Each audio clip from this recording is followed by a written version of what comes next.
Hachette Audio presents The Stone Sky, The Broken Earth, Book 3, written by N.K. Jemisin, read by Robin Miles.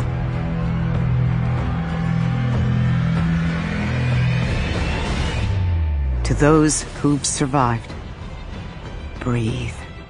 That's it. Once more. Good. You're good. Even if you're not, you're alive. That is a victory. Prologue. Me, when I was I. Time grows short, my love. Let's end with the beginning of the world, shall we? Yes, we shall. It's strange, though. My memories are like insects fossilized in amber. They are rarely intact, these frozen, long-lost lives. Usually there's just a leg, some wing scales, a bit of lower thorax, a hole that can only be inferred from fragments, and everything blurred together through jagged, dirty cracks. When I narrow my gaze and squint into memory, I see faces and events that should hold meaning for me, and they do. But they don't. The person who witnessed these things firsthand is me, and yet not. In those memories, I was someone else, just as the stillness was some world else, then and now. You and you. Then.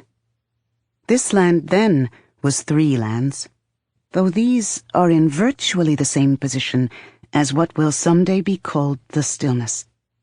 Repeated seasons will eventually create more ice at the poles, sinking the sea and making your Arctics and Antarctics larger and colder. Then, though, now. It feels of now as I recall myself of then. This is what I mean when I say that it is strange. Now, in this time before the stillness, the far north and south are decent farmland. What you think of as the western coastals is mostly wetland and rainforest. Those will die out in the next millennium. Some of the nomad lats doesn't exist yet, and will be created by volcanic effusion over several thousand years of eruptive pulses. The land that becomes Palila, your hometown, doesn't exist. Not so much change, all things considered. But then, now is nothing ago, tectonically speaking. When we say that the world has ended, remember, it is usually a lie. The planet is just fine. What do we call this lost world, this now, if not the stillness? Let me tell you first of a city. It is a city built wrong, by your standards. This city sprawls in a way that no modern calm would be permitted to do, since that would require too many miles of walls. And this city's outermost sprawls have branched off along rivers and other lifelines to spawn additional cities, much in the manner of mold forking and stretching along the rich veins of a growth medium. Too close together, you would think. Too much overlap of territory. They are too connected, these sprawling cities and their snaking spawn, each unable to survive should it be cut off from the rest. Sometimes they have distinct local nicknames, these child cities, especially where they are large or old enough to have spawned child cities of their own. But this is superficial. Your perception of their connectedness is correct. They have the same infrastructure, the same culture, the same hungers and fears. Each city is like the other cities. All of the cities are, effectively, one city. This world, in this now, is the city's name, Syl Anagist. Can you truly understand what a nation is capable of, child of the stillness? The entirety of old Sansa, once it finally stitches itself together from fragments of the 100 civilizations that live and die between now and then, will be nothing by comparison. Merely a collection of paranoid city-states and communes, agreeing to share sometimes for survival's sake. Ah, the seasons will reduce the world to such miserly dreams. Here now, dreams have no limit. The people of Syl Anagist have mastered the forces of matter and its composition. They have shaped life itself to fit their whims. They have so explored the mysteries of the sky that they have grown bored with it and turned their attention back toward the ground beneath their feet. And Syl Anagist lives, oh how it lives, in bustling streets and ceaseless commerce and buildings that your mind would struggle to define as such. The buildings have walls of patterned cellulose that can barely be seen beneath leaves, moss, grasses, and clusters of fruit or tubers. Some rooftop fly banners that are actually immense unfurled fungus flowers. The streets teem with things you might not recognize as vehicles, except in that they travel and convey. Some crawl on legs like massive arthropods. Some are little more than open platforms that glide on a cushion of resonant potential. Ah, but you would not understand this. Let me say only that these vehicles float a few inches off the ground. No animals draw them. No steam or chemical fuels them. Should something, a pet or child perhaps, pass underneath, it will temporarily cease to exist, then resume on the other side with no interruption of velocity or awareness. No one thinks of this as death. There is one thing you would recognize here, standing up from the core of the city. It is the tallest, brightest thing for miles, and every rail and path connects to it in some way or another. It's your old friend, the amethyst obelisk. It isn't floating. Not yet. It sits, not quite quiescent, in its socket. Now and again it pulses in a way that will be familiar to you from Alia. This is a healthier pulse than that was. The amethyst is not the damaged, dying garnet. Still, if the similarity makes you shiver, that's not an unhealthy reaction. All over the three lands, wherever there is a large enough node of Syl Anagist, an obelisk sits at the center of each. They dot the face of the world, 256 spiders in 256 webs, feeding each city and being fed in turn. Webs of life, if you want to think of them that way. Life, you see, is sacred in Syl Anagist. Now imagine, surrounding the base of the amethyst, a hexagonal complex of buildings. Whatever you imagine will look nothing like the actuality. But just imagine something pretty, and that will do. Look closer at this one here, along the southwestern rim of the obelisk, the one on a slanting hillock. There are no bars on the building's crystal windows, but visualize a faint, darker lacing of tissue over the clear material. Nematocysts, a popular method of securing windows against unwanted contact, although these exist only on the outward-facing surface of the windows to keep intruders out. They sting, but do not kill. Life is sacred in Syl Anagist. Inside, there are no guards on the doors. Guards are inefficient in any case.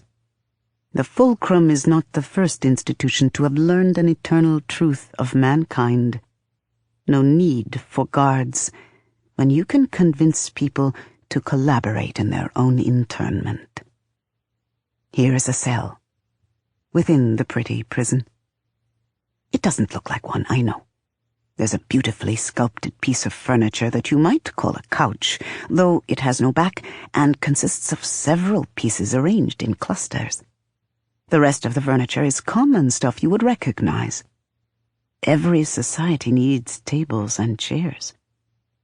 The view through the window is of a garden on the roof of one of the other buildings. At this time of day, the garden catches sunlight slanting through the great crystal, and the flowers growing in the garden have been bred and planted with this effect in mind. Purple light paints the paths and beds, and the flowers seem to glow faintly in reaction to the color. Some of these tiny white flower lights wink out now and again, which makes the whole flower bed seem to sparkle like the night sky.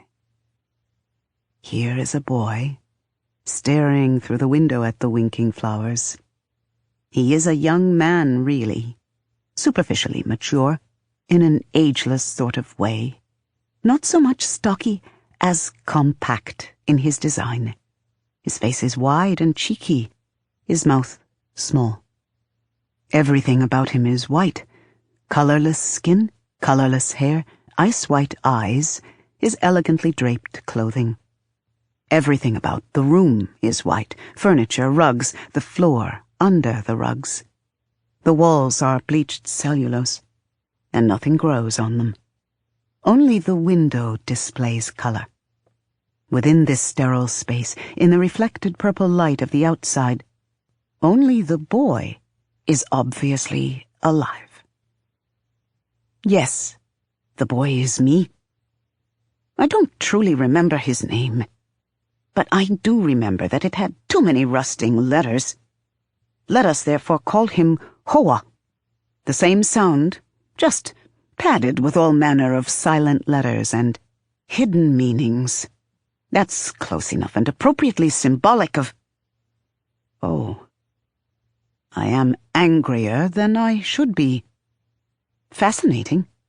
Let's change tracks, then, to something less fraught. Let us return to the now that will be, and a far different here.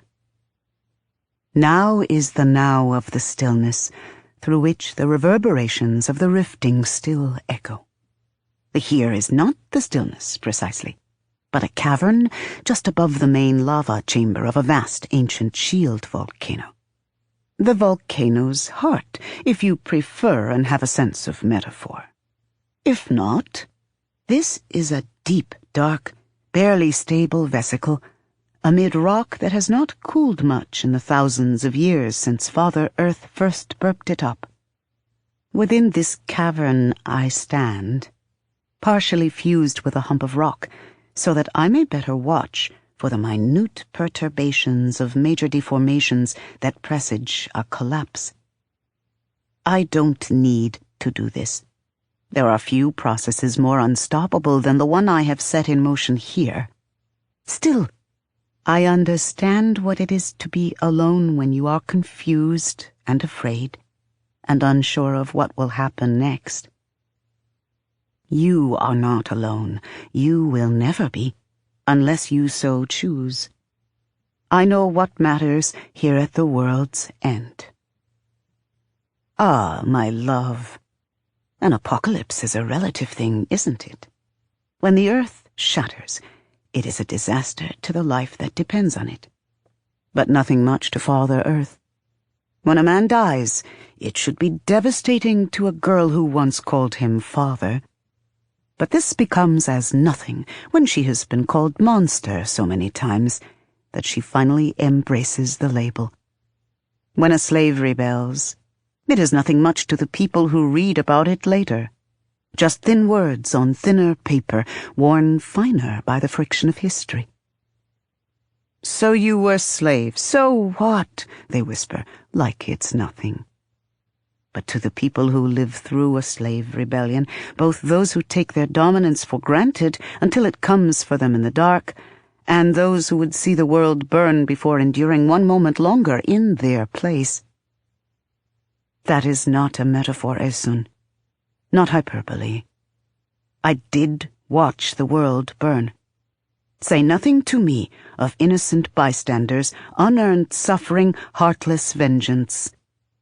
When a calm builds atop a fault line, do you blame its walls when they inevitably crush the people inside? No. You blame whoever was stupid enough to think they could defy the laws of nature forever. Well, some worlds are built on a fault line of pain held up by nightmares. Don't lament when those worlds fall.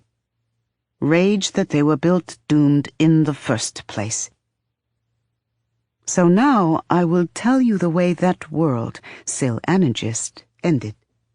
I will tell you how I ended it, or at least enough of it that it had to start over and rebuild itself from scratch. I will tell you how I opened the gate, and flung away the moon and smiled as I did it. And I will tell you everything of how later, as the quiet of death descended, I whispered, "Right now. Right now." And the earth whispered back, "Burn." 1. You, in waking and dreaming. Now, let's review. You are Esun, the sole surviving origin in all the world, who has opened the obelisk gate. No one expected this grand destiny of you. You were once of the fulcrum, but not a rising star like alabaster. You were a feral found in the wild, unique only in that you had more innate ability than the average raga born by random chance. Though you started well, you plateaued early, not for any clear reason. You simply lacked the urge to innovate, or the desire to excel. Or so the seniors lamented behind closed doors. Too quick to conform to the fulcrum system. It limited you. Good thing, because otherwise they'd never have loosened your leash the way they did, sending you forth on that mission with Alabaster. He scared the rust out of them. You, though, they thought you were one of the safe ones, properly broken in and trained to obey, unlikely to wipe out a town by accident. Joke's on them. How many towns have you wiped out now? 1 semi-intentionally. The other 3 were accidents, but really, does that matter? Not to the dead. Sometimes you dream of undoing it all, not flailing for the garnet obelisk in Alia, and instead watching happy black children play in the surf of a black sand beach while you bled out around a guardian's black knife. Not being taken to Meov by antimony. Instead, you would have returned to the fulcrum to give birth to Corundum. You'd have lost him after that birth, and you would never have had Inun, but both of them would probably still be alive. Well, for values of alive, if they'd put Koru in a node. But then, you would never have lived in Terimo, never have borne Uche to die beneath his father's fists, never have raised Nasun to be stolen by her father, never have crushed your once neighbors when they tried to kill you. So many lives saved. If only you had stayed in your cage, or died on demand. And here, now, long free from the ordered, staid strictures of the fulcrum, you have become mighty. You saved the community of Kostrima at the cost of Kostrima itself. This was a small price to pay, compared to the cost in blood that the enemy army would have extracted if they'd won. You achieved victory by unleashing the concatenated power of an arcane mechanism older than your written history. And because you are who you are, while learning to master this power, you murdered Alabaster Tenring. You didn't mean to. You actually suspect he wanted you to do it. Either way, he's dead. And this sequence of events has left you the most powerful origin on the planet. It also means that your tenure as most powerful has just acquired an expiration date, because the same thing is happening to you that happened to Alabaster. You're turning to stone. Just your right arm for now. Could be worse. Will be worse. The next time you open the gate, or even the next time you wield enough of that strange, silvery not-orogeny, which Alabaster called magic. You don't have a choice, though. You've got a job to do, courtesy of Alabaster and the nebulous faction of Stone Eaters who've been quietly trying to end the ancient war between life and Father Earth. The job you have to do is the easier of the two, you think. Just catch the moon, seal the luminous rifting, reduce the current season's predicted impact from thousands or millions of years back down to something manageable, something the human race has a chance of surviving. End the 5th seasons for all time. The job you want to do, though? Find Nasun, your daughter. Take her back from the man who murdered your son and dragged her halfway across the world in the middle of the apocalypse. About that, I have good news and bad news, but we'll get to Jija presently. You're not really in a coma. You are a key component of a complex system, the whole of which has just experienced a massive, poorly controlled startup flux and emergency shutoff, with insufficient cooldown time expressing itself as arcanochemical phase state resistance and mutagenic feedback. You need time to reboot. This means you're not unconscious. It's more like periods of half waking and half sleeping, if that makes sense. You're aware of things, somewhat. The bobbing of movement, occasional jostling. Someone puts food and water into your mouth. Fortunately, you have the presence of mind to chew and swallow, because the end of the world on the Ashdrun Road is a bad time and place to need a feeding tube. Hands pull on your clothing and something girds your hips, a diaper. Bad time and place for that, too. But someone's willing to tend to you this way, and you don't mind. You barely notice. You feel no hunger or thirst before they give you sustenance. Your evacuations bring no particular relief. Life endures. It doesn't need to do so enthusiastically. Eventually, the periods of waking and sleep become more pronounced things. Then one day, you open your eyes to see the clouded sky overhead, swaying back and forth, skeletal branches occasionally occluded, faint shadow of an obelisk through the clouds.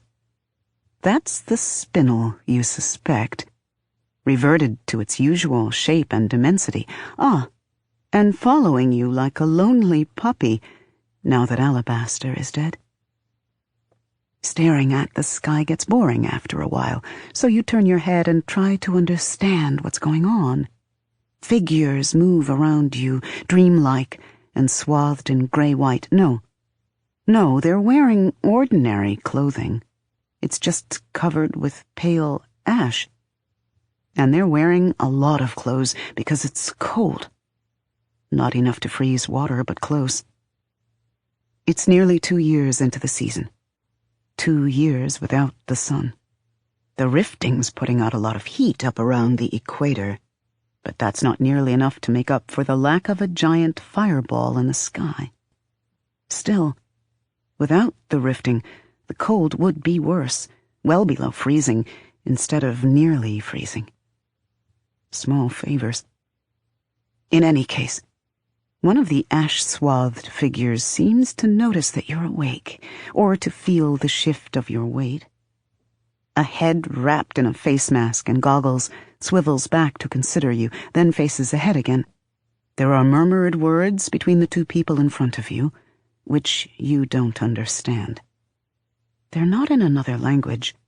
You're just half out of it, and the words are partially absorbed by the ash falling around you.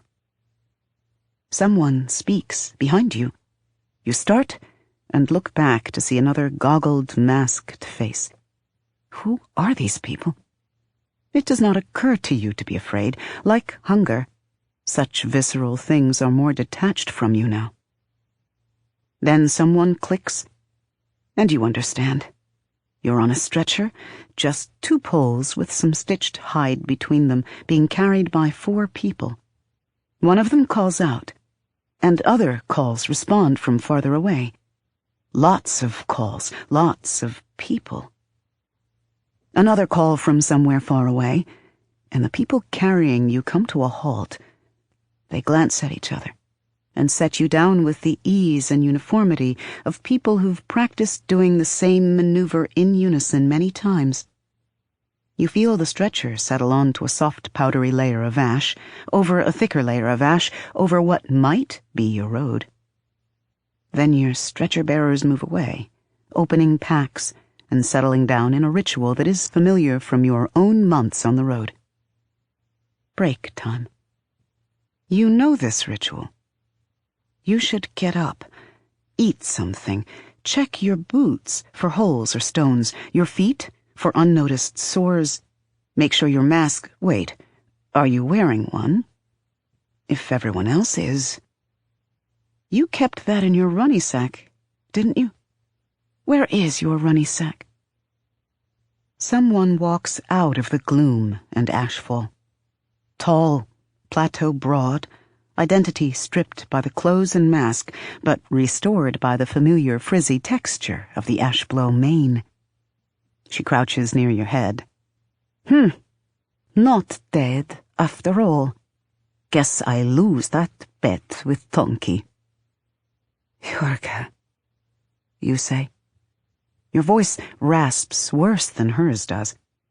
You guess by the flexing of her mask that she grins.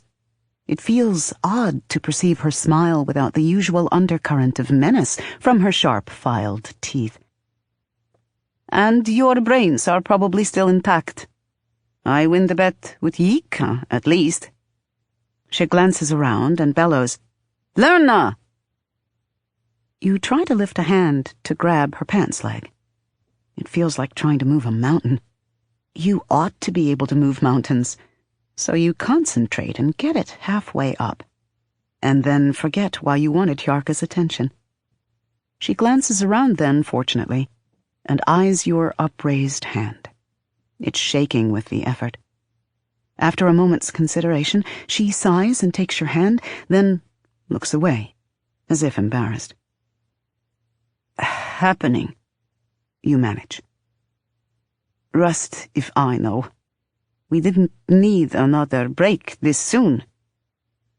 Not what you meant, but it takes too much of an effort to try to say the rest. So you lie there, with your hand being held by a woman who clearly would rather be doing anything else, but who's deigning to show you compassion because she thinks you need it. You don't, but you're glad she's trying. 2 more forms resolve out of the swirl, both recognizable by their familiar shapes. One is male and slight, the other female and pillowy. The narrow one displaces Hjarka at your head and leans in to pull off the goggles that you hadn't realized you were wearing. Give me a rock, he says. It's Lerna, making no sense. What? You say. He ignores you.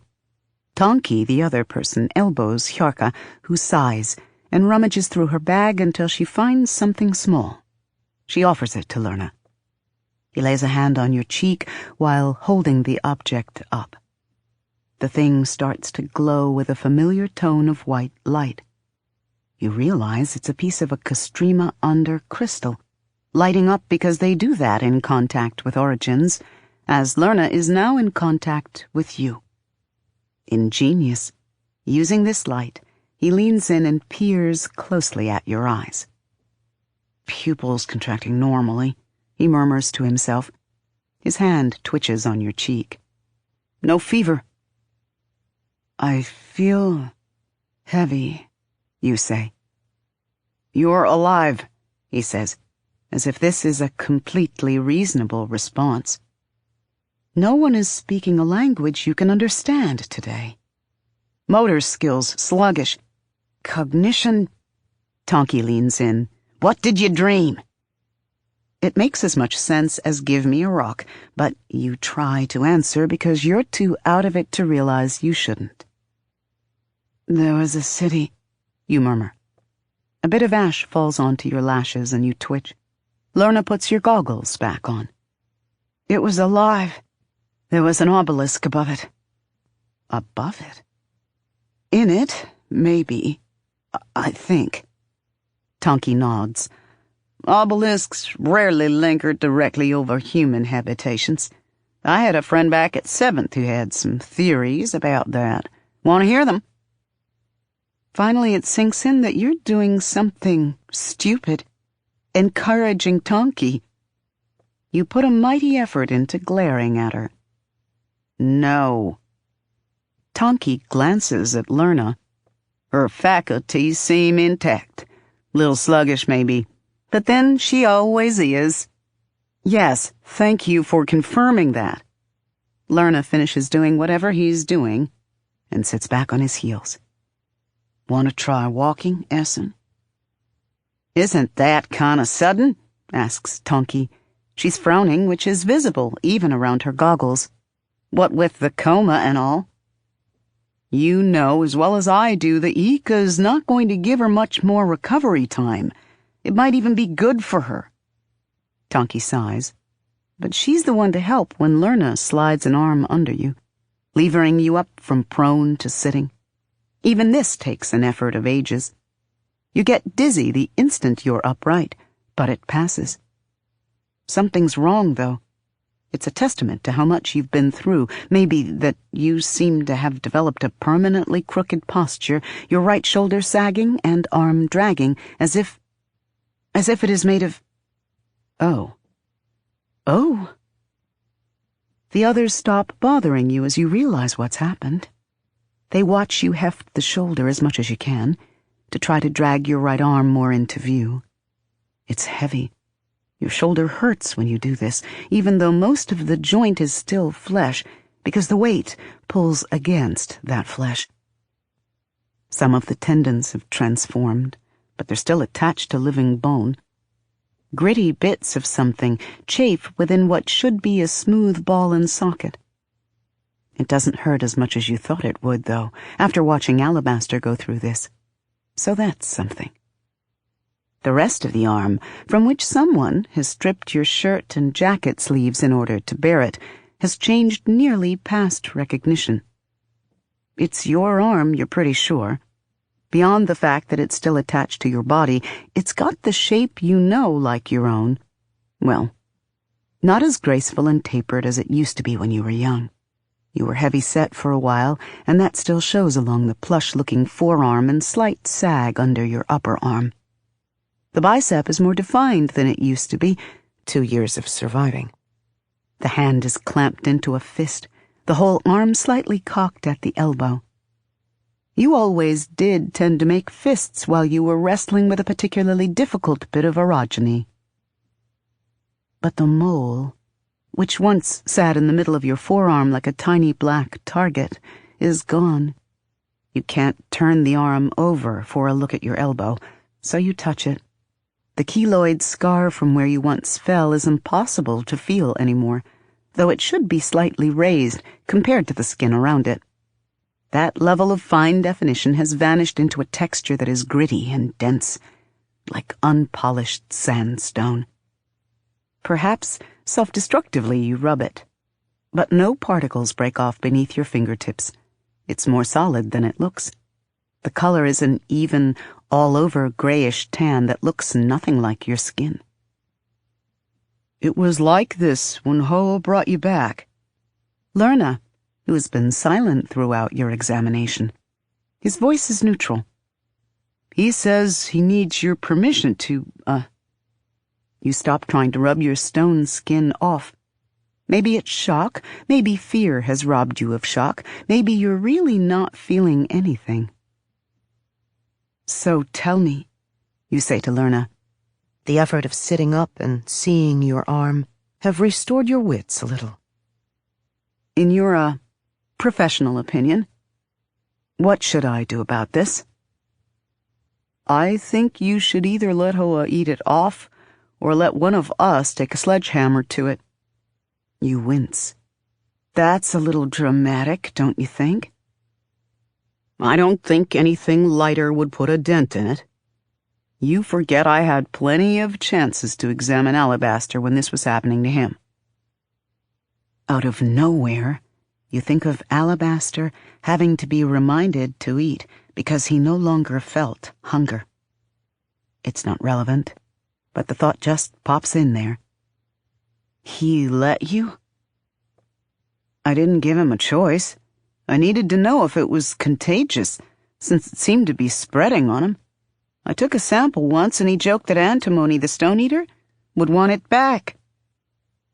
It wouldn't have been a joke. Alabaster always smiled when he spoke the rawest truths. And did you give it back? You better believe I did. Lerna runs a hand over his hair, displacing a small pile of ash. Listen, we have to wrap the arm at night so that the chill of it doesn't depress your body temperature. You've got stretch marks on the shoulder where it pulls your skin. I suspect it's deforming the bones and straining the tendons. The joint isn't built to carry this kind of weight. He hesitates. We can take it off now and give it to Hoa later if you like. I don't see any reason why you'd have to do it his way. You think Hoa is probably somewhere below your feet at this very moment, listening. But Lerna is being oddly squeamish about this. Why? You take a guess. I don't mind if Hoa eats it, you say. You aren't saying it just for Hoa. You really mean it. If it will do him good and get the thing off me in the process, why not? Something flickers in Lerna's expression. His emotionless mask slips, and you see all of a sudden that he's revolted by the idea of Hoa chewing the arm off your body. Well, put like that, the concept is inherently revolting. It's too utilitarian a way of thinking about it, though, too atavistic. You know intimately, from hours spent delving between the cells and particles of Alabaster's transforming body, what's happening in your arm. Looking at it, you can all but see the silvery lines of magic realigning infinitesimal particles and energies of your substance, moving this bit so that it's oriented along the same path as that bit, carefully tightening into a lattice that binds the whole together. Whatever this process is, it's simply too precise, too powerful to be chance, or for Hoa's ingestion of it to be the grotesquerie that Lerna plainly sees. But you don't know how to explain that to him, and you wouldn't have the energy to try, even if you did. Help me up, you say. Tonki gingerly takes hold of the stone arm, helping to support it so it doesn't shift or flop and wrench your shoulder. She throws a glare at Lerna until he finally gets over himself and slides an arm under you again. Between the two of them, you manage to gain your feet, but it's hard going. You're panting by the end, and your knees are distinctly wobbly. The blood in your body is less committed to the cause, and momentarily you sway, dizzy and lightheaded. Lerna immediately says, "All right, let's get her back down." Abruptly, you're sitting down again, out of breath this time, the arm awkwardly jacking up your shoulder until Tonki adjusts it. The thing really is heavy. Your arm, not the thing. It's your right arm. You've lost your right arm. You're aware of that, and soon you'll mourn it, but for now it's easier to think of it as a thing separate from yourself. An especially useless prosthesis, a benign tumor that needs to be removed. These things are all true, It's also your rusting arm. You're sitting there, panting, and willing the world to stop spinning, when you hear someone else approach. This one speaking loudly, calling for everyone to pack up, break's over, they need to do another 5 miles before dark. Ika. You lift your head as she gets close enough, and it's in this moment that you realize you think of her as a friend. You realize it because it feels good to hear her voice, and to see her resolve out of the swirling ash. Last time you saw her, she was in serious danger of being murdered by hostile stone-eaters attacking Castrima Under. That's one of the reasons you fought back, using the crystals of Castrima Under to ensnare the attackers. You wanted her and all the other origins of Castrima, and by extension all the people of Castrima who depended on those origins, to live. So you smile. It's weak. You're weak. Which is why it actually hurts when Yika turns to you and her lips tighten in what is unmistakably disgust. She's pulled the cloth wrapping off the lower half of her face, beyond her gray and coal eye makeup, which not even the end of the world will stop her from wearing. You can't make out her eyes behind her makeshift goggles, a pair of spectacles that she's wrapped rags around to keep ash out. "Shit," she says to Hjarka. "You're never going to let me hear the end of it, are you?" Hjarka shrugs. "Not till you pay up, no." You're staring at Yika, the tentative little smile freezing off your face. "She'll probably make a full recovery," Lerna says. His voice is neutral in a way that you immediately sense is careful. Walking over a lava tube, careful. "It'll be a few days before she can keep up on foot, though." Yika sighs, putting a hand on her hip and very obviously rifling through a series of things to say. What she finally settles on is neutral, too. "Fine. I'll extend the rotation of people carrying the stretcher. Get her walking as soon as possible, though. Everyone carries their own weight in this calm or gets left behind." She turns and heads off. "Yeah, so," Tonki says in a low voice, once Yika's out of earshot. "She's a little pissed about you destroying the geode." You flinch. Destroying? Oh. But locking all those stone-eaters into the crystals. You meant to save everyone, but Castrima was a machine, a very old, very delicate machine that you didn't understand. And now you're topside, traipsing through the ashfall. Oh, rusting earth.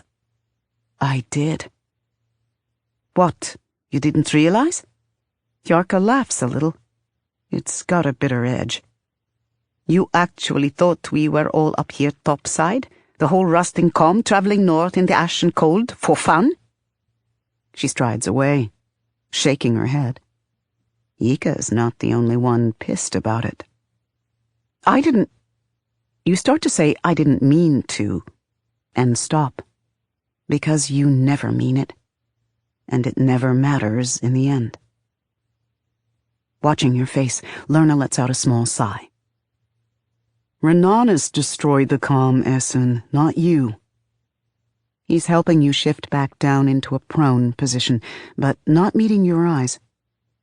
"We lost it the minute we infested Castrima over with boil bugs to save ourselves. It's not like they would have just gone away, or left anything in the territory to eat. If we'd stayed in the geode, we'd have been doomed one way or another." It's true, and perfectly rational. Yika's reaction, though, proves that some things aren't about rationality. You can't take away people's homes and sense of security in such an immediate, dramatic way and expect them to consider extended chains of culpability before they get angry about it. They'll get over it. You blink to find Lerna looking at you now, his gaze clear and expression frank. "If I could, they can. It'll just take a while." You hadn't realized he had gotten over it to Remo. He ignores your staring, then gestures to the 4 people who have gathered nearby. They're lying down already, so he tucks your stone arm in beside you, making sure the blankets cover it.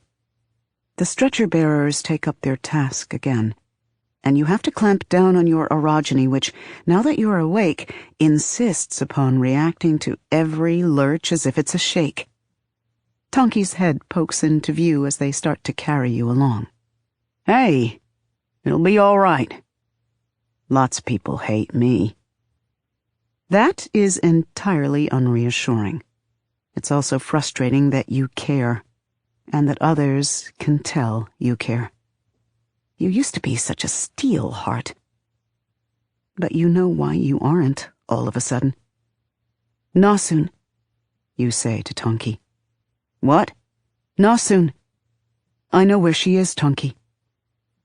You try to raise your right hand to catch hers, and there is a sensation that thrums through your shoulder like aching and floating.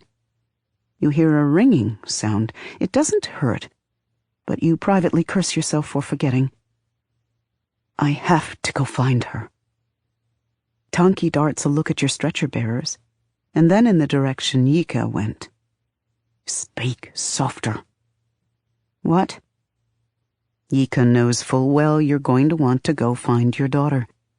That was practically the first thing you ever said to her. If you want to be dumped on the side of the rusting road, keep talking." That shuts you up, along with the continued effort of restraining your orogeny. Oh, so Yika's that pissed. The ash keeps falling, eventually obscuring your goggles because you don't have the energy to brush it away. In the gray dimness that results, your body's need to recover takes precedence. You fall asleep again. The next time you wake and brush the ash off your face, it's because you've been put down again, and there's a rock or branch or something poking you in the small of the back. You struggle to sit up on one elbow, and it's easier, though you still can't manage much else. Night has fallen. Several dozen people are settling onto some kind of rock outcropping amid a scraggly, not quite forest. The outcropping cesses familiar from your orogenic explorations of Kostrima's surroundings, and it helps you place yourself. A bit of fresh tectonic uplift that's about 160 miles north of the Kostrima geode. That tells you that the journey from Kostrima must have only just begun a few days before, since a large group can only walk so fast, and that there's only one place you could be going if you're headed north. Renanis. Somehow everyone must know that it's empty and habitable. Or maybe they're just hoping that it is, and they've got nothing else to hope for. Well, at least on that point you can reassure them, if they'll listen to you. The people around you are setting up campfire circles, cooking spits, latrines. In a few spots throughout the camp, little piles of broken, lumpy Kostrima crystals provide additional illumination. Good to know there must be enough origins left to keep them working. Some of the activity is inefficient where people are unused to it, but for the most part it's well ordered. Kostrima, having more than its share of members who know how to live on the road, is turning out to be a boon. Your stretcher-bearers have left you where they dumped you, though, and if anyone's going to build you a fire or bring you food, they haven't started yet.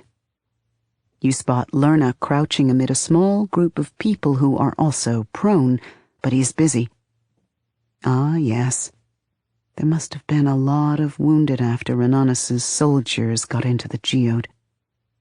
Well, you don't need a fire, and you're not hungry, so the other's indifference doesn't trouble you for the moment, except emotionally. What does bother you is that your runny sack is gone. You carried that thing halfway across the stillness, stashed your old rank rings in it, even saved it from getting scorched to powder when a stone-eater transformed himself in your quarters. There wasn't much in it that still mattered to you, but the bag itself holds a certain sentimental value at this point. Well, everyone's lost something. A mountain suddenly weighs down your nearby perception. In spite of everything, you find yourself smiling. I wondered when you would show up. Hoa stands over you. It's still a shock to see him like this, a mid-sized adult rather than a small child, veined black marble instead of white flesh. Somehow, though, it's easy to perceive him as the same person. Same face shape, same haunting ice-white eyes, same ineffable strangeness, same whiff of lurking whimsy as the Hoa you've known for the past year. What's changed? That a stone eater no longer seems alien to you? Only superficial things about him. Everything about you. How do you feel? He asks. Better? The arm pulls when you shift to look up at him, a constant reminder of the unwritten contract between you. Were you the one who told them about Renanis? Yes, and I'm guiding them there. You? To the degree that Yika listens. I think she prefers her stone eaters as silent menaces rather than active allies. This pulls a weary laugh out of you, but... Are you an ally, Hoa? Not to them. Yika understands that too, though. Yes, this is probably why you're still alive. As long as Yika keeps you safe and fed, Hoa will help. You're back on the road, and everything's a rusting transaction again. The calm that was Kostrima lives, but it isn't really a community anymore. Just a group of like-minded travelers collaborating to survive. Maybe it can become a true calm again later, once it's got another home to defend. But for now, you get why Yika's angry. Something beautiful and wholesome has been lost. Well, you look down at yourself. You're not wholesome anymore, but what's left of you can be strengthened. You'll be able to go after Nasun soon. First things first, though. We going to do this? Hoa does not speak for a moment. Are you certain? The arm's not doing me any good, as it is. There is the faintest of sounds, stone grinding on stone, slow and inexorable. A very heavy hand comes to rest on your half-transformed shoulder. You have the sense that, despite the weight, it is a delicate touch by Stone Eater standards. Hoa's being careful with you. Not here, he says, and pulls you down into the earth. It's only for an instant. He always keeps these trips through the earth quick, probably because longer would make it hard to breathe and stay sane. This time is little more than a blurring sensation of movement, a flicker of darkness, a whiff of loam richer than the acrid ash. Then you are lying on another rocky outcropping, probably the same one that the rest of Kostrima is settling on, just away from the encampment. There are no campfires here. The only light is the ruddy reflection of the rifting off the thick clouds overhead. Your eyes adjust quickly, though there's little to see but rocks and the shadows of nearby trees, and a human silhouette, which now crouches beside you. Hoa holds your stone arm in his hands gently, almost reverently. In spite of yourself, you sense the solemnity of the moment. And why shouldn't it be solemn? This is the sacrifice demanded by the obelisks. This is the pound of flesh you must pay for the blood debt of your daughter. This isn't what you think of it, Hoa says, and for an instant, you worry that he can read your mind. More likely, it's just the fact that he's as old as the literal hills, and he can read your face. You see what was lost in us, but we gained, too. this is not the ugly thing it seems. It seems like he's going to eat your arm. You're okay with it, but you want to understand. What is it, then? Why? You shake your head, unsure of even what question to ask. Maybe why doesn't matter. Maybe you can't understand. Maybe this isn't meant for you. This is not sustenance. We need only life to live. The latter half of that was nonsensical, so you latch on to the former half. If this isn't sustenance, then... Hoa moves slowly again. They don't do this often, stone eaters. Movement is the thing that emphasizes their uncanny nature. So like humanity, and yet so wildly different. It would be easier if they were more alien.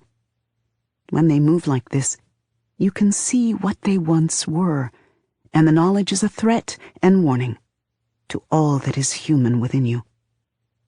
And yet, you see what was lost in us, but we gained too.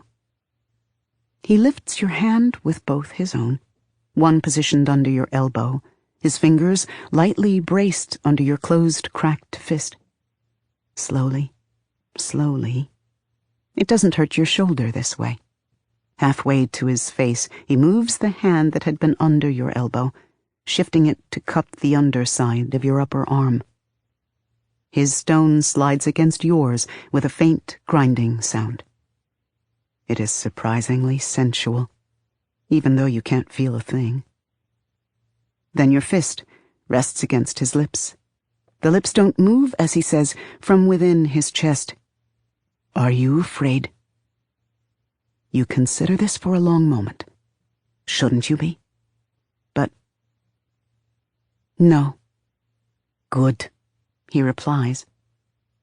I do this for you, Esun. Everything is for you. Do you believe that? You don't know at first. On impulse, you lift your good hand, smooth fingers over his hard, cool, polished cheek. It's hard to see him black against the dark, but your thumb finds his brows and traces out his nose, which is longer in its adult shape. He told you once that he thinks of himself as human, in spite of his strange body.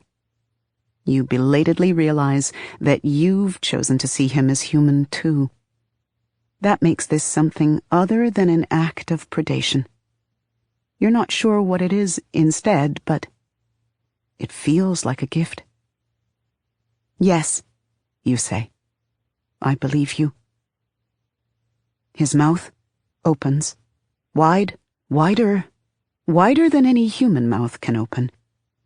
Once you worried his mouth was too small, now it's wide enough to fit a fist. And such teeth he has, small and even and diamond clear, glinting prettily in the red evening light. There is only darkness beyond those teeth. You shut your eyes. She was in a foul mood. Old age, one of her children told me. She said it was just the stress of trying to warn people who didn't want to hear that bad times were coming. It wasn't a foul mood. It was the privilege that age had bought her, to dispense with the live politeness. There isn't a villain in this story, she said. We sat in the garden dome, which was only a dome because she'd insisted.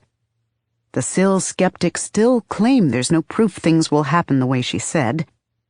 But she's never been wrong in one of her predictions, and she's more Syl than they are, so... She was drinking Seth, as if to mark a truth in chemicals. There isn't a single evil to point to, a single moment when everything changed, she went on. Things were bad, and then terrible, and then better, and then bad again. And then they happened again and again because no one stopped it. Things can be adjusted. Lengthen the better, predict and shorten the terrible. Sometimes prevent the terrible by settling for the merely bad. I've given up on trying to stop you people. Just taught my children to remember and learn and survive until someone finally breaks the cycle for good. I was confused. Are you talking about burn down? That was what I'd come to talk about, after all. 100 years, she predicted, 50 years ago. What else mattered? She only smiled. Transcribed interview. Translated from Obelisk Builder C, found in Tapeta Plateau, ruin number 723, by Shinash, Innovator Debars. Date unknown. Transcriber unknown. Speculation. The first lorist? Personal. Baster, you should see this place. Treasures of history everywhere, most of them too degraded to decipher, but still. Wish you were here. 2. Nasun feels like busting loose. Nasun stands over the body of her father, if one can call a tumbled mass of broken jewels a body. She's swaying a little, lightheaded, because the wound in her shoulder, where her father has stabbed her, is bleeding profusely. The stabbing is the outcome of an impossible choice he demanded of her, to be either his daughter or an origin. She refused to commit existential suicide. He refused to suffer an origin to live. There was no malice in either of them in that final moment, only the grim violence of inevitability. To one side of this tableau stands Shafa, Nasun's guardian, who stares down at what is left of Jija-resistant Jekidi in a combination of wonder and cold satisfaction. At Nasun's other side is Steel, her stone-eater. It is appropriate to call him that now, hers, because he has come in her hour of need, not to help, never that, but to provide her with something, nevertheless. What he offers and what she has finally realized she needs is purpose. Not even Shafa has given her this, but that's because Shafa loves her unconditionally. She needs that love too. Oh, how she needs it.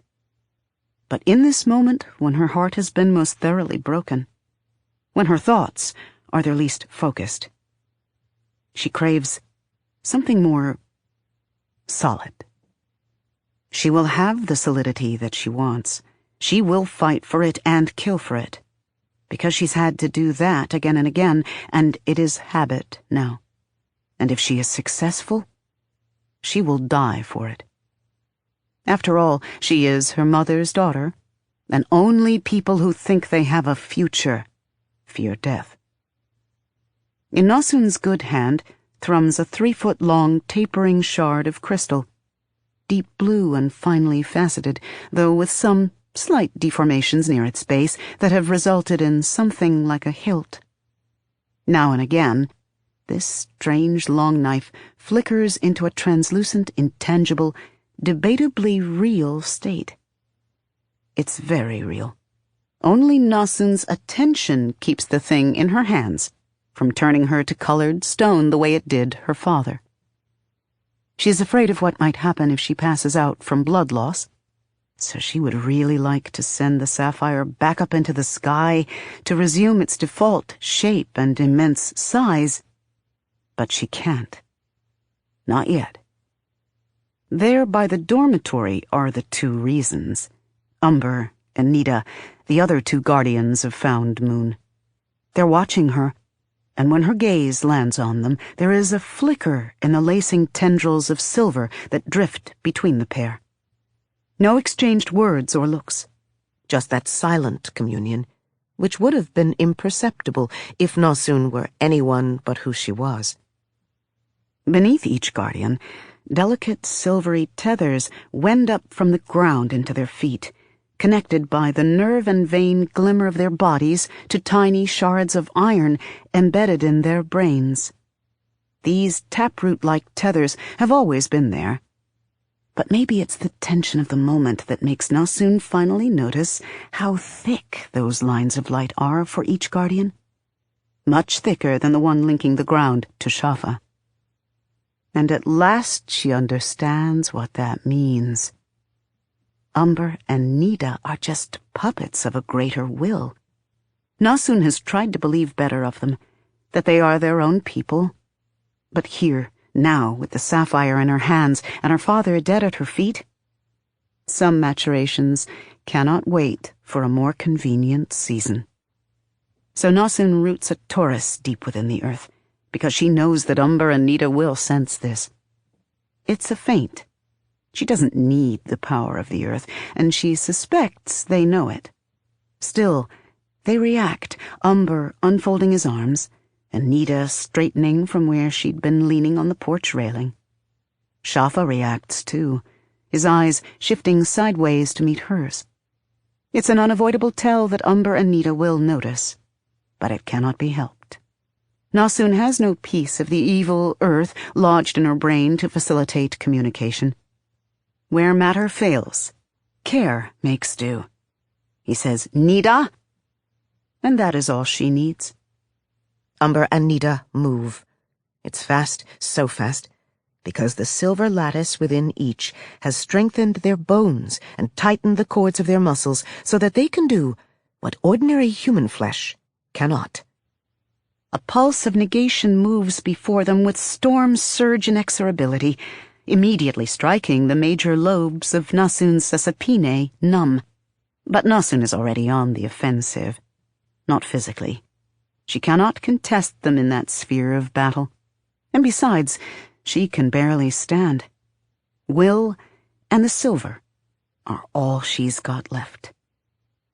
So Nasun, her body still, her mind violent, snatches at the silver threads of the air around her, weaving them into a crude but efficient net. She's never done this before, but no one has ever told her that it can't be done. She wraps part of this around Nida, ignoring Umber because Shafa told her to. And indeed, she understands in the next instant why he told her to concentrate on only one of the enemy guardians. The silver she's woven around Nida should catch the woman up fast, like an insect slamming into a spider web. Instead, Nida stumbles to a halt, then laughs while threads of something else curl forth from within her and lash the air, shredding the net around her. She lunges for Nasun again, but Nasun, after boggling at the speed and efficacy of the Guardian's retaliation, snatches stone up from within the earth to spear Nida's feet. This impedes Nida only a little. She bulls forward, breaking the rock shards off and charging with them still jutting through her boots. One of her hands is held like a claw, the other a flat, finger-stiffened blade. Whichever of them reaches Nasun first will dictate how she begins tearing Nasun apart with her bare hands. Here Nasun panics, just a little, because she would lose control of the sapphire otherwise, but some. She can sense a raw, hungry, chaotic reverberation to the silver threads thrumming through Nida, like nothing she's ever perceived before, and it is somehow suddenly terrifying. She doesn't know what that strange reverberation will do to her, if any part of Nida should touch Nasun's bare skin. Her mother knows, though. She takes a step back, willing the sapphire long knife to move between her and Nida in a defensive position. Her good hand is still on the sapphire's hilt, so it looks as if she's brandishing a weapon with a shaking and far too slow hand. Nida laughs again, high and delighted, because they can both see that not even the sapphire will be enough to stop her. Nida's claw hand flails out, fingers splaying and reaching for Nasun's cheek, even as she weaves like a snake around Nasun's wild slash. Nasun drops the sapphire and screams, her dulled sesapine flexing desperately, helplessly. But all of the guardians have forgotten Nasun's other guardian. Steel does not appear to move. In one instant, he stands as he has for the past few minutes, with his back to the tumbled pile of Jija, expression serene, posture languid, as he faces the northern horizon. In the next he is closer, right beside Nasun, having transported himself so quickly that Nasun hears a sharp clap of displaced air. Anita's forward momentum abruptly stops as her throat is caught tight within the circle of Steele's upraised hand. She shrieks. Nasun has heard Nita ramble for hours in her fluttery voice, and perhaps that's made her think of Nita as a songbird, chattery and chirruping and harmless. This shriek is the cry of a raptor, savagery turning to fury as she is thwarted from stooping on her prey. She tries to wrench herself back, risking skin and tendon to get loose, but Steele's grip is as firm as stone. She's caught. A sound behind Nasun makes her jerk around. 10 feet from where she stands, Umber and Shafa have blurred together in hand-to-hand combat. She can't see what's happening. They're both moving too fast, their strikes swift and vicious. By the time her ears process the sounds of a blow, they've already shifted to a different position. She can't even tell what they're doing, but she is afraid. So afraid for Shafa. The silver in Umber flows like rivers, power being steadily fed to him through that glimmering taproot. The thinner streams in Shafa, however, are a wild chain of rapids and clogs, yanking at his nerves and muscles and flaring unpredictably in an attempt to distract him. Nasun can see by the concentration in Shafa's face that he is still in control, and that this is what has saved him. His movements are unpredictable, strategic, considered. Still, that he can fight at all is astonishing. How he ends the fight, by driving his hand up to the wrist, through the underside of Umber's jaw, is horrifying. Umber makes an awful sound, jerking to a halt. But an instant later his hand lunges for Shafa's throat again, blurring in its speed. Shafa gasps, so quickly that it might be just a breath, but Nasun hears the alarm in it and shunts away the strike, but Umber's still moving even though his eyes have rolled back in his head and the movements are twitchy, clumsy. Nasun understands then. Umber is not home anymore. Something else is working his limbs and reflexes for as long as crucial connections remain in place. And yes, in the next breath, Shafa flings Umber to the ground, wrenches his hand free, and stomps on his opponent's head. Nasun can't look. She hears the crunch, that's enough. She hears Umber actually continue twitching, his movements more feeble than persistent. And she hears the faint rustle of Shafa's clothes as he bends. Then she hears something that her mother last heard in a little room in the guardian's wing of the fulcrum, some 30 years before. Bone cracking and gristle tearing as Shafa works his fingers into the base of Umber's broken skull. Nasun can't close her ears. So instead she focuses on Nita, who's still fighting to get free from Steele's unbreakable grip. Nasun attempts. Her heart's slowed only a little. The sapphire shakes harder in her hands. Nita still wants to kill her. Steele, who has established himself as merely a possible ally and not a definite one, need only loosen his grip. And Nasun will die. But I don't want to kill you, she manages. It's even true. Nita abruptly goes still and silent. The fury in her expression gradually fades to no expression at all. It did what it had to do, last time, she says. Nasun's skin prickles with the realization that something intangible has changed. She's not sure what, but she doesn't think this is quite Nita anymore. She swallows. Did what? Who? Nita's gaze falls on Steele. There is a faint, grinding sound as Steele's mouth curves into a wide, toothy smile. Then, before Nasun can think of another question to ask, Steele's grip shifts. not loosening, turning with that unnaturally slow motion which perhaps is meant to imitate human movement, or mock it. He draws in his arm and pivots his wrist to turn Nita around, her back to his front, the nape of her neck to his mouth. It's angry, Nita continues calmly, though now she faces away from both Steel and Nasun. Yet even now it may be willing to compromise, to forgive. It demands justice, but it has had its justice 1,000 times over, says Steel. I owe it no more.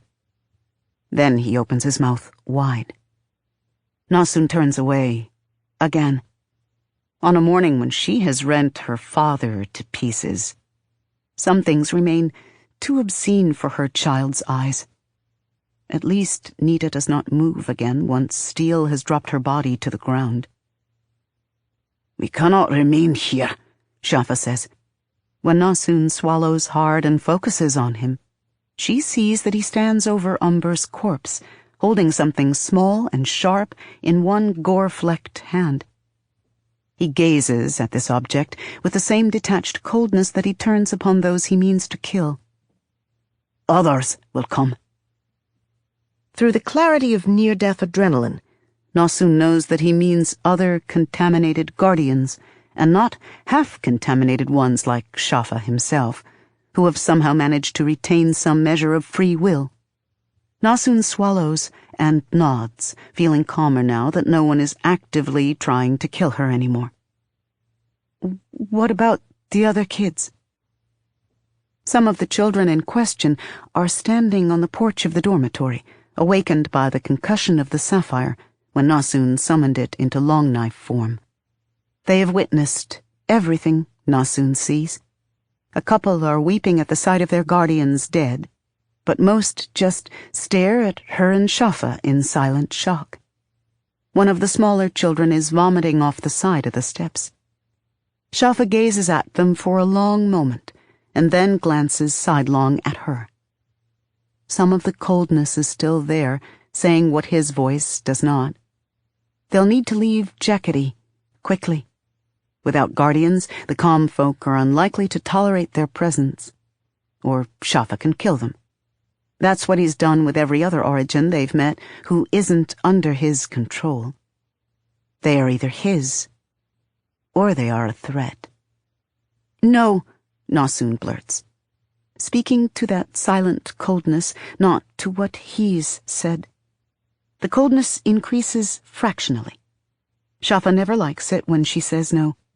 She takes a deep breath, marshalling a little more calm, and corrects herself. Please, Shafa, I can't take any more. This is rank hypocrisy. The decision Nasun has recently made, a silent promise over her father's corpse, belies it. Shafa cannot know what she has chosen, but at the corner of her vision, she is painfully aware of Steel's lingering blood-painted smile. She presses her lips together and means it anyway. It isn't a lie. She can't take the cruelty, the endless suffering. That's the whole point. What she means to do will be, if nothing else, quick and merciful. Shafa regards her for a moment. Then he winces a little, as she has seen him do often in the past few weeks. When the spasm passes, he puts on a smile and comes over to her, though first he closes his hand firmly around the metal bit he's taken from Umber. How is your shoulder? She reaches up to touch it. The cloth of her sleep shirt is wet with blood, but not sodden, and she can still use the arm. It hurts. That will last for a time, I'm afraid. He looks around, then rises and goes to Umber's corpse, ripping off one of Umber's shirt sleeves, one that isn't as splattered with blood as the other, Nasun notes with distant relief. He comes over and pushes up her sleeve, then helps her tie the strip of cloth around her shoulder. He ties it tight. Nasun knows this is good, and will possibly prevent her from needing to have the wound sewn up. But for the moment the pain is worse, and she leans against him briefly. He allows this, stroking her hair with his free hand. The gore-flecked other hand, Nasun notes, stays clenched tight around that metal shard. "What will you do with it?" Nasun asks, staring at the clenched hand. She cannot help imagining something malevolent there, snaking its tendrils forth and looking for another person to infect with the evil Earth's will. "I don't know," Shafa says in a heavy voice. "It's no danger to me, but I remember that and—" He frowns for a moment, visibly groping for a memory that is gone. "That once, elsewhere, we simply recycled them. Here, I suppose, I'll have to find somewhere isolated to drop it, and hope no one stumbles across it any time soon." "What will you do with that?"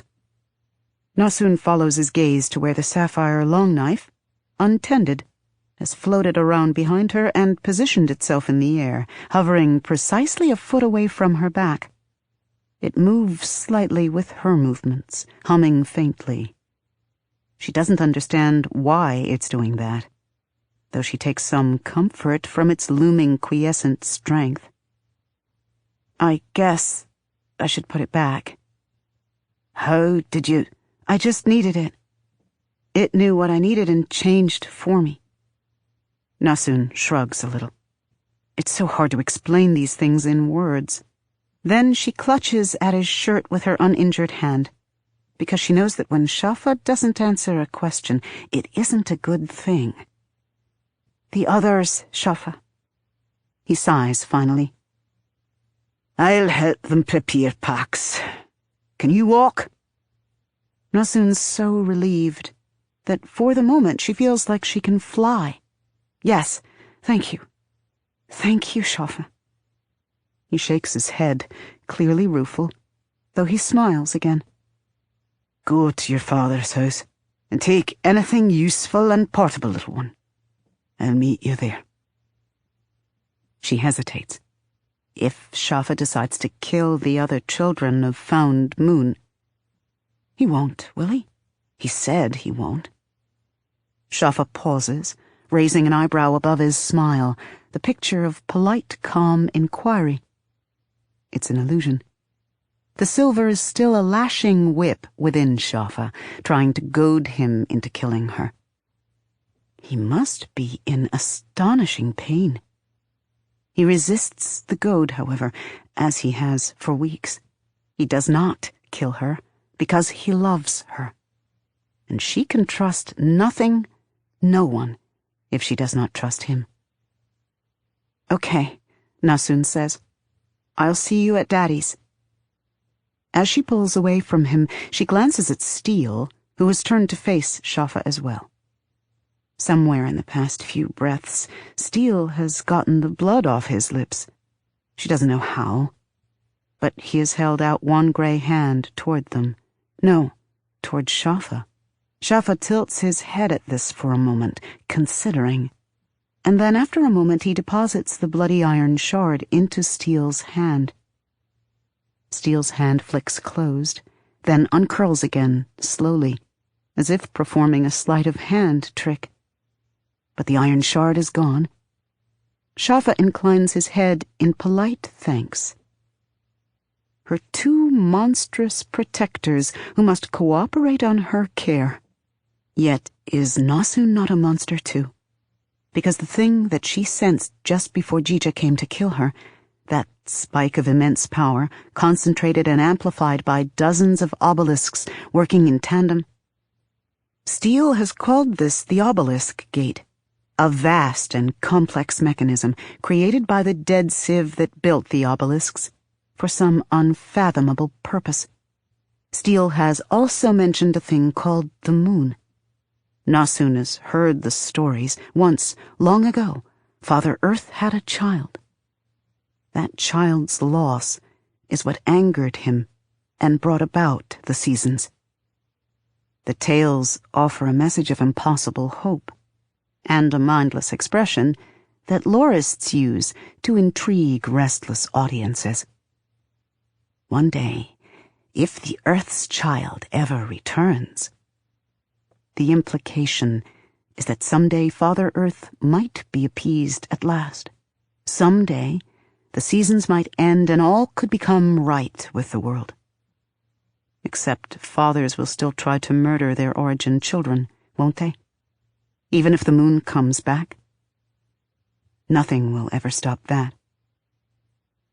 Bring home the moon, Steele has said. End the world's pain.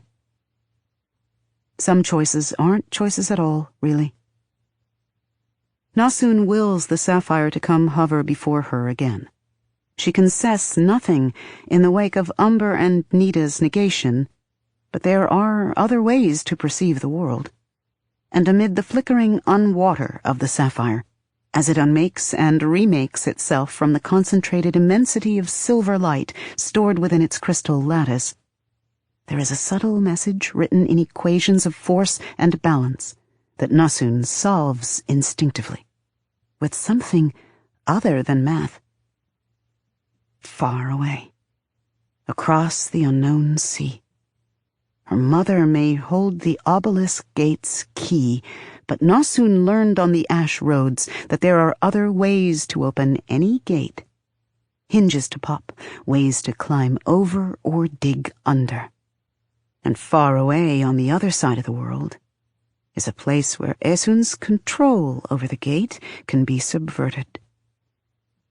I know where we need to go, Shafa, Nasun says. He eyes her for a moment, his gaze flicking to Steele and back. Do you know? Yes. It's a really long way, though. She bites her lip.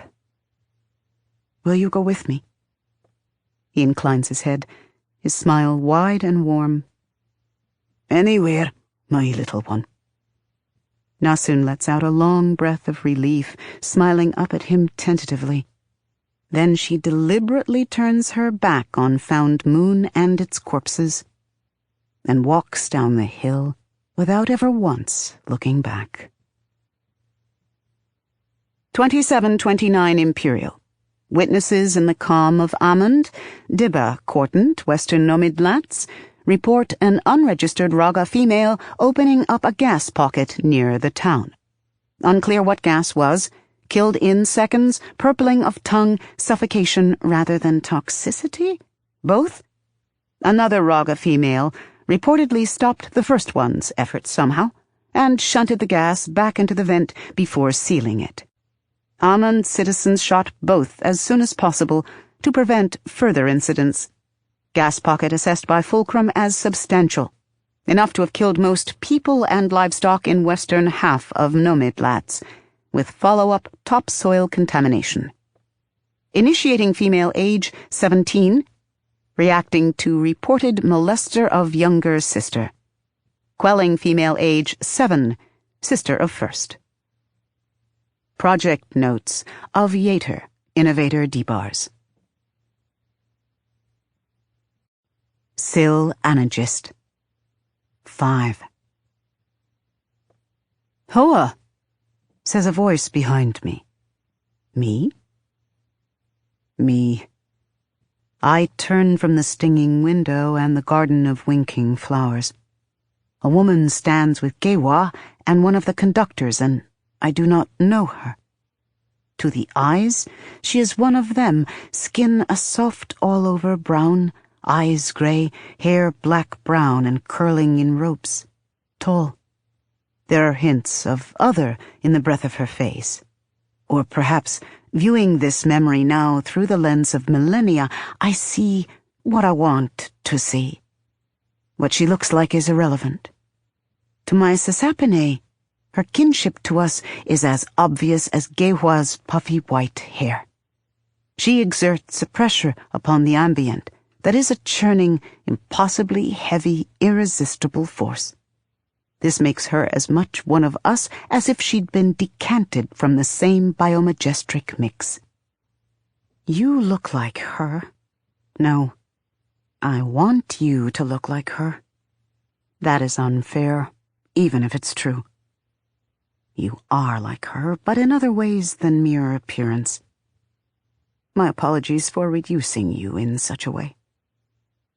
The conductor speaks as her kind do, in thin vibrations that only ripple the air and barely stir the ground. Words. I know this conductor's name word, Phelan, and I know, too, that she is one of the nicer ones, but this knowledge is still and indistinct, like so much about them. For a very long time I could not tell the difference between one of their kind and another. They all look different, but they have the same non-presence within the ambient. I still have to remind myself that hair textures and eye shapes and unique body odors each have as much meaning to them as the perturbations of tectonic plates have to me. I must be respectful of their difference. We are the deficient ones, after all, stripped of much that would have made us human. This was necessary, and I do not mind what I am. I like being useful, but many things would be easier if I could understand our creators better. So I stare at the new woman, the us woman, and try to pay attention while the conductor introduces her. Introduction is a ritual that consists of explaining the sounds of names and the relationships of the families, professions. Honestly, I don't know. I stand where I am supposed to and say the things I should. The conductor tells the new woman that I am Hua and that Gehwa is Gewa, which are the name words they use for us.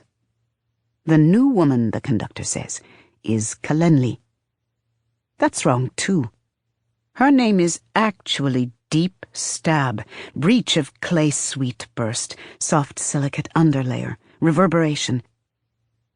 But I will try to remember Kalenli when I use words to speak. The conductor seems pleased that I say, "How do you do?" when I'm supposed to. I'm glad. Introduction is very difficult, but I've worked hard to become good at it. After this, she starts speaking to Kalenli. When it becomes clear that the conductor has nothing more to say to me, I move behind Gehwa and begin plaiting some of her thick, poofy mane of hair. The conductors seem to like it when we do this, though I don't really know why. One of them said that it was cute to see us taking care of one another just like people. I'm not sure what cute means. Meanwhile, I listen. Just doesn't make sense, Phelan is saying with a sigh. I mean, the numbers don't lie, but...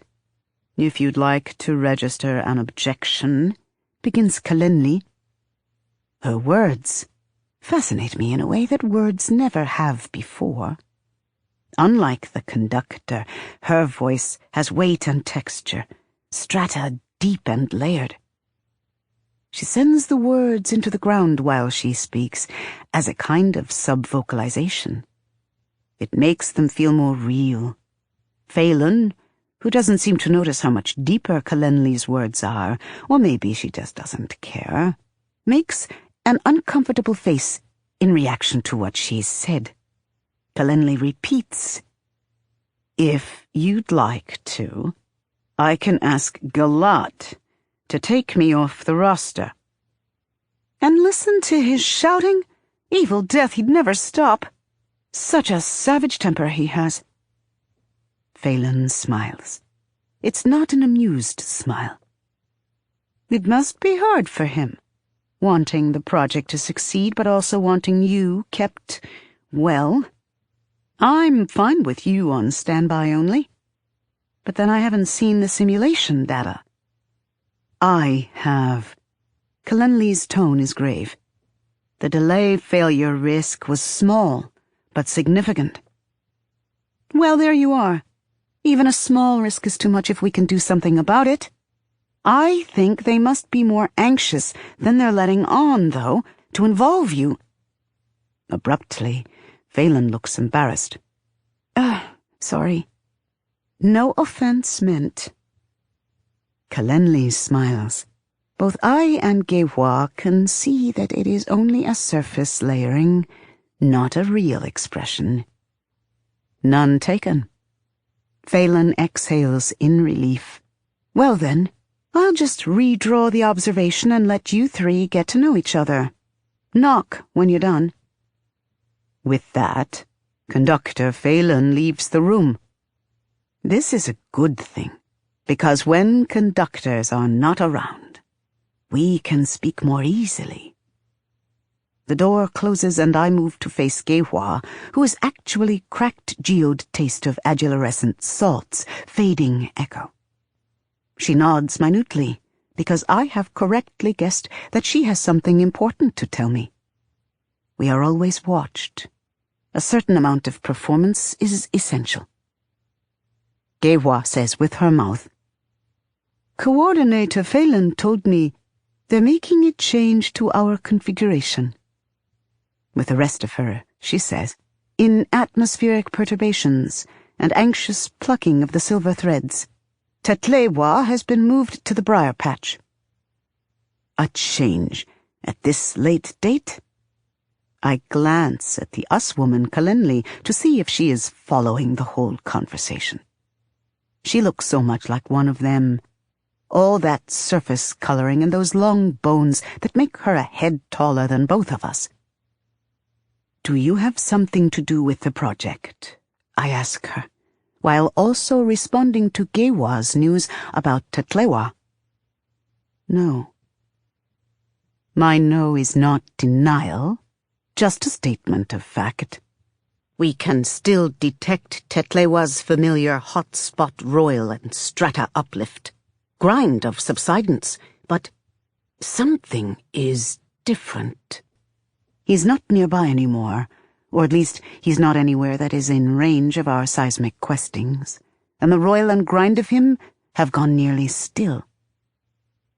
Decommissioned is the word the conductors prefer to use when one of us is removed from service.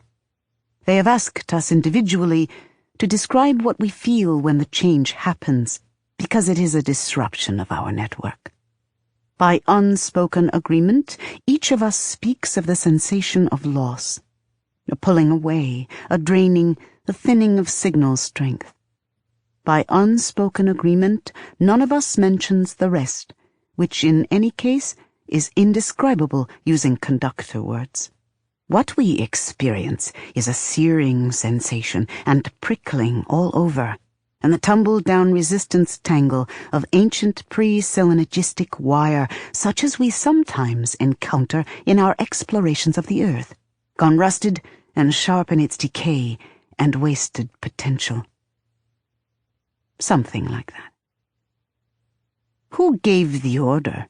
I want to know. Gehwa has become a slow fault ripple of stark, frustrated, confused patterns.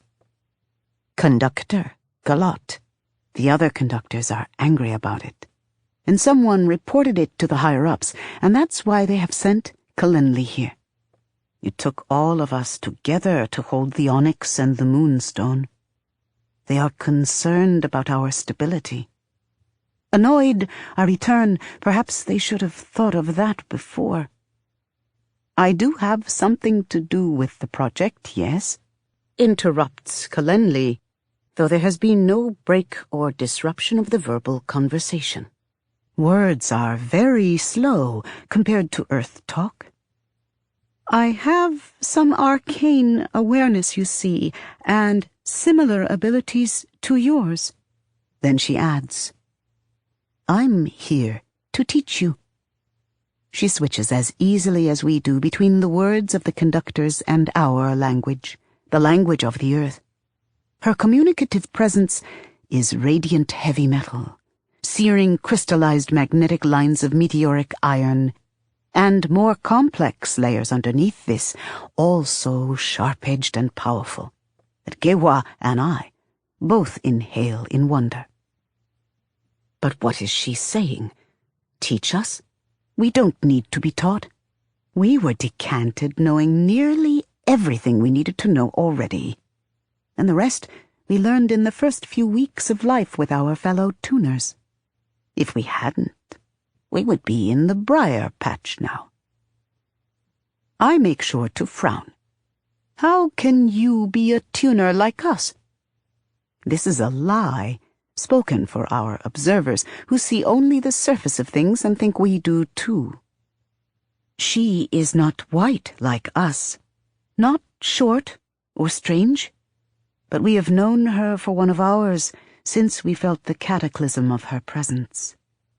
I do not disbelieve that she is one of us. I can't disbelieve the incontrovertible. Kalenli smiles, with a wryness that acknowledges the lie. Not quite like you, but close enough.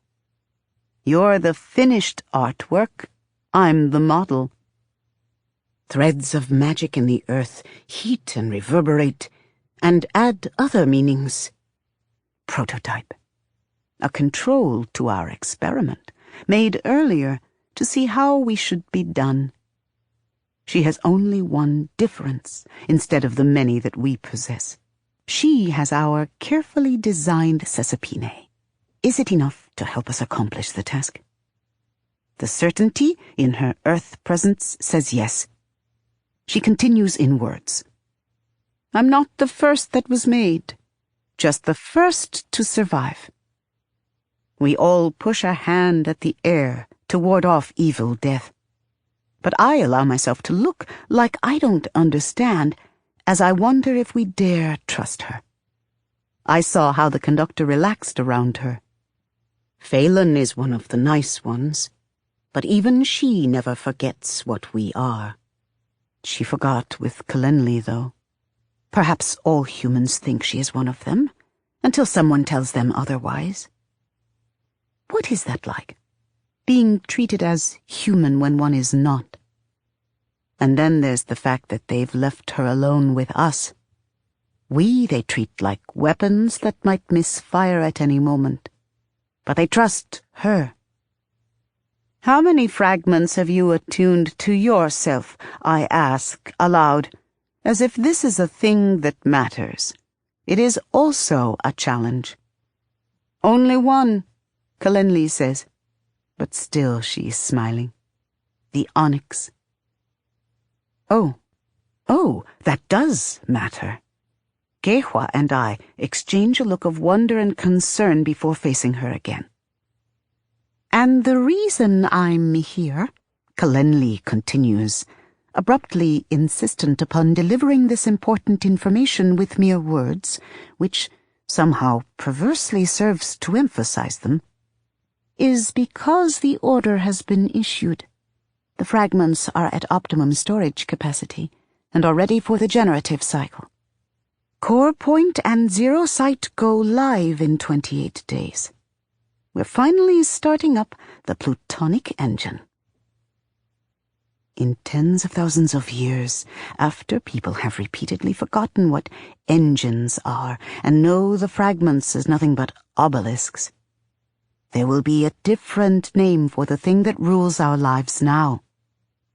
It will be called the Obelisk Gate, which is both more poetic and quaintly primitive. I like that name better.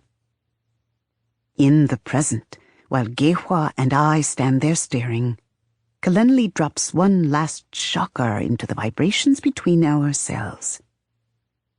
That means I have less than a month to show you who you really are. Gehwa frowns. I manage not to react, because the conductors watch our bodies as well as our faces, but it is a narrow thing.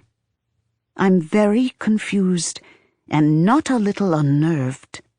I have no idea in the present of this conversation that it is the beginning of the end. Because we tuners are not origins, you see. Orogeny is what the difference of us will become over generations of adaptation to a changed world. You are the shallower, more specialized, more natural distillation of our so unnatural strangeness.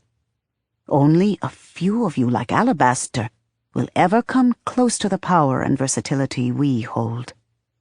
But that is because we were constructed as intentionally and artificially as the fragments you call obelisks. We are fragments of the great machine, too. Just as much a triumph of gen engineering and biomagistry and geomagistry and other disciplines for which the future will have no name.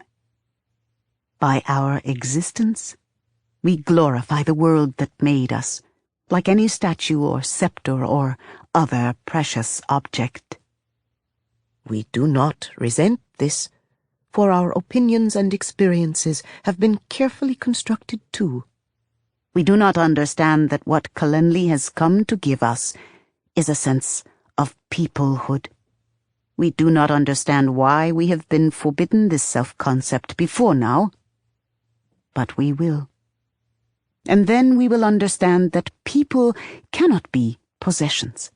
And because we are both, and this should not be, a new concept will take shape within us, though we have never heard the word for it because the conductors are forbidden to even mention it in our presence. Revolution.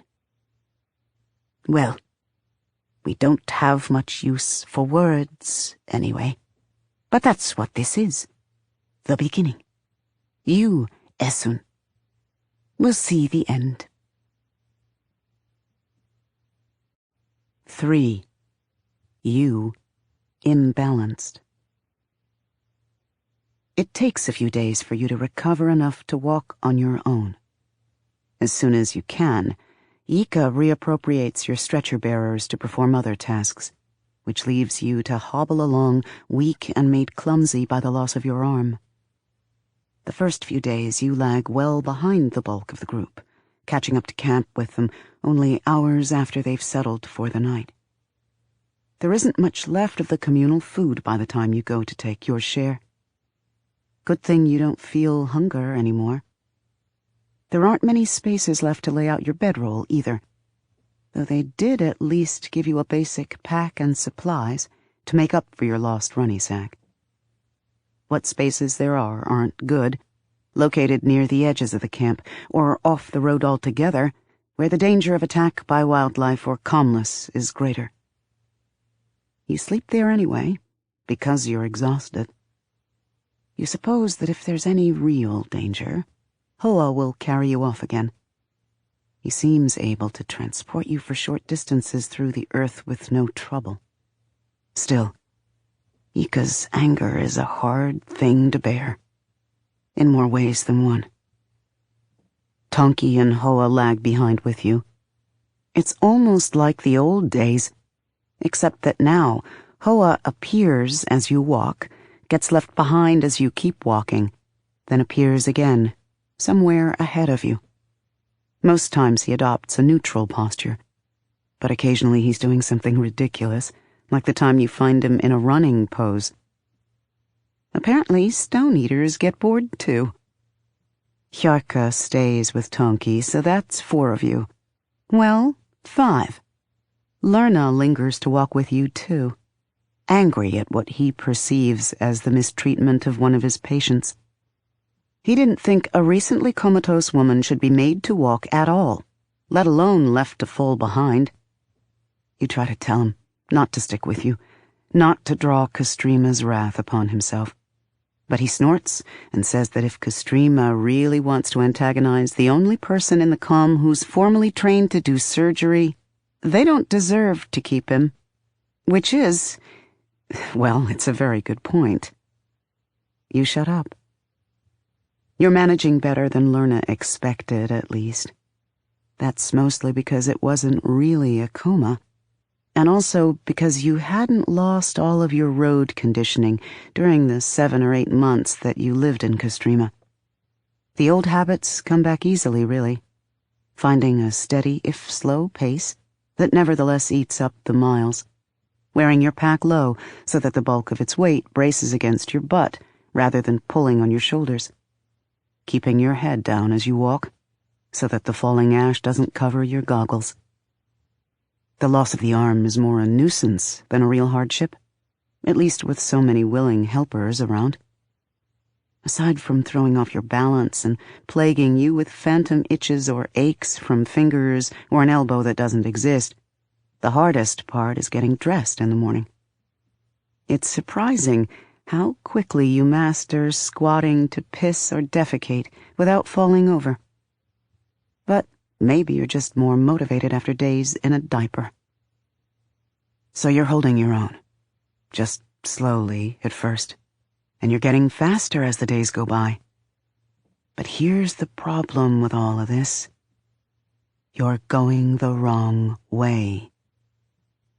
Tonki comes over to sit by you one evening.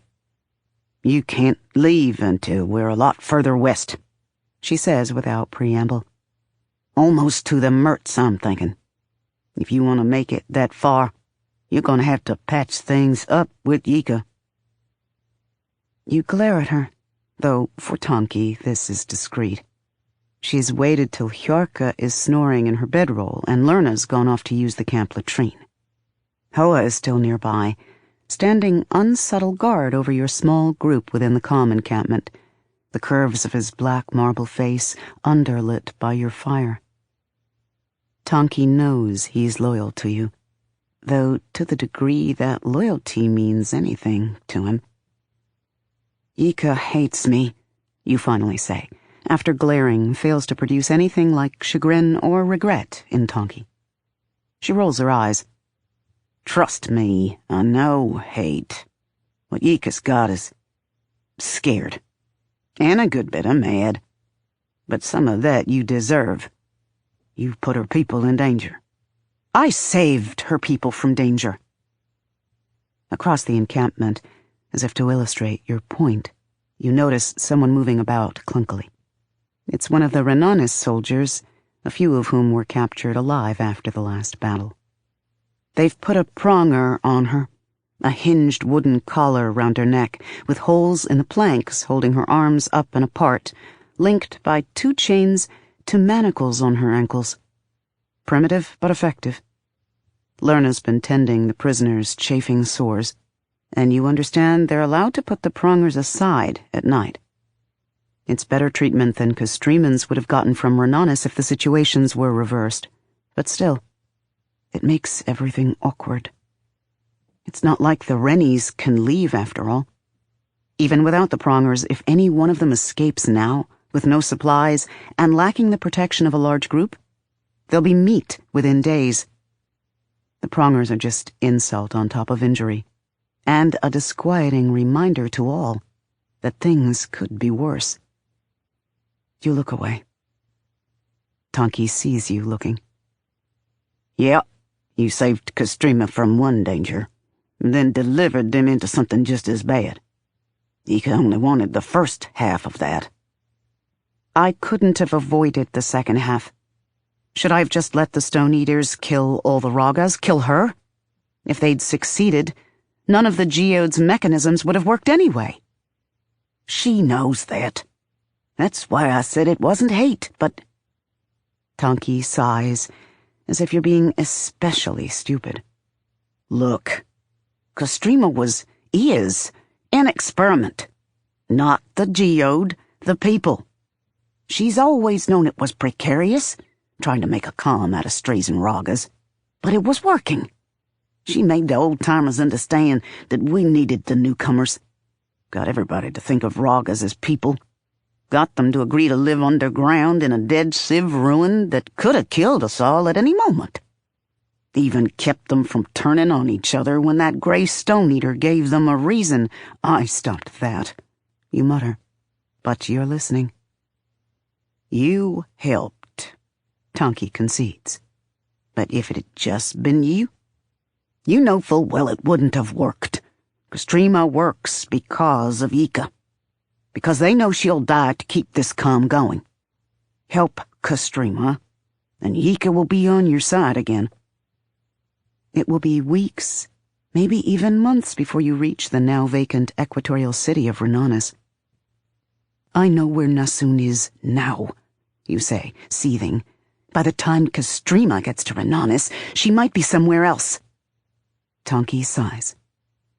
"It's been a few weeks already, Essen."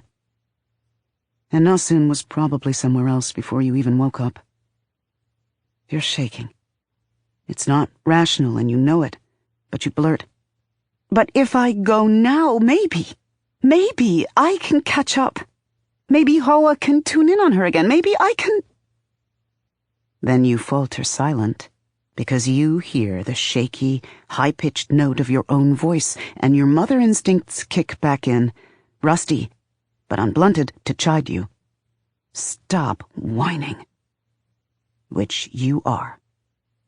So you bite back more words, but you're still shaking a little. Tonki shakes her head, an expression on her face that might be sympathy, or maybe it's just rueful acknowledgement of how pathetic you sound. Well, at least you know it's a bad idea. But if you're that determined, then you'd better get started now. She turns away. Can't really blame her, can you?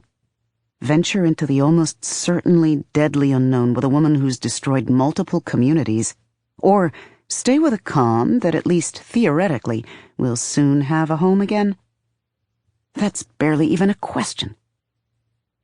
But you should really know better than to try to predict what Tonki will do. She sighs after you subside and sit back on the rock you've been using for a chair. I can probably wrangle some extra supplies out of the quartermaster if I tell them I need to go scouting something for the innovators. They're used to me doing that.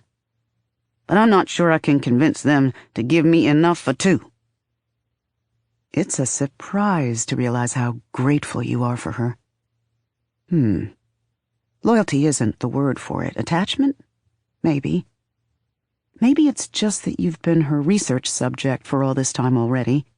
So of course she's not going to let you slip away when she's followed you across decades and half the stillness. But then you frown. 2? Not 3? You thought things were working out with her and Hjarka. Tonki shrugs, then awkwardly bends to tuck into the little bowl of rice and beans she has from the communal pot. After she swallows, she says, I prefer to make conservative estimates. You better too. She means Lerna, who seems to be in the process of attaching himself to you. You don't know why. You're not exactly a prize, dressed in ash and with no arm, and half the time he seems to be furious with you. You're still surprised it's not all the time. He always was a strange boy. Anyway, here's a thing I want you to think about, Tonki continues. What was Nasun doing when you found her? And you flinch, because, damn it, Tonki has once again said aloud a thing that you would have preferred to leave unsaid and unconsidered. And because you remember that moment, with the power of the gate sluicing through you, when you reached and touched and felt a familiar resonance touch back. A resonance backed and amplified by something blue and deep and strangely resistant to the gate's linkage. The gate told you, somehow, that it was the sapphire. What is your 10-year-old daughter doing playing with an obelisk? How is your 10-year-old daughter alive after playing with an obelisk? You think of how that momentary contact felt. Familiar vibration taste of an orogeny which you've been quelling since before she was born, and training since she was 2, but so much sharper and more intense now. You weren't trying to take the sapphire from Nasun, but the gate was, following instructions that long-dead builders somehow wrote into the layered lattices of the onyx. Nasun kept the sapphire, though. She actually fought off the obelisk gate. What has your little girl been doing this long dark year? To develop such skill? You don't know what her situation is, Tonki continues, which makes you blink out of this terrible reverie and focus on her. You don't know what kind of people she's living with. You said she's in the Antarctics, somewhere near the eastern coast. That part of the world shouldn't be feeling the season much yet. So what are you going to do, then? Snatch her out of a calm where she's safe and has enough to eat and can still see the sky, and drag her north to a calm sitting on the rifting where the shakes will be constant and the next gas vent might kill everyone? She looks hard at you. Do you want to help her, or just have her with you again? Those two things aren't the same. Jija killed Uche, you snap. The words don't hurt, unless you think about them as you speak. Unless you remember your son's smell, or his little laugh, or the sight of his body under a blanket. Unless you think of Corundum. You use anger to press down the twin throbs of grief and guilt. I have to get her away from him. He killed my son. He hasn't killed your daughter yet. He's had, 20 months? 21? That means something. Tonki spies Lerna coming back toward you through the crowd and sighs. There are just things you ought to think about, is all I'm saying. And I can't even believe I'm saying it. She's another obelisk user, and I can't even go investigate it. Tonki utters a frustrated, grumbly sound. I hate this damn season. I hate to be so rusting practical now. You're surprised into a chuckle, but it's weak. The questions Tonki's raised are good ones, of course, and some of them you can't answer. You think about them for a long time that night, and in the days thereafter. Renanis is nearly into the western coastals, just past the Murs Desert. Castrima is going to have to go through the desert to get there, because skirting around it would drastically increase the length of your journey, a difference of months versus years. But you're making good time through the central Somidlats, where the roads are decently passable, and you haven't been bothered by many raiders or significant wildlife. The hunters have been able to find a lot of forage to supplement the calm stores, including a little more game than before. Unsurprising, since they're no longer competing against hordes of insects. It's not enough. Small voles and birds just aren't going to hold a calm of 1,000+ people for long. But it's better than nothing. When you start noticing changes in the land that presage desert, thinning of the skeletal forest, flattening of the topography, a gradual drawing away of the water table amid the strata, you decide that it's time to finally try to talk to Yiga. By now you've entered a stone forest, a place of tall, sharp-edged black spires that claw irregularly at the sky above and around you as the group edges through its depths. There aren't many of these in the world. Most get shattered by shakes or, back when there was a fulcrum, deliberately destroyed by fulcrum blackjackets at local comm's commissioned request. No comm lives in a stone forest, see? And no well-run comm wants one nearby. Apart from stone forest's tendency to collapse and crush everything within, they tend to be riddled with wet caves and other water-hewn formations that make marvelous homes for dangerous flora and fauna. Or people. The road runs straight through this stone forest, which is bullshit. That is to say, no one in their right mind would have built a road through a place like this. If a cortant governor had proposed using people's taxes on this dangerous bit of bandit bait, that governor would have been replaced in the next election, or shanked in the night. So that's your first clue that something's off about the place. The second is that there's not much vegetation in the forest.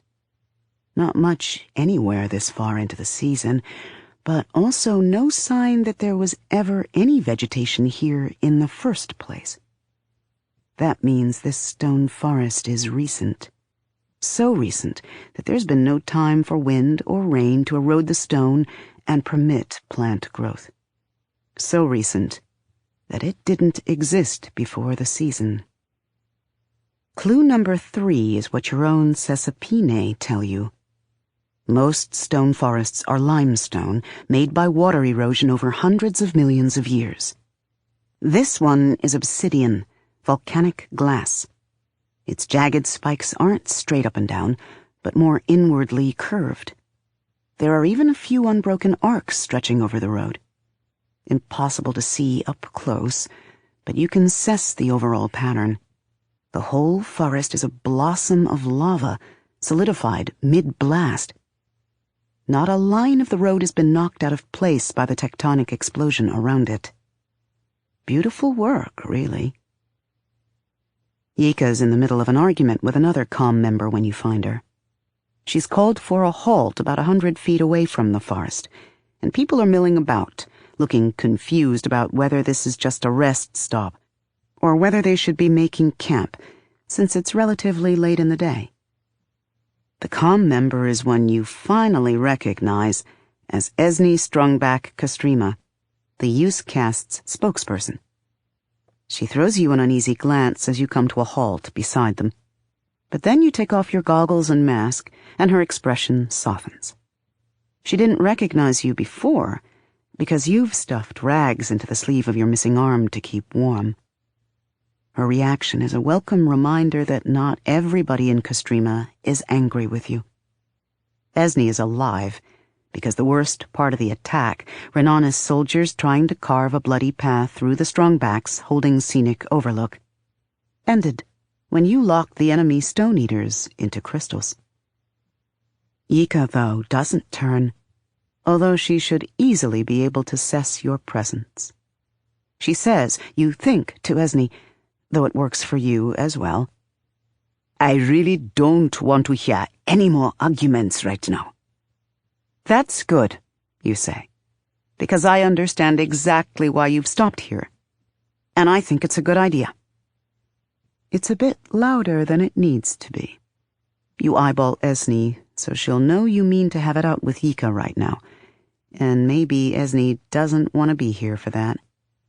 But a woman who leads the comm's defenders isn't going to scare easily, so you're not entirely surprised when Esni looks amused and folds her arms, ready to enjoy the show. Yika turns to you slowly, a look of mingled annoyance and incredulity on her face. She says, "Nice to know you approve," in a tone that sounds anything but pleased. "Not that I actually care if you do." You set your jaw. You says it, right? I'd call it the work of a 4 or 5 ringer, except I know that ferals can have unusual skill. You mean her.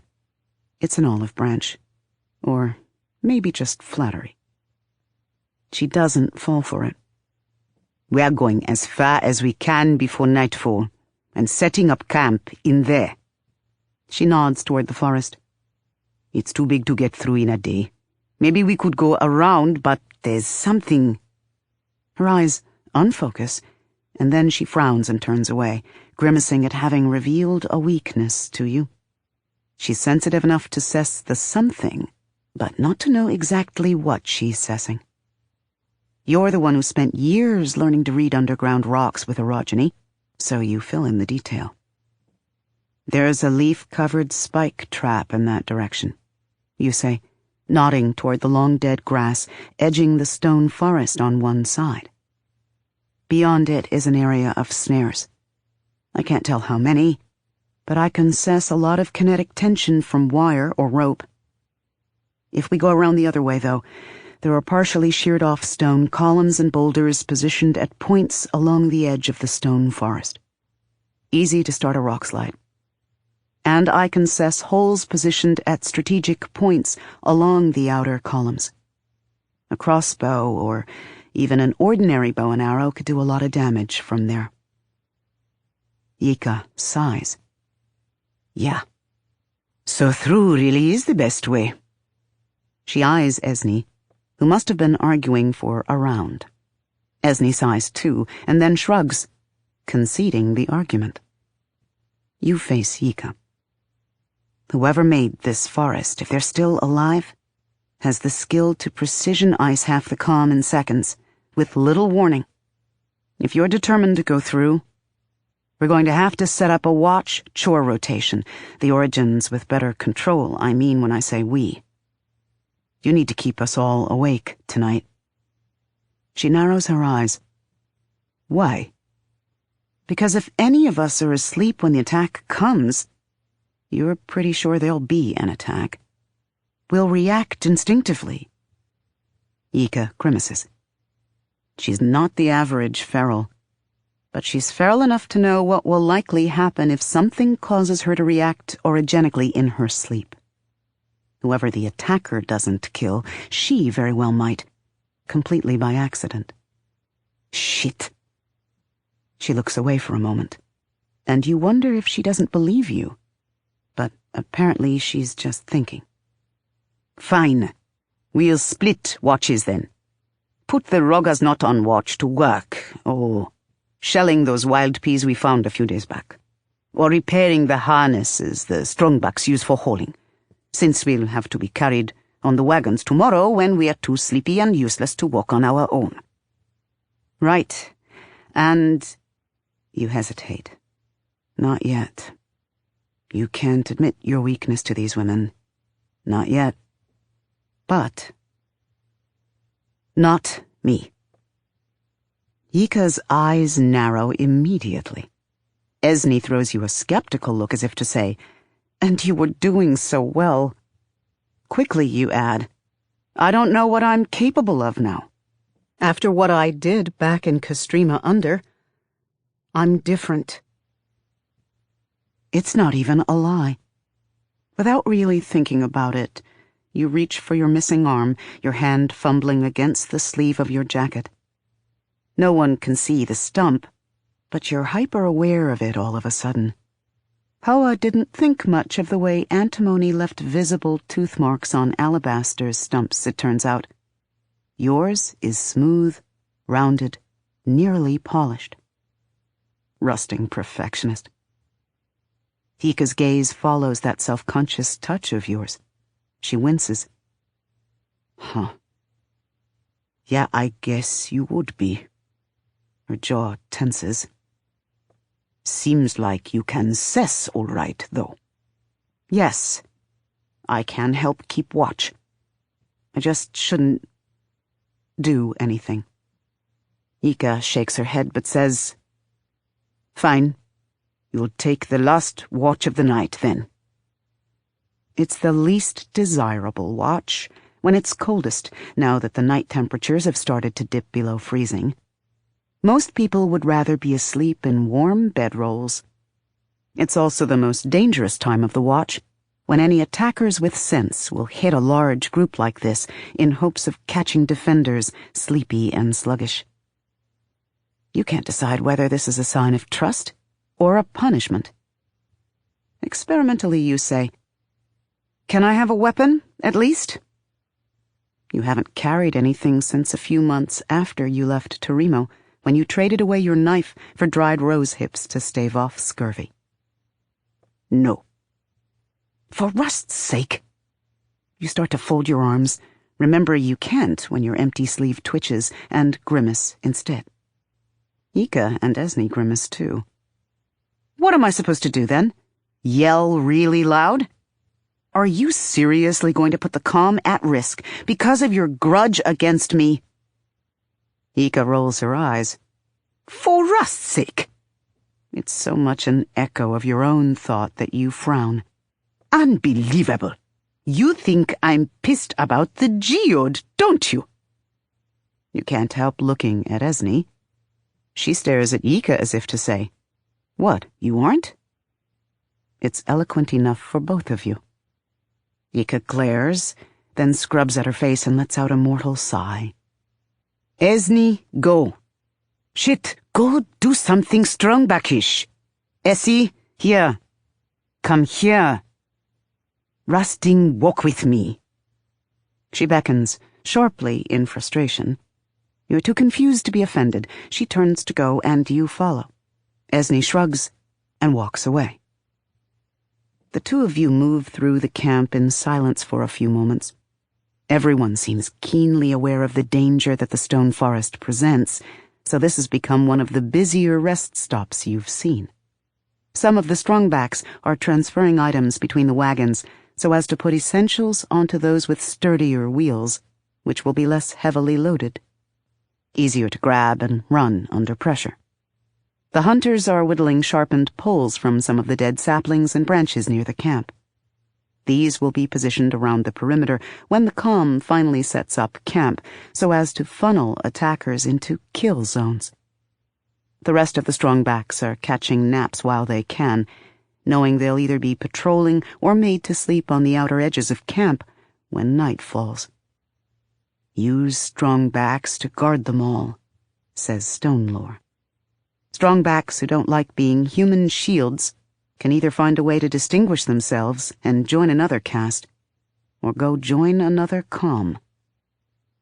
Your nose wrinkles as you pass the hastily dug roadside ditch that is currently occupied by 6 or 7 people, with a few of the younger resistance standing around to do the unhappy duty of shoveling dirt over the results. Unusually, there's a brief line of people waiting for their turn to squat. Not surprising that so many people need to evacuate their bowels at once. Here in the looming shadow of the stone forest, everyone's on edge. Nobody wants to get caught with their pants down after dark. You're thinking you might need to take a turn in the ditch yourself when Yika surprises you out of this scintillating rumination. So, do you like us yet? What? She gestures over the camp, the people of the calm. You've been with Kastrima for the better part of a year now. Got any friends? You think, before you can stop yourself. No, you say. She eyes you for a moment, and guiltily you wonder if she was expecting you to name her. Then she sighs. Started rolling Lerna yet? No accounting for taste, I guess, but the breeders say the signs are all there. Me? When I want a man, I pick one who doesn't talk so much. Women are sure, I bet. They know not to ruin the mood. She starts to stretch, grimacing as she works out a kink in her back. You use the time to get control of the horrified embarrassment on your face. The rusting breeders obviously aren't busy enough. No, you say. Not yet? You sigh. Not yet. The rust are you waiting for? The road's not getting any safer. You glare at her.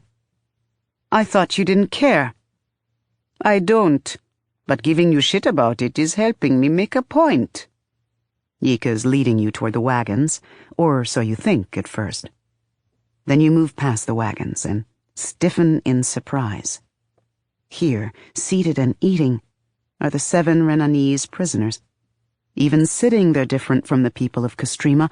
All of the Renanese bring pure Sanzed, or close enough not to matter, bigger than average even for that race, with fully grown ash-blow manes or shorn-sided braids or short bottle brushes to heighten the effect. The prangers have been put aside for the moment, though the chains linking each prisoner to their set are still in place, and there are a few strongbacks standing guard nearby. You're surprised that they're eating, since you haven't made full camp for the night yet. The strongbacks on guard are eating too, but that only makes sense. They've got a long night ahead of them. The Rennies look up as you and Yika approach, and that makes you stop in your tracks, because you recognize one of the prisoners. Danil, the general of the Renanis army. She's healthy and whole, apart from red marks around her neck and wrists from the pronger. The last time you saw her up close, she was summoning a shirtless guardian to kill you. She recognizes you, too, and her mouth flattens into a resigned, ironic line. Then, very deliberately, she nods to you before turning back to her bowl. Yika hunkers down to a crouch beside Danil, to your surprise. So, how's the food? Danil shrugs, still eating. Better than starving. It's good, says another prisoner across the ring. He shrugs when one of the others glares at him. Well, it is. They just want us to be able to haul their wagons, says the man who glared. Yeah, Yika interrupts, That's precisely right. Strongbacks in Castrima get a calm share and a bed when we have one to give, in exchange for their contribution. What did you get from Renanis? Some rusting pride, maybe, says the glarer, glaring harder. Shut up, Fold, says Daniel. These mongrels think they... Daniel sets her bowl of food down. The glarer immediately shuts up and tenses, his eyes going a little wide. After a moment, Daniel picks up her bowl and resumes eating. Her expression hasn't changed the whole time. You find yourself suspecting that she's raised children. Yika, elbow propped on one knee, rests her chin on her fist and watches Fald for a moment. To Daniel, she says, "So what do you want me to do about that one?" Fald immediately frowns. What? Daniel shrugs. Her bowl's empty now, but she runs a finger around its curve to sweep up the last sauce. Not for me to say anymore. Doesn't seem very bright. Yika purses her lips, considering the man. Not bad looking, but harder to breed for brains than looks. Daniel says nothing for a moment, while Fald looks from her to Yika and back in growing incredulity. Then, with a heavy sigh, Daniel looks up at Fald, too. What do you want me to say? I'm not his commander anymore. Never wanted to be in the first place. I got drafted. Now I don't rusting care. I can't believe you, Fald says. His voice is too loud, rising in panic. I fought for you. And lost. Daniel shakes her head. Now it's about surviving, adapting. Forget all that crap you heard back in Renanis about Sanzeds and mongrels. That was just propaganda to unite the calm. Things are different now. Necessity is the only law. Don't you rusting quote stone lore at me. She's quoting stone lore because you don't get it, snaps the other man, the one who liked the food. They're feeding us. They're letting us be useful. It's a test, you stupid shit, to see if we're willing to earn a place in this calm. This calm? Fald gestures around at the camp. His laugh echoes off the rock faces. People look around, trying to figure out if the yelling means there's some kind of problem. Do you hear yourself? These people haven't got a chance. They should be finding somewhere to bunker down, maybe rebuild one of the comms we raised along the way. Instead, Yika moves with a casualness that doesn't deceive you. Everyone could see this coming, including Fald, but he's too stubborn to acknowledge reality. She stands up and unnecessarily brushes ash off her shoulders, then steps across the circle and then puts a hand on the crown of Fald's head. He tries to twitch back, swatting at her. Don't rusting touch! But then he stops. His eyes glaze over. Yika's done that thing to him. The thing she did to Cutter back in Castrima Under, when people were working themselves into an Origin lynching mob. Because you knew it was coming this time, you're able to get a better handle on how she does the strange pulse. It's definitely magic, some kind of manipulation of the thin, silvery filaments that dance and flicker between the motes of a person's substance. Yika's pulse cuts through the knot of threads at the base of Fald's brain, just above the Sasapine. Everything's still intact, physically. But magically, it's as if she's chopped his head off. He sags backward, and Yika steps aside to let him flop bonelessly to the ground.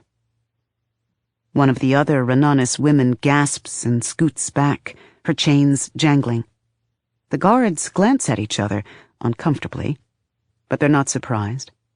Word of what Yika did to Cutter spread through the calm afterward.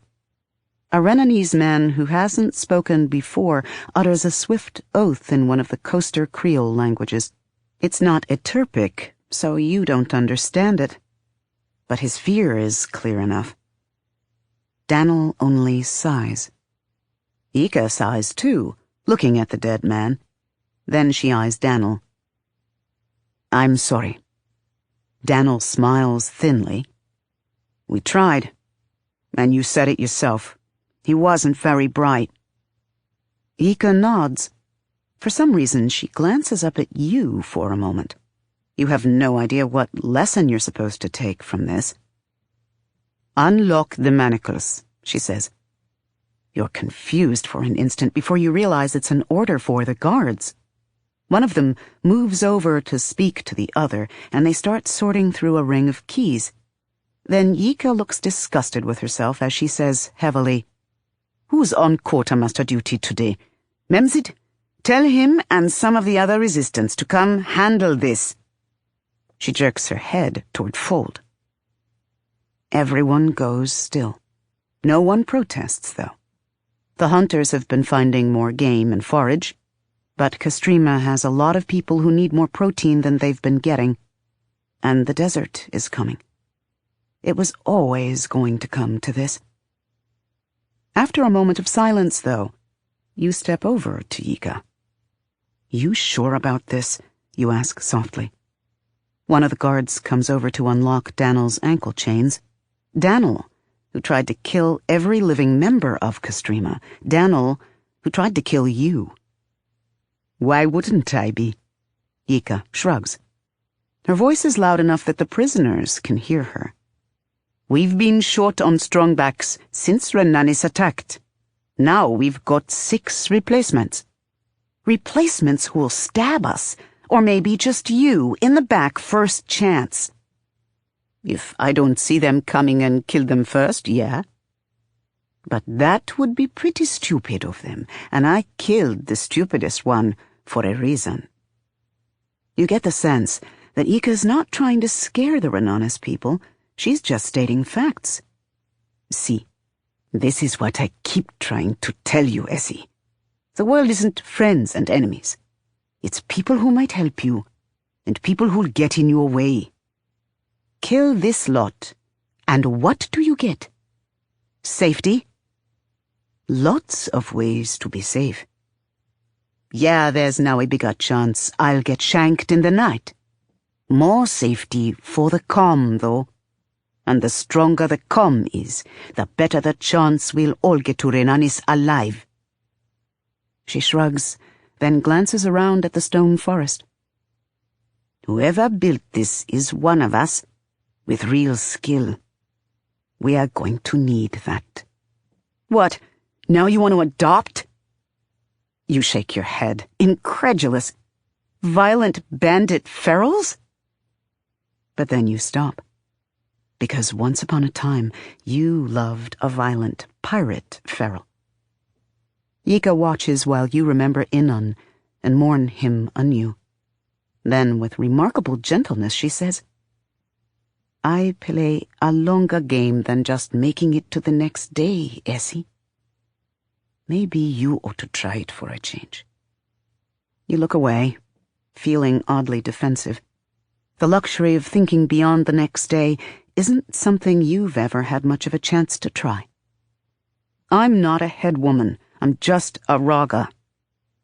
Ika tilts her head in ironic acknowledgement. You don't use that word nearly as often as she does. When she says it, it's pride. When you use it, it's assault. Well, I'm both, Ika says. A head woman and a raga.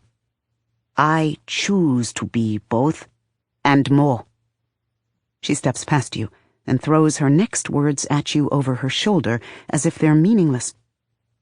You didn't think about any of us while you were using those obelisks, did you? You thought about destroying your enemies. You thought about surviving, but you couldn't get beyond that. That's why I've been so pissed at you, Essie. Months in my com, and still all you are is just a roga. She walks off then, yelling to everyone in earshot that the rest break is over. You watch until she vanishes amid the stretching, grumbling crowd. Then you glance over at Daniel, who's since stood up and is rubbing the red mark on one of her wrists. There's a carefully neutral look on the woman's face as she watches you. She dies, you die, you say. If Yika won't look after herself, you'll do what you can for her. Daniel lets out a brief, amused breath. That's true, whether you threaten me or not. Not like anybody else here would give me a chance.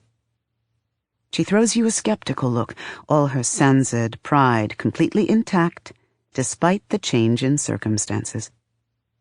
You really aren't very good at this, are you? Earth fires and rust buckets. You walk away, because if Yika already thinks less of you for destroying all threats, she's really not going to like it if you start killing people who annoy you for sheer pique. 2562. Niner Shake in western coastals, epicenter somewhere near Baga Cortant. Lorist accounts from the time note that the shake turned the ground to liquid. Poetic. One fishing village survived intact. From a villager's written account, Bastard Roggy killed the Sheikh when we killed him. Report filed at the fulcrum, shared with permission by Imperial Origin, who later visited the area, notes also that an underwater oil reservoir off the coast could have been breached by the Sheikh, but the unregistered Raga in the village prevented this, would have poisoned water and beaches for miles down the coast. Project notes of Yater Innovator DeBars. 4. Nasun, wandering in the wilderness. Shafa is kind enough to guide the other 8 children of Found Moon out of Jeketi, along with Nasun and himself.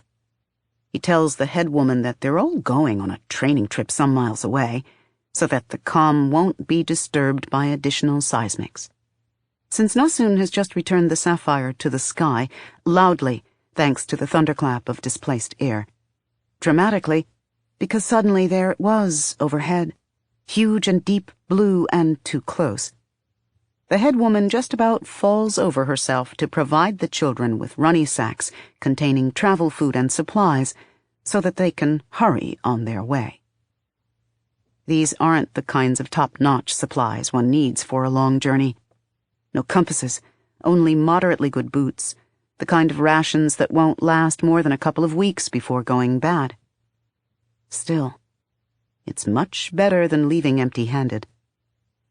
None of the people of the calm know that Umber and Nita are dead. Shafa carried their bodies into the Guardian's dorm and laid them out on their respective beds, arranged in dignified poses.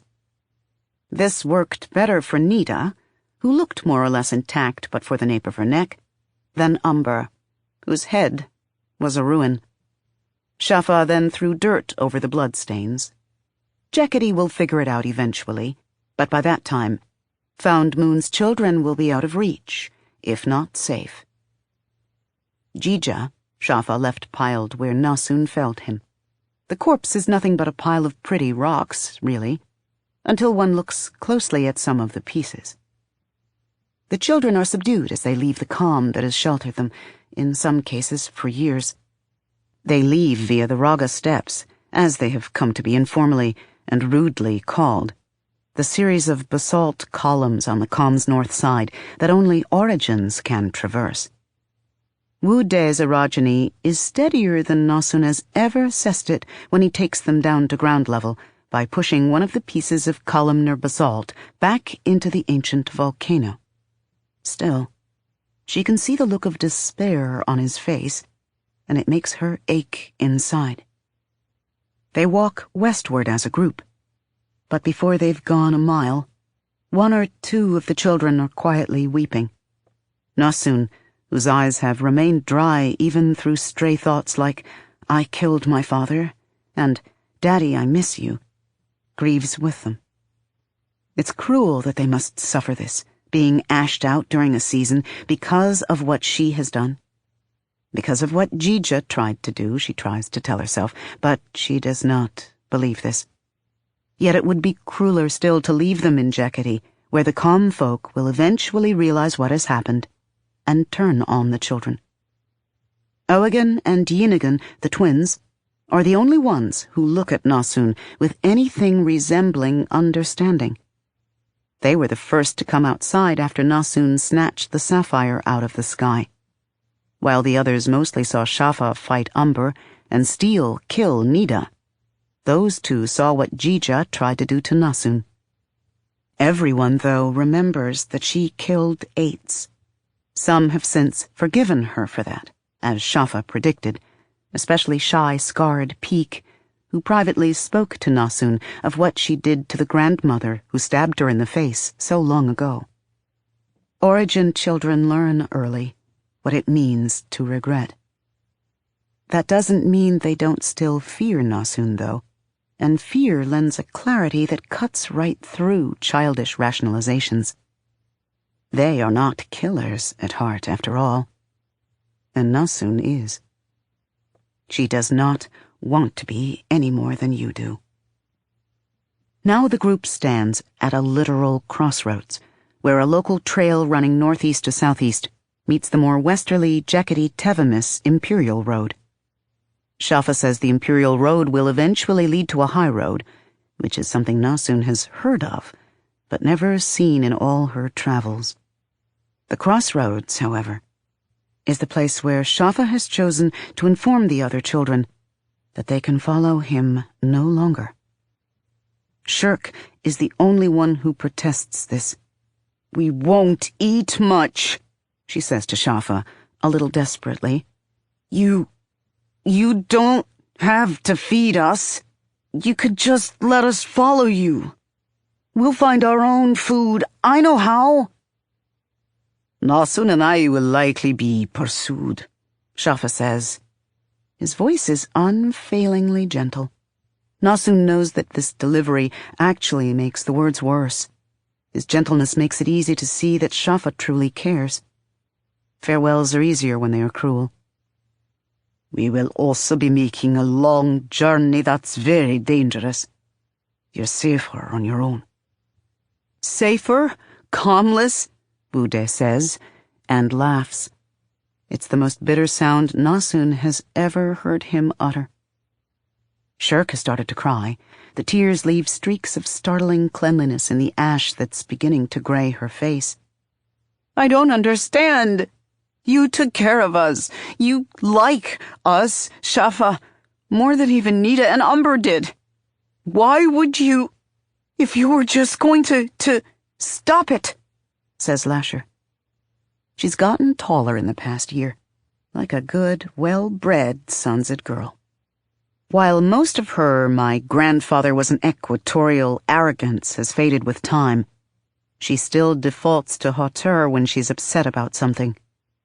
She's folded her arms and is looking away from the trail, off at a group of bare foothills in the near distance. "Have some rusting pride.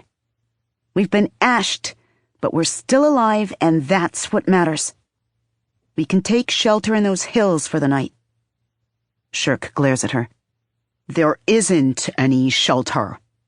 We're going to starve to death, or—" "We won't."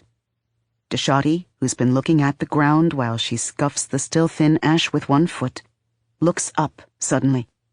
She's watching Shafa as she speaks to Shirk and the others. "There are places we can live. We just have to get them to open the gates." There's a tight, determined look on her face. Shafa turns a sharp gaze on Deshati, and to her credit, she does not flinch. "You mean to force your way in?" he asks her. "That's what you want us to do, isn't it? You wouldn't be sending us away if you weren't okay with us doing what we have to." She tries to shrug. She's too tense for such a casual gesture. It makes her look briefly twitchy, as if with a palsy. "We wouldn't still be alive if you weren't okay with that." Nasun looks at the ground. It's her fault that the other children's choices have been whittled down to this. There was beauty in Found Moon. Among her fellow children, Nasun has known the delight of reveling in what she is and what she can do, among people who understand and share that delight. Now something once wholesome and good is dead. You'll kill everything you love, eventually, Steele has told her. She hates that he is right. Shafa regards the children for a long, thoughtful moment. His fingers twitch, perhaps remembering another life and another self, who could not have endured the idea of unleashing 8 young Misilims upon the world. That version of Shafa, however, is dead. The twitch is only reflexive. Yes, he says, that is what I want you to do, if you need to hear it said aloud. You have a better chance in a large, thriving calm than you do on your own. So allow me to make a suggestion. Shafa steps forward and crouches to look Deshati in the eye, reaching out also to grip Shirk's thin shoulder. He says to all of them, with that same gentle intensity that he used before, kill only one, initially. Pick someone who tries to harm you, but only one. Even if more than one tries. Disable the others, but take your time killing that one person. Make it painful. Make sure your target screams. That's important. If the first one that you kill remains silent, kill another. They stare back at him. Even Lasher seems nonplussed. Nasun, however, has seen Shafa kill. He has given up some of who he was, but what remains is still an artist of terror. If he has seen fit to share the secrets of his artistry with them, they're lucky. She hopes they appreciate it. He goes on. When the killing is done, make it clear to those present that you acted only in self-defense, then offer to work in the dead person's place, or to protect the rest from danger. But they'll recognize the ultimatum. They must accept you into the calm. He pauses, then fixes his ice-white gaze on Deshati. If they refuse, what do you do? She swallows. Kill them all. He smiles again, for the first time since leaving Jeketi, and cups the back of her head in fond approval. Shirk gasps a little, shocked out of tears. Owagan and Yinigan hold each other, their expressions empty of anything but despair. Lasher's jaw has tightened, her nostrils flaring. She means to take Shafa's words to heart. Deshati does too, Nasun can tell. But it will kill something in Deshati to do so. Shafa knows this. When he stands to kiss Deshati's forehead, there is so much sorrow in the gesture that Nasun aches afresh. All things change during a season, he says. Live. I want you to live. A tear spills from one of Deshati's eyes before she can blink it away. She swallows audibly, but then she nods and steps away from him and backs up to stand with the others. There's a gulf between them now, Shafa and Nasun on one side, Found Moon's children on the other. The ways have parted. Shafa does not show discomfort with this. He should.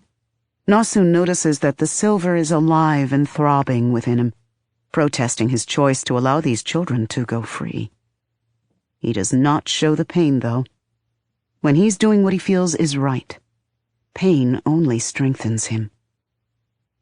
He stands. And should the season ever show real signs of abating, flee. Scatter and blend in elsewhere as best you can. The Guardians aren't dead, little ones. They will return, and once word spreads of what you've done, they'll come for you. The regular Guardians, Nasun knows he means. The uncontaminated ones like he used to be.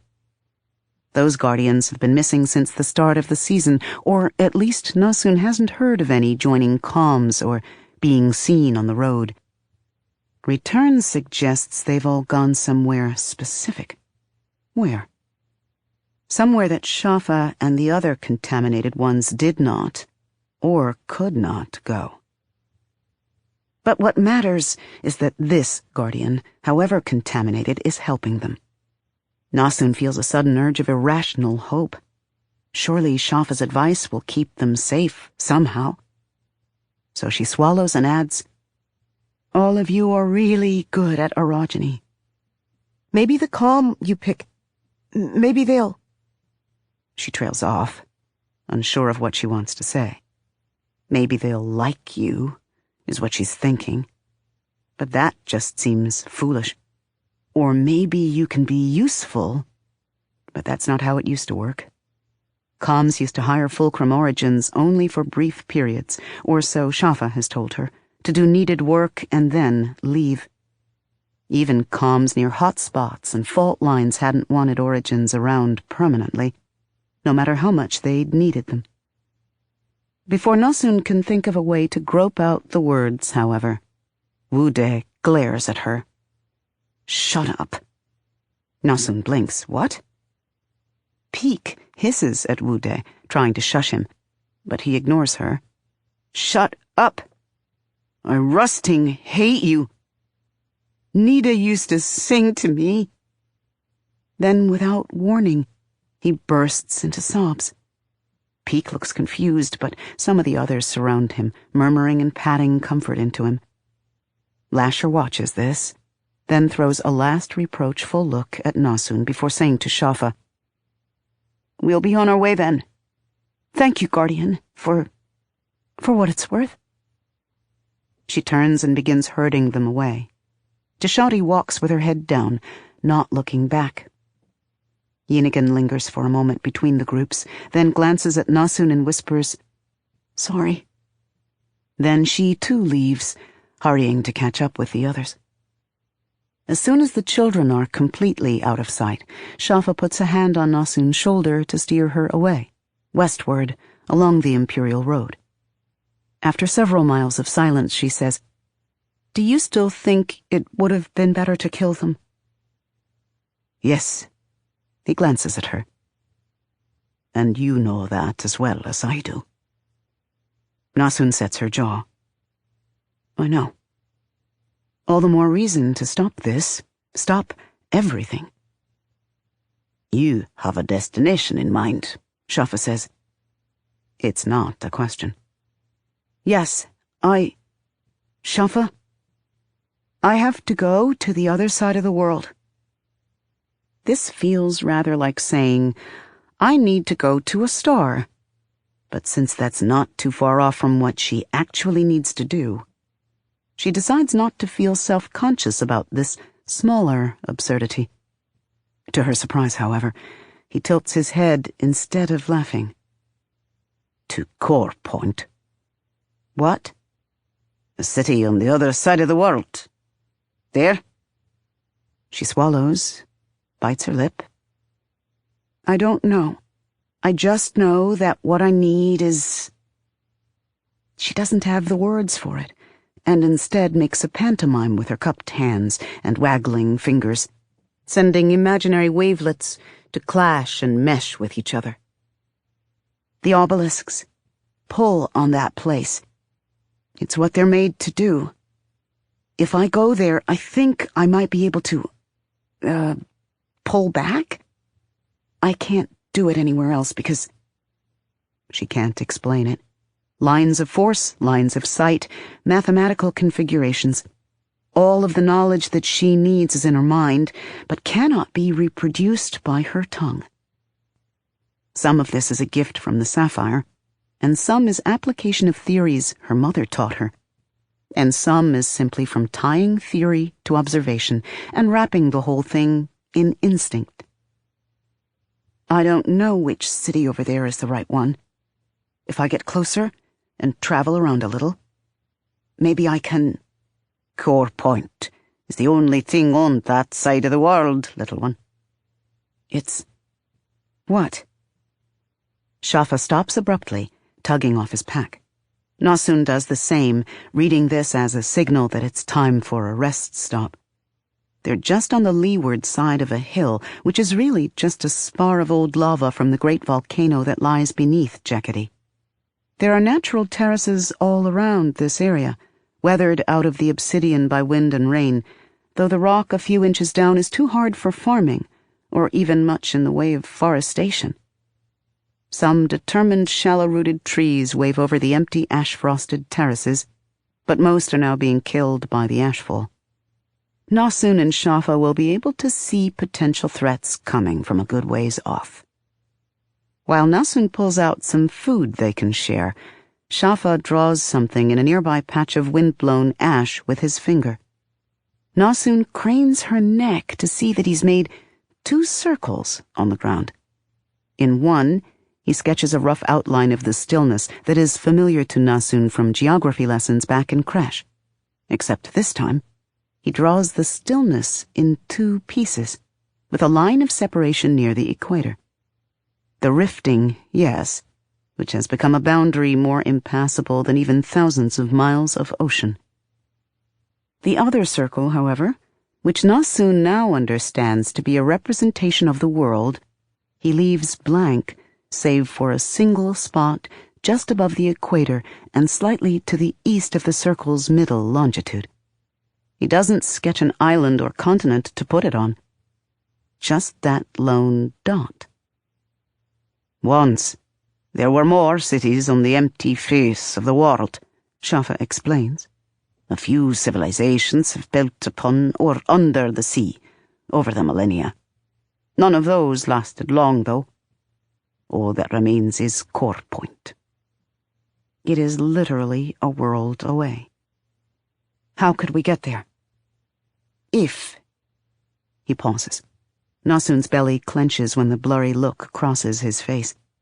This time he winces and shuts his eyes too, as if even the attempt to access his old self has added to his pain. You don't remember? He sighs. I remember that I used to. Nasun realizes she should have expected this. She bites her lip. Steel might know. There is a slight flex of muscle along Shafa's jaw, quick and there, and then gone. Indeed, he might. Steel, who vanished while Shafa was putting away the other guardians' bodies, might also be listening from within the stone somewhere nearby. Does it mean something that he hasn't popped up to tell them what to do yet? Maybe they don't need him. And what about the Antarctic fulcrum? Don't they have records and things? She remembers seeing the fulcrum's library before she and Shafa and Umber sat down with its leaders, had a cup of safe, then killed them all. The library was a strange, high room filled floor to ceiling with shelves of books. Nasun likes books. Her mother used to splurge and buy one every few months. And sometimes Nasun got the hand-me-downs, if Jija deemed them appropriate for children. And she remembers boggling in awe, for she'd never seen so many books in her life. Surely some of those contained information about very old cities no one has ever heard of, that only guardians know how to get to.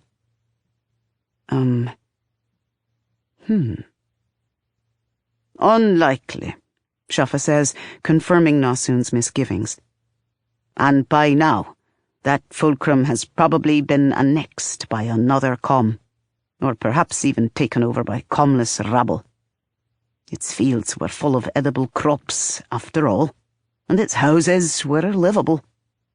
Returning there would be a mistake. Nasun bites her lower lip. Maybe a boat?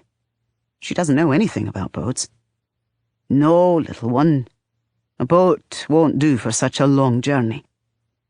He pauses significantly, and with this as warning, Nasun tries to brace herself.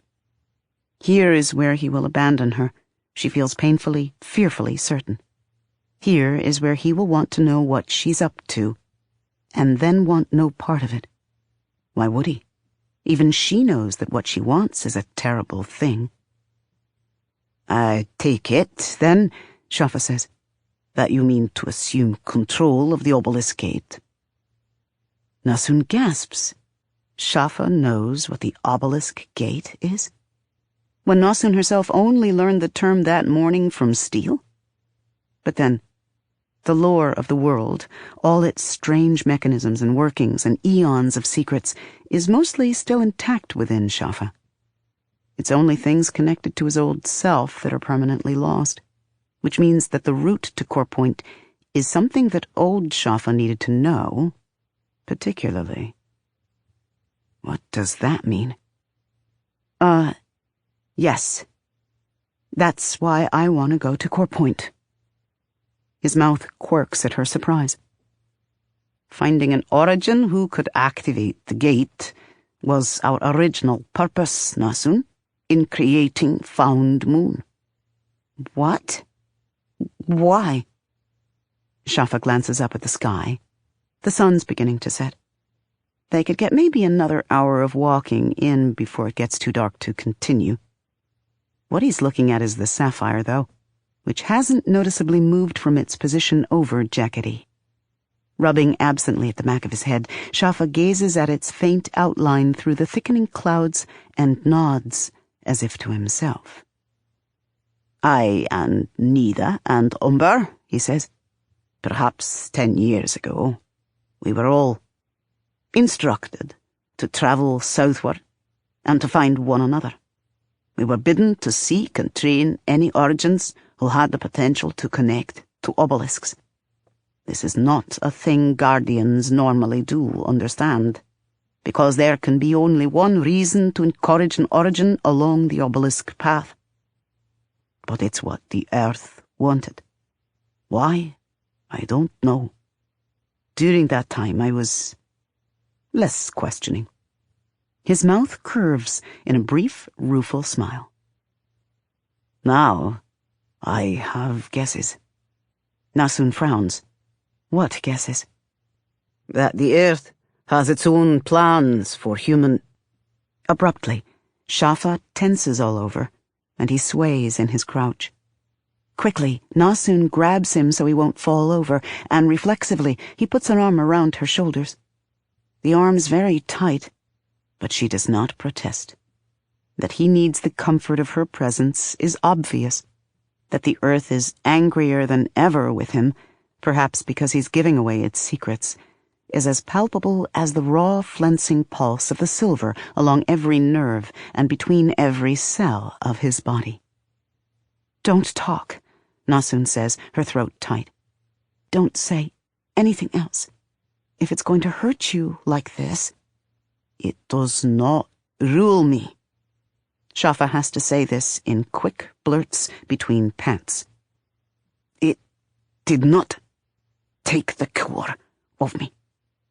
I may have put myself into its kennel, but it cannot leash me." "I know." Nasun bites her lip. He's leaning on her heavily, and that's made her knee, where it braces against the ground, ache something awful. She doesn't care, though.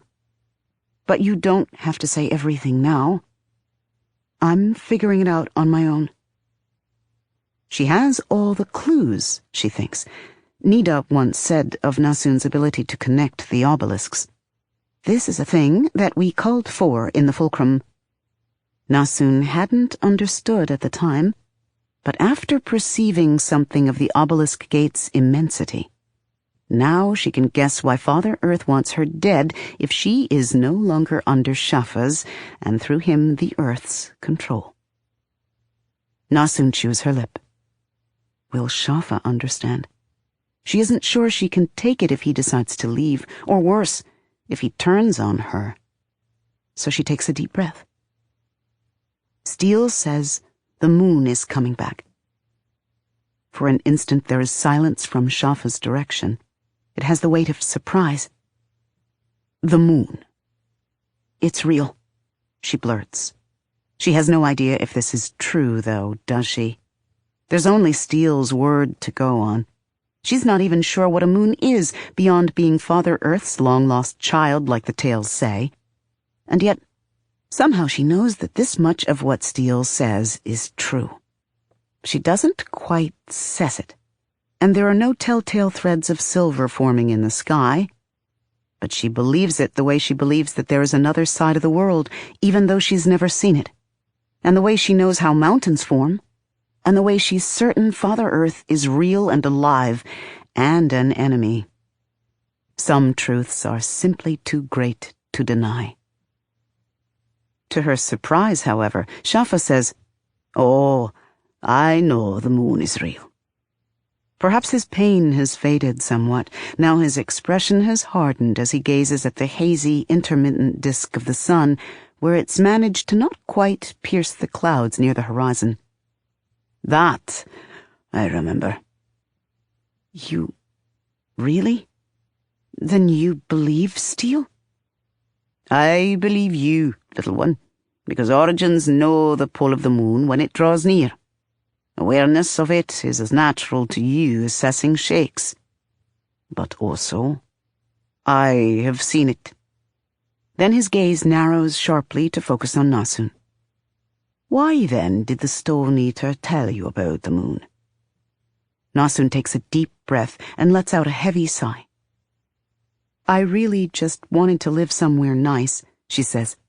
"Live somewhere with you. I wouldn't have minded working and doing things to be a good comm member. I could have been a lorist, maybe." She feels her jaw tighten. "But I can't do that. Not anywhere. Not without having to hide what I am.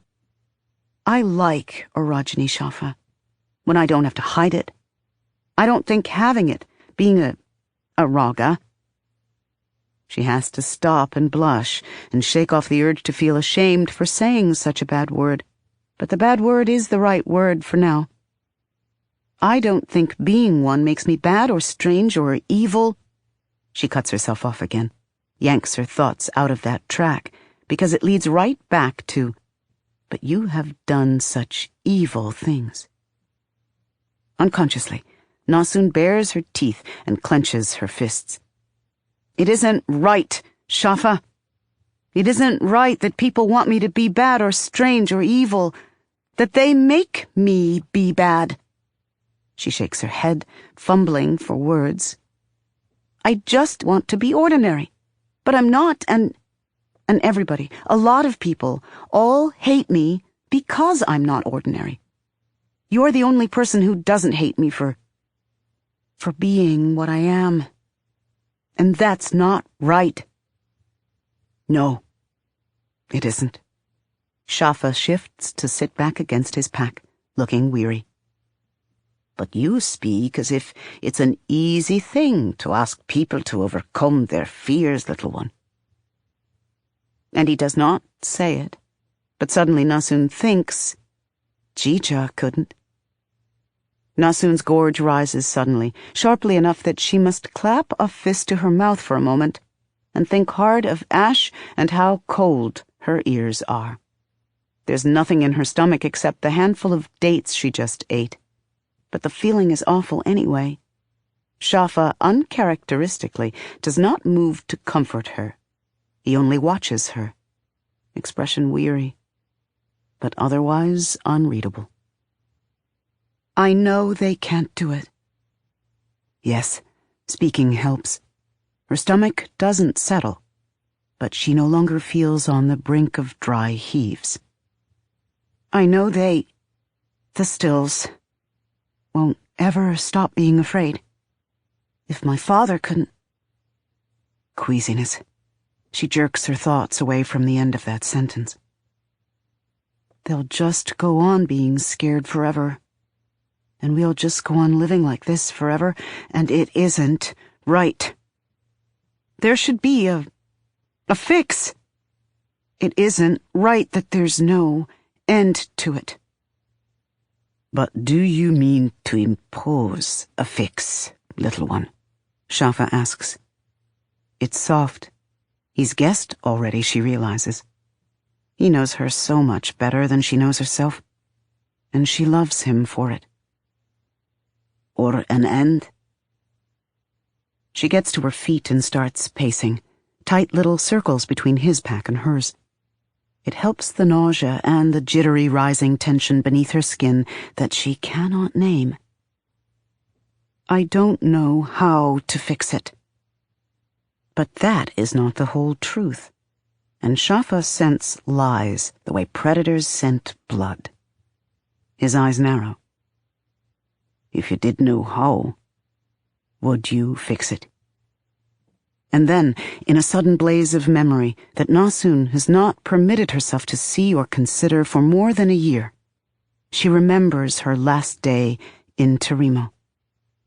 Coming home, seeing her father standing in the middle of the den breathing hard, wondering what was wrong with him, wondering why he did not quite look like her father in that moment. His eyes too wide, his mouth too loose, his shoulders hunched in a way that seemed painful. And then Nasun remembers looking down and staring and thinking, what is that? And staring and thinking, is that a ball? Like the ones that the kids at creche kick around during lunchtime. Except those balls are made of leather, while the thing at her father's feet is a different shade of brown with purplish mottling all over its surface, lumpy and leathery and half deflated, but no. It's not a ball. Wait, is that an eye? Maybe, but it's so swollen shut that it looks like a big fat coffee bean. Not a ball at all, because it's wearing her brother's clothes, including the pants Nasun put on him that morning while Jija was busy trying to get their lunch satchels together for creche. Uche didn't want to wear those pants, because he was still a baby and liked to be silly, so Nasun had done the butt dance for him, and he'd laughed so hard, so hard. His laugh was her favorite thing ever. And when the butt dance was over, he'd let her put his pants on as a thank you, which means the unrecognizable deflated ball thing on the floor is Uche. That is Uche. He's Uche. No. Nasun breathes. I wouldn't fix it. Not even if I knew how. She has stopped pacing. She has one arm wrapped around her middle.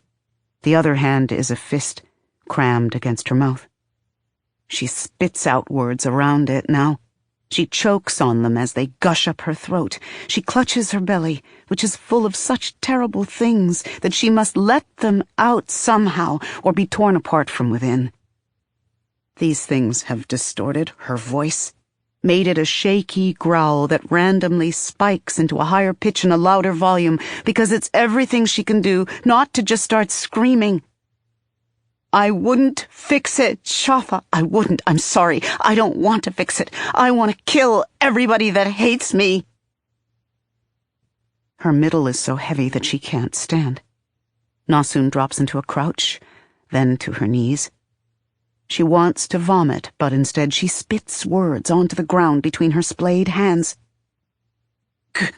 Gone. I want it all. Gone, Shafa. I want it to burn. I want it burned up and dead and gone. Gone. Nothing left. No more hate and no more killing. Just nothing. Rusting. Nothing. Nothing. Forever. Shafa's hands, hard and strong, pull her up. She flails against him, tries to hit him. It isn't malice or fear. She never wants to hurt him. She just has to let some of what's in her out somehow, or she will go mad. For the first time, she understands her father, as she screams and kicks and punches and bites and yanks at her clothes and her hair and tries to slam her forehead against his. Quickly, Shafa turns her about and wraps one of his big arms around her, pinning her arms to her sides so that she cannot hurt him or herself in the transport of her rage. This is what Jija felt, observes a distant, detached, floating obelisk part of herself. This is what came up inside him when he realized Mama lied, and I lied, and Uche lied. This is what made him push me off the wagon. This is why he came up to Found Moon this morning with a glass knife in his hand. This is the Jija in her, making her thrash and shout and weep. She feels closer than ever to her father in this moment of utter broken rage. Shafa holds her until she's exhausted. Finally she slumps, shaking and panting and moaning a little, her face all over tears and snot. When it's clear that Nasun will not lash out again, Shafa shifts to sit down cross-legged, pulling Nasun into his lap. She curls against him, the way another child curled against him once, many years before, and many miles away, when he told her to pass a test for him so that she could live. Nasun's test has already been met, though. Even the old Shafa would agree with that assessment. In all her rage, Nasun's orogeny did not twitch once, and she did not reach for the silver at all. Shh, shh, shh, shh, Shafa soothes. He's been doing this all the while, though now he rubs her back and thumbs away her occasional tears. Shh, poor thing. How unfair of me. When only this morning. He sighs. Shh, my little one. Just rest. Nasun is wrung out and empty of everything but the grief and fury that run in her like fast lahars, grinding everything else away in a churning hot slurry. Grief and fury, and one last precious, whole feeling. You're the only one I love, Shafa. Her voice is raw and weary. You're the only reason I wouldn't... But I... He kisses her forehead. Make the end you need, my Nasun. I don't want... She has to swallow. I want you to be alive. He laughs softly. Still a child, despite all you've been through. This stings, but his meaning is clear. She cannot have both Shafa alive and the world's hatred dead. She must choose one ending or the other. But then firmly Shafa says again, make the end you need. Nasun pulls back so she can look at him. He's smiling again, clear-eyed. What? He squeezes her, very gently. You're my redemption, Nasun. You are all the children I should have loved and protected, even from myself. And if it will bring you peace... He kisses her forehead. Then I shall be your guardian till the world burns, my little one. It is a benediction and a balm. The nausea finally releases its hold on Nasun. In Shafa's arms, safe and accepted, she sleeps at last, amid dreams of a world glowing and molten, and in its own way, at peace. Steel, she calls the next morning. Steel blurs into presence before them, standing in the middle of the road with his arms folded and an expression of faint amusement on his face. The nearest way to Core Point is not far, relatively speaking, he says when she has asked him for the knowledge that Shafa lacks. A month's travel or so? Of course. He lets this trail off, conspicuously. He has offered to take Nasun and Shafa to the other side of the world himself, which is apparently a thing that stone-eaters can do. It would save them a great deal of hardship and danger, but they would have to entrust themselves to Steel's care as he transports them in the strange, terrifying manner of his kind, through the earth. "No, thank you," Nasun says again. She doesn't ask Shafa for his opinion on this, though he leans against a boulder nearby. She doesn't need to ask him. That Steele's interest is wholly in Nasun is obvious. It would be nothing to him to simply forget to bring Shafa, or lose him along the way to Core Point. "But could you tell us about this place we have to go?" Shafa doesn't remember. Steele's gray gaze shifts to Shafa. Shafa smiles back, deceptively serene. Even the silver inside him goes still, just for this moment. Maybe Father Earth doesn't like Steele either. "It's called a station," Steele explains after a moment. "It's old. You would call it a dead civ ruin, although this one is still intact, nestled within another set of ruins that aren't. A long time ago, people used stations, or rather the vehicles kept within them, to travel long distances far more efficiently than walking.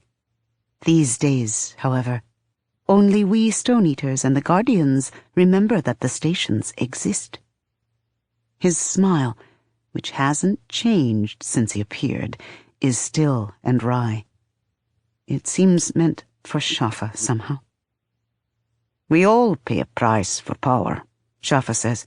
His voice is cool and smooth in that way he gets when he's thinking about doing bad things.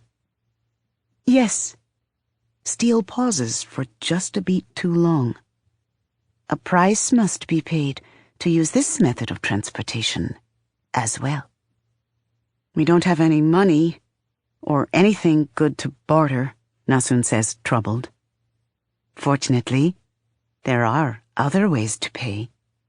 Steele abruptly stands at a different angle, his face tilted upward. Nasun follows this, turning, and sees, the sapphire, which has gotten a little closer overnight. Now it's halfway between them and Jeketi.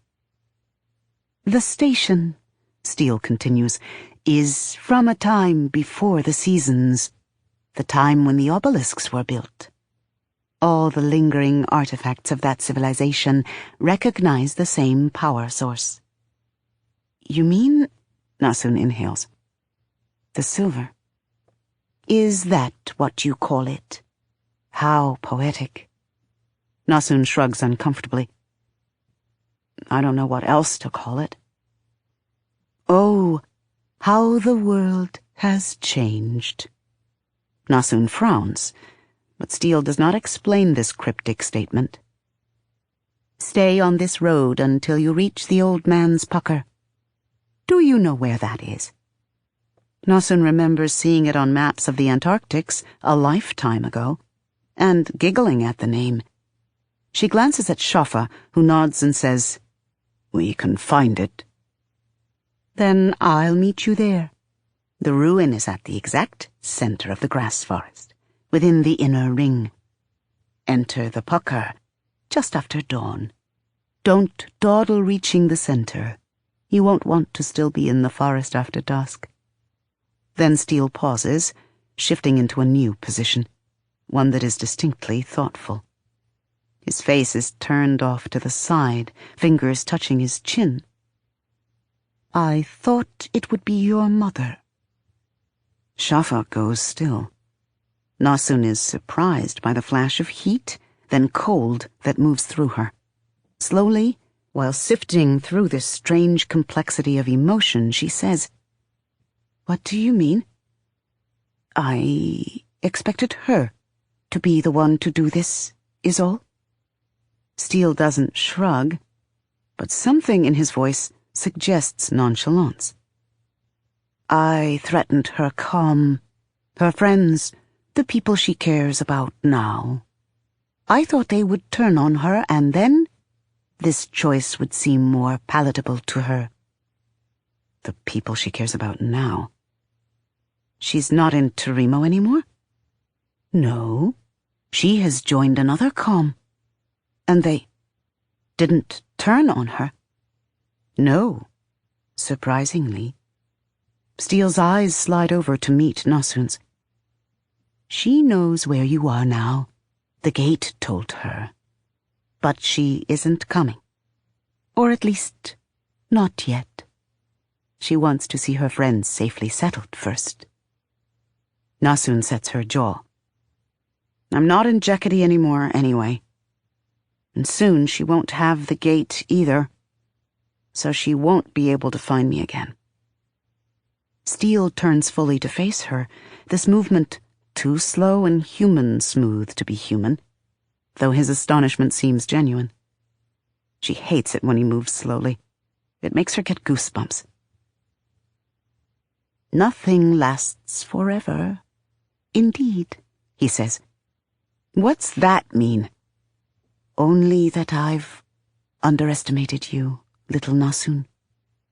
Nasun instantly dislikes this term of address. He shifts again to the thoughtful pose, fast this time, to her relief. I think I'd better not do so again. With that, he vanishes. Nasun frowns at Shafa, who shakes his head.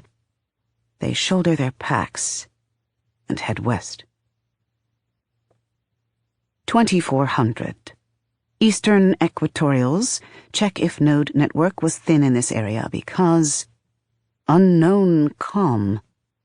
Old local song about a nurse who stopped a sudden eruption and pyroclastic flow by turning it to ice.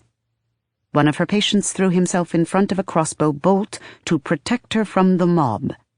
Mob let her go. She vanished.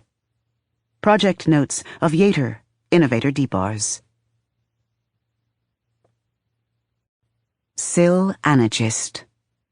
4. All energy is the same, through its different states and names.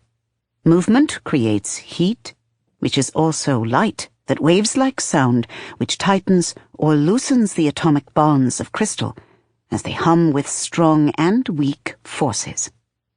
In mirroring resonance with all of this is magic, the radiant emission of life and death. This is our role, to weave together those disparate energies, to manipulate and mitigate, and through the prism of our awareness, produce a singular force that cannot be denied. To make of cacophony, symphony.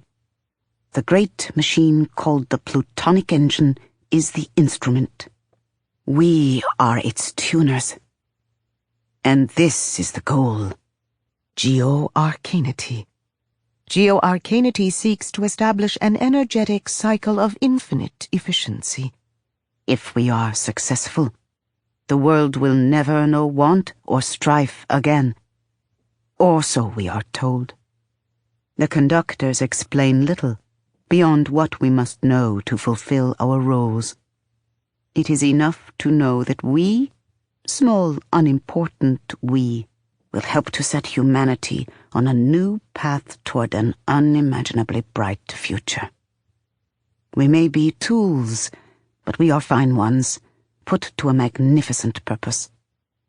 It is easy to find pride in that. We are attuned enough to each other that the loss of Tetlewa causes trouble for a time. When we join to form our initializing network, it's imbalanced. Tetlewa was our countertenor, the half wavelengths of the spectrum. Without him, I am closest, but my natural resonance is a little high. The resulting network is weaker than it should be. Our feeder threads keep trying to reach for Tetlewa's empty middle range. Gewa is able to compensate for the loss, finally. She reaches deeper, resonates more powerfully, and this plugs the gap. We must spend several days reforging all the network's connections to create new harmony. But it isn't difficult to do this, just time-consuming. This isn't the first time we've had to do it. Kalenli joins us in the network only occasionally. This is frustrating because her voice, deep and powerful and foot-tingling in its sharpness, is perfect. better than Tetle was, wider-ranging than all of us together. But we are told by the conductors not to get used to her. "She'll serve during the actual startup of the engine," one of them says when I ask.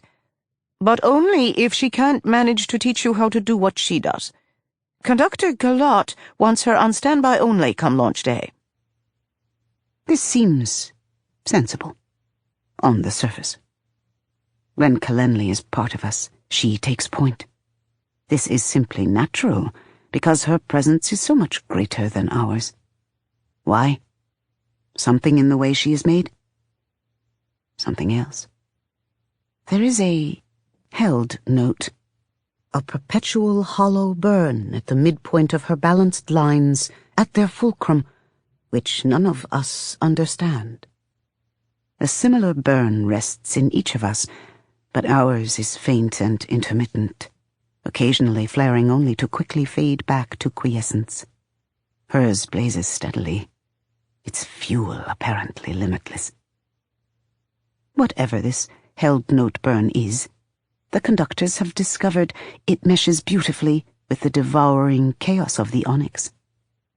The onyx is the control cabochon of the whole plutonic engine, and while there are other ways to start up the engine, cruder ways, workarounds involving subnetworks or the moonstone, on launch day, we will absolutely need the onyx's precision and control. Without it, our chances of successfully initiating geoarcanity diminish greatly.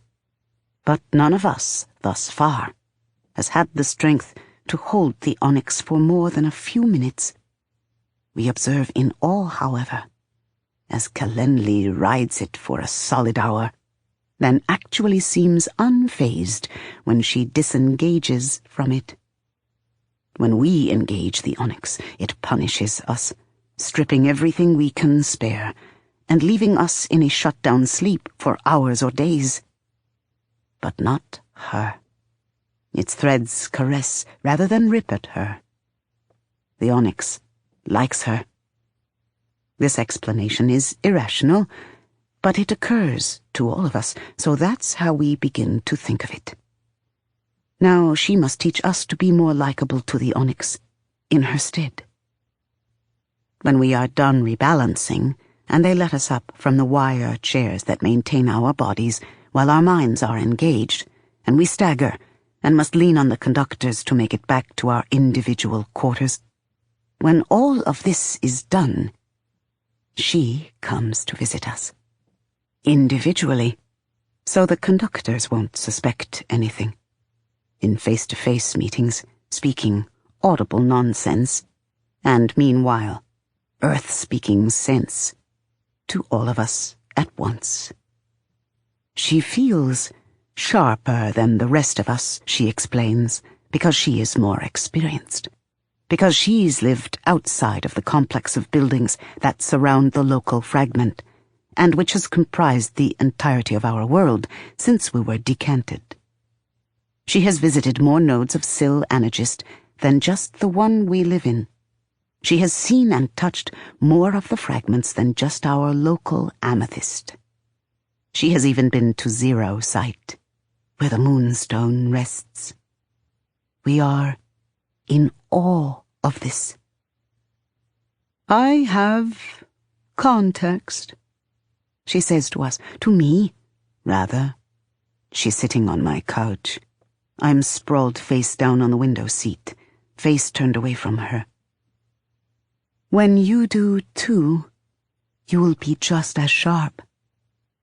It is a kind of pigeon between us, using the earth to add meaning to audible words. Her words are simply, I'm older, while a witter of subsidence adds the nuancing deformation of time. She is metamorphic, having transformed to bear unbearable pressure. To make this telling simpler, I will translate it all as words, except where I cannot. It would be good if we were as sharp as you now, I reply wearily, I am not whining. Rebalancing days are always hard. Give us this context, then, so the onyx will listen, and my head can stop hurting. Kalenli sighs. There's nothing within these walls on which you can sharpen yourself. Crumble of resentment, ground up and quickly scattered. They have kept you so safe and sheltered. But I think there's a way I can help you and the others do that, if I can get you out of this place. Help me sharpen myself? She soothes me with a polishing stroke. It is not a kindness that you are kept so dull. You need to understand more about yourself, what you are. I don't understand why she thinks I don't understand. I'm a tool.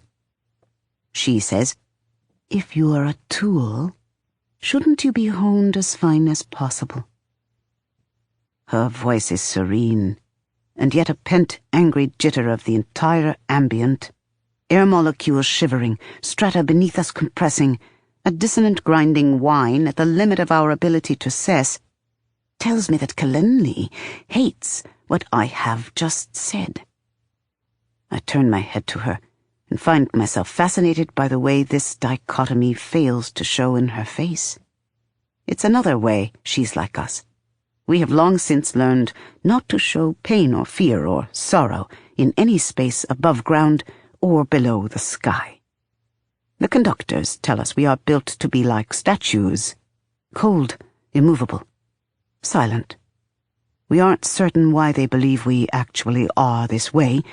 After all, we are as warm to the touch as they. We feel emotion as they seem to, although we do seem less inclined to display it in face or body language. Perhaps this is because we have Earth talk, which they don't seem to notice. This is good. In the Earth, we may be ourselves. It has never been clear to us whether we were built wrong or whether their understanding of us is wrong, or whether either matters. Kalenli is outwardly calm, while she burns inside. I watch her for so long that abruptly she comes back to herself and catches me. She smiles. I think you will like me. I consider the possible implications of this. Not that way, I say, out of habit. I have had to explain this to junior conductors or other staff on occasion. We are made like statues in this way as well. A design implementation that worked in this case, leaving us capable of rotting but disinterested in the attempt and infertile should we bother. Is Kalenli the same? No, the conductors said she was made different in only one way. She has our powerful, complex, flexible sesapine, which no other people in the world possess. Otherwise, she's like them. How fortunate that I wasn't talking about sex. There's a drawling hum of amusement from her. It both bothers and pleases me. I don't know why. Oblivious to my sudden confusion, Kalenli gets to her feet. I'll be back, she says, and leaves. She doesn't return for several days. She remains a detached part of our last network, though. So she's present for our wakings, our meals, our defecations, our inchoate dreams when we sleep, our pride in ourselves and each other. It doesn't feel like watching when she does it, even if she is watching. I cannot speak for the others, but I like having her around. Not all of the others do like Kalenli. Gewa in particular is belligerent about it, and she sends this through our private discussion. She appears just as we lose Tetlewa, just as the project concludes. We've worked hard to become what we are. Will they praise her for our work when it's done? She's only a standby, I say. trying to be the voice of reason. And what she wants is what we want. We need to cooperate. So she says. That is Renoir, who considers himself smarter than the rest of us. We're all made to be equally intelligent. Renoir is just an ass. The conductors kept her away until now for a reason. She may be a troublemaker. That is foolish, I believe, though I don't let myself say it, even in Earth talk. We are part of the great machine. Anything that improves the machine's function matters. Anything unrelated to this purpose does not. If Kalenli were a troublemaker, Galat would have sent her to the briar patch with Tetlewa. This is a thing we all understand. Gewa and Renoir are just being difficult. If she is some sort of troublemaker, that will show itself with time, I say firmly. That does not end, but at least postpones the argument. Kalenli returns the next day. The conductors bring us together to explain. Kalenli has asked to take you on a tuning mission, says the man who comes to deliver the briefing. He's much taller than us, taller even than Kalenli, and slender. He likes to dress in perfectly matched colors and ornate buttons. His hair is long and black. His skin is white, though not so much as ours. His eyes are like ours, however, white within white, white as ice. We've never seen another one of them with eyes like ours. He is Conductor Galat, head of the project. I think of Galat as a plutonic fragment, a clear one, diamond white.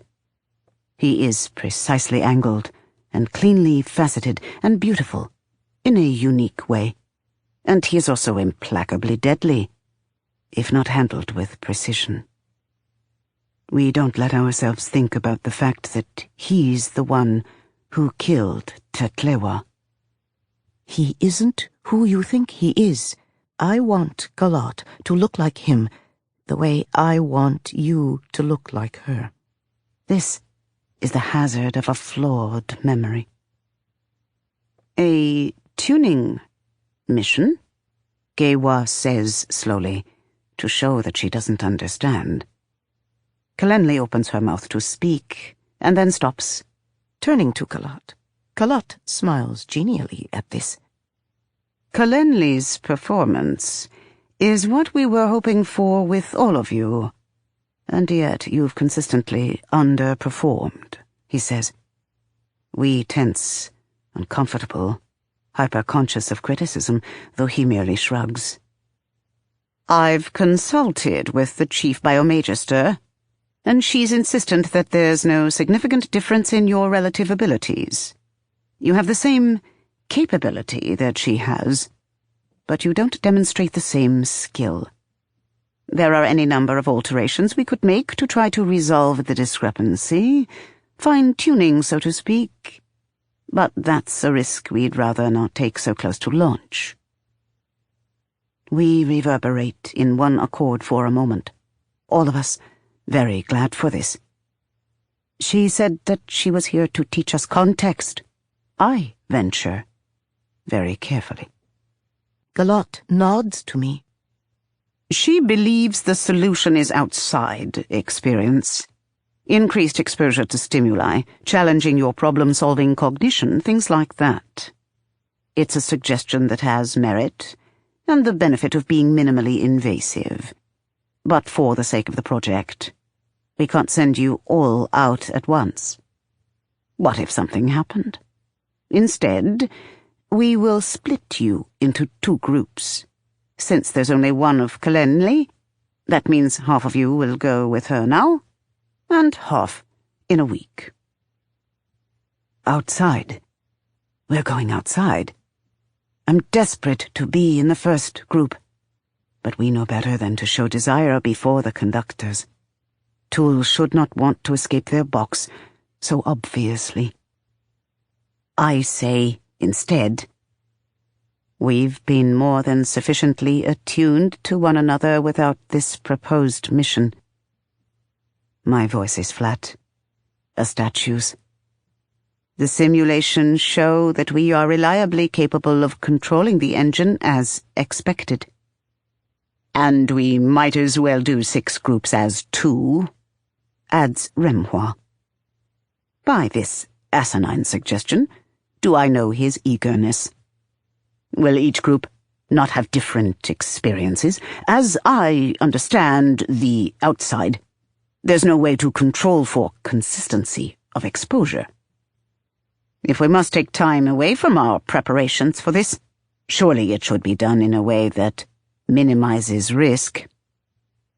I think 6 wouldn't be cost-effective or efficient, Kalenli says, while silently signaling approval and amusement for our play-acting.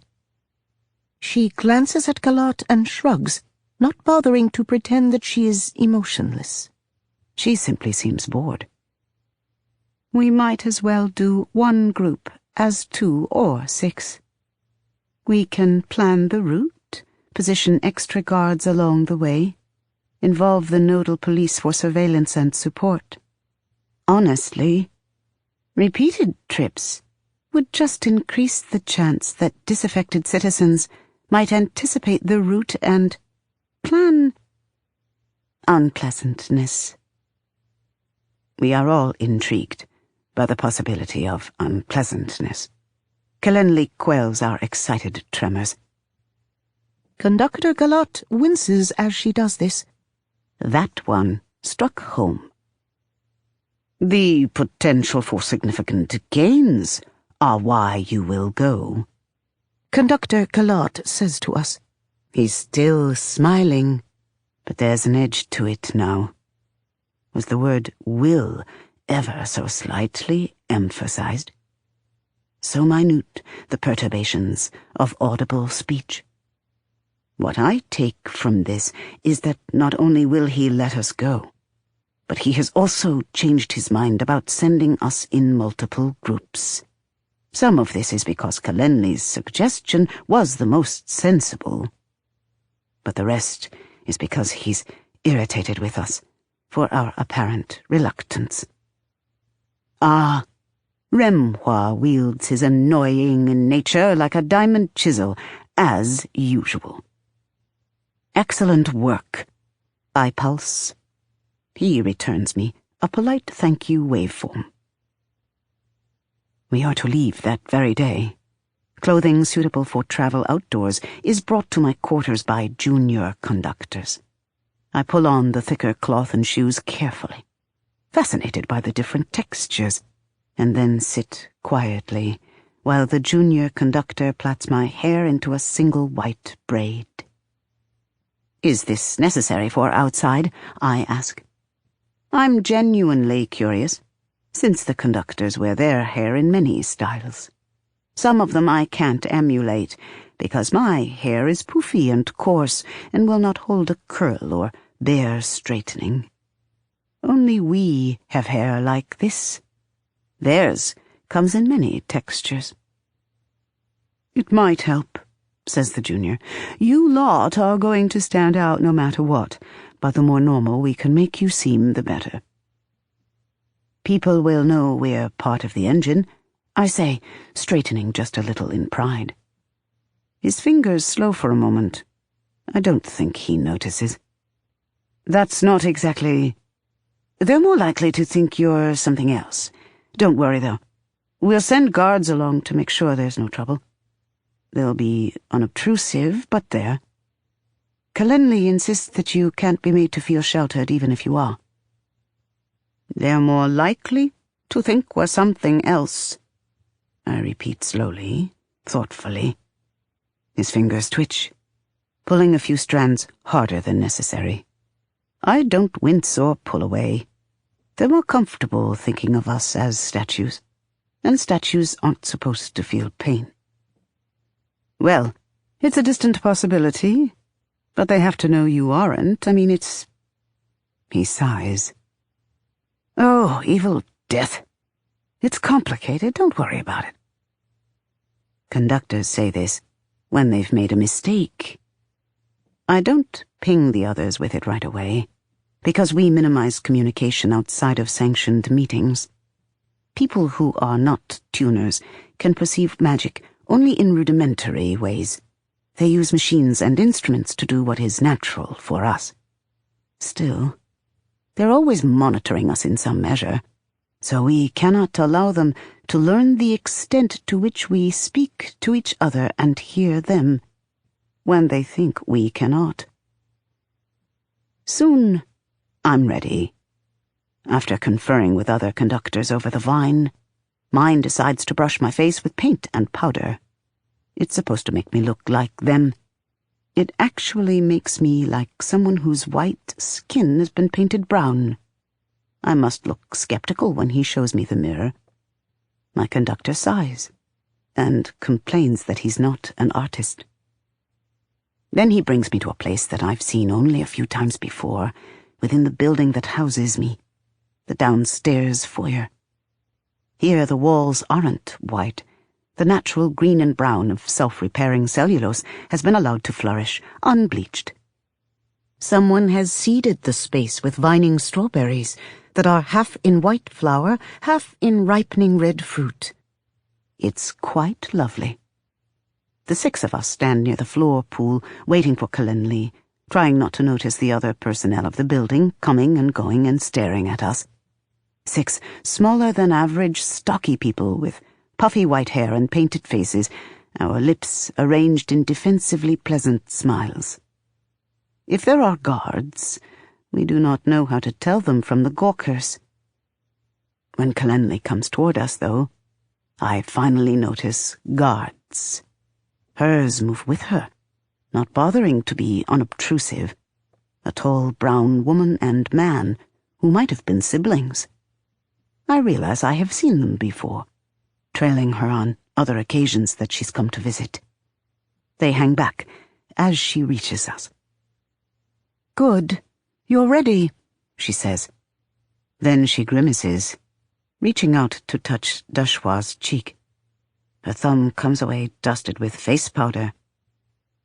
Really? Dashwa looks away, uncomfortable. They have never liked being pushed into any emulation of our creators. Not in clothing, not in gender. Definitely not in this.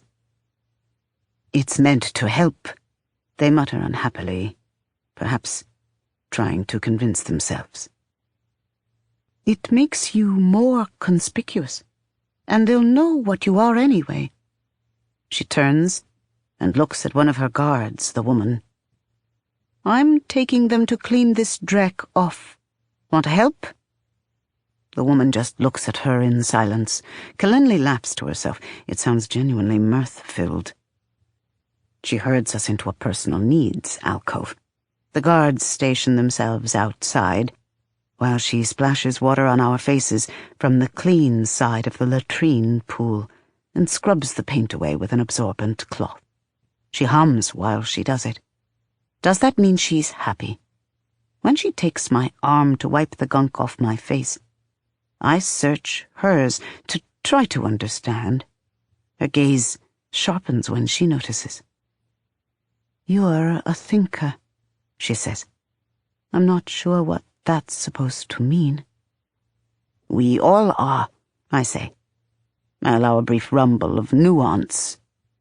We have to be. Exactly. You think more than you have to. Apparently a bit of brown near my hairline is especially stubborn. She wipes it off, grimaces, wipes it again, sighs, rinses the cloth, and wipes at it again. I continue searching her face. Why do you laugh at their fear? It's a stupid question. Should have asked it through the earth, not out loud. She stops wiping my face. Remoir glances at me in bland reproach, then goes to the entrance of the alcove. I hear him asking the guard there to please ask a conductor whether we are in danger of sun damage without the protection of the paint. The guard laughs and calls over her companion to relay this question, as if it's ridiculous. During the moment of distraction purchased for us by this exchange, Kalenli then resumes scrubbing me. "Why not laugh at it?" she says. "They would like you better if you didn't laugh."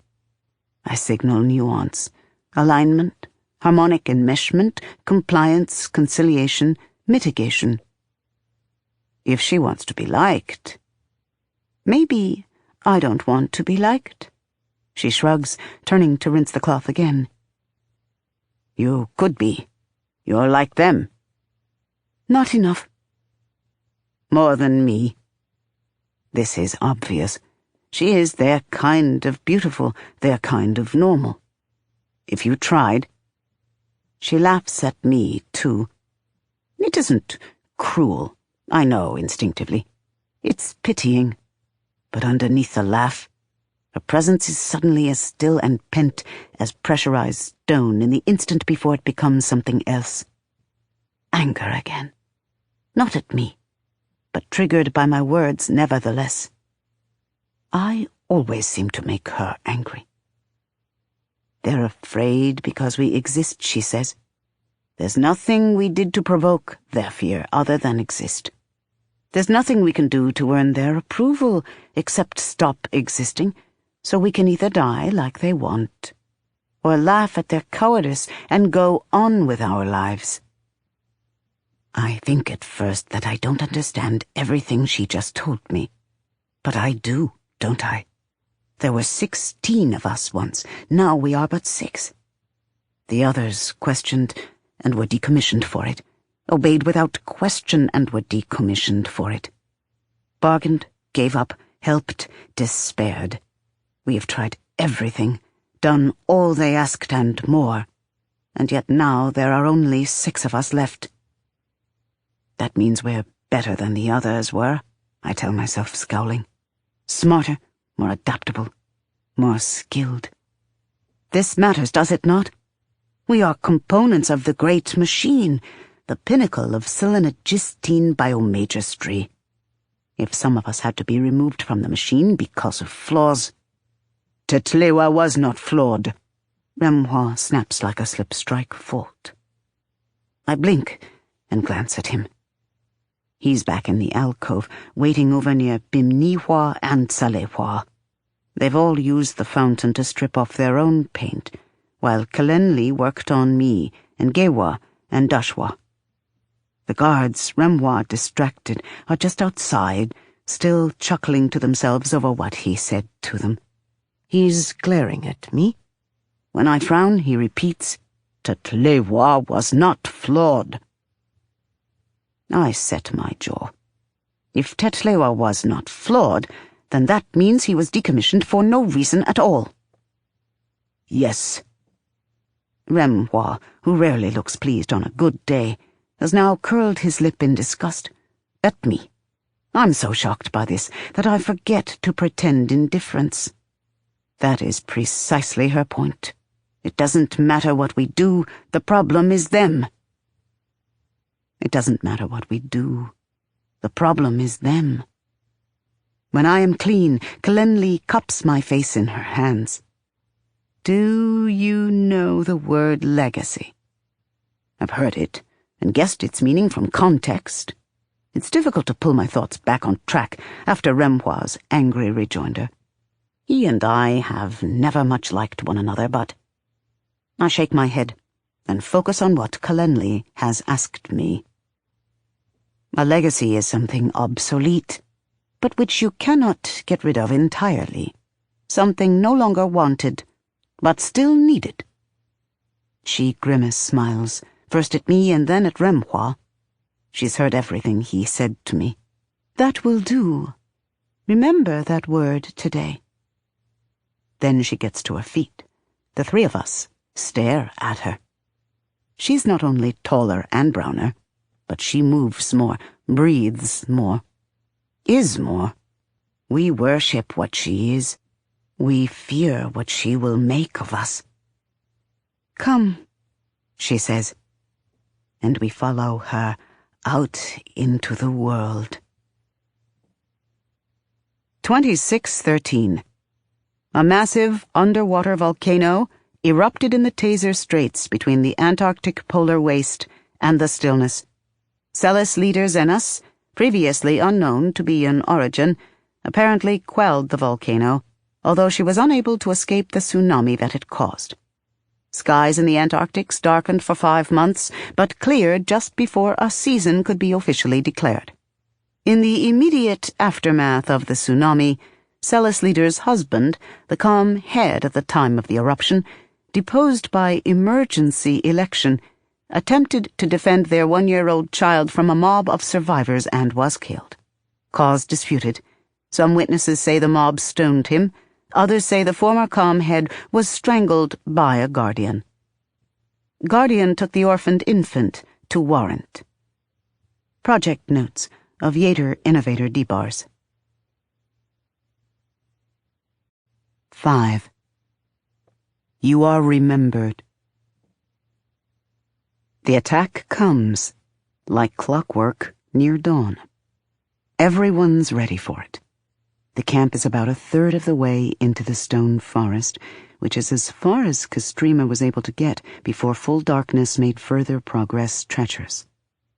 The group should be able to get all the way through the forest before sunset the next day, assuming everyone lives through the night. Restlessly, you prowl the camp, and you are not the only one to do so.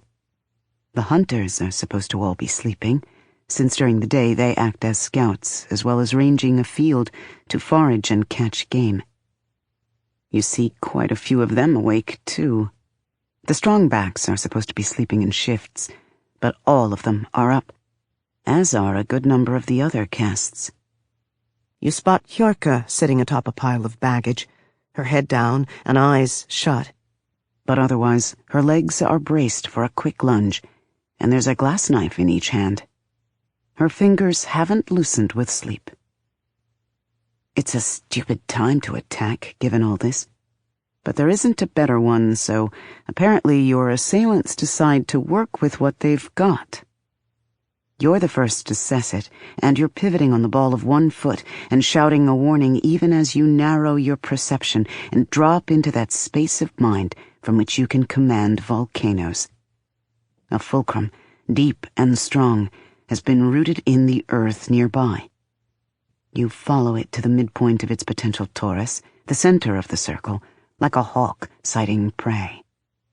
Right side of the road, 20 feet into the stone forest, out of line of sight amid the winds and drooping greenery. Yika! She appears at once from wherever she was sitting amid the tents. Yeah, felt it. Not active yet. By this you mean that the torus hasn't begun to draw heat or movement from the ambient. But that fulcrum is deep as a taproot. There's not much seismic potential gathered in this region, and indeed, much of the pressure on the lower-level strata has been absorbed by the creation of the stone forest. Still, there's always heat if you go deep enough, and this is deep, solid, fulcrum precise. We don't have to fight, Yika yells, suddenly, into the forest. You start, though you shouldn't. You're shocked that she was serious, though you really should know better by now. She stalks forward, body taut, knees bent as if she's about to sprint into the forest, hands held out before her and fingertips wiggling. It's easier now to reach for magic, though you still focus on the stump of your own arm to begin, out of habit. It will never feel natural for you to use this instead of orogeny, but at least your perception shifts quickly. Yika's way ahead of you. Wavelets and arcs of silver dance along the ground around her, mostly in front of her, spreading and flickering as she draws them up from the ground and makes them hers. What little vegetation you can sense in the stone forest makes it easier.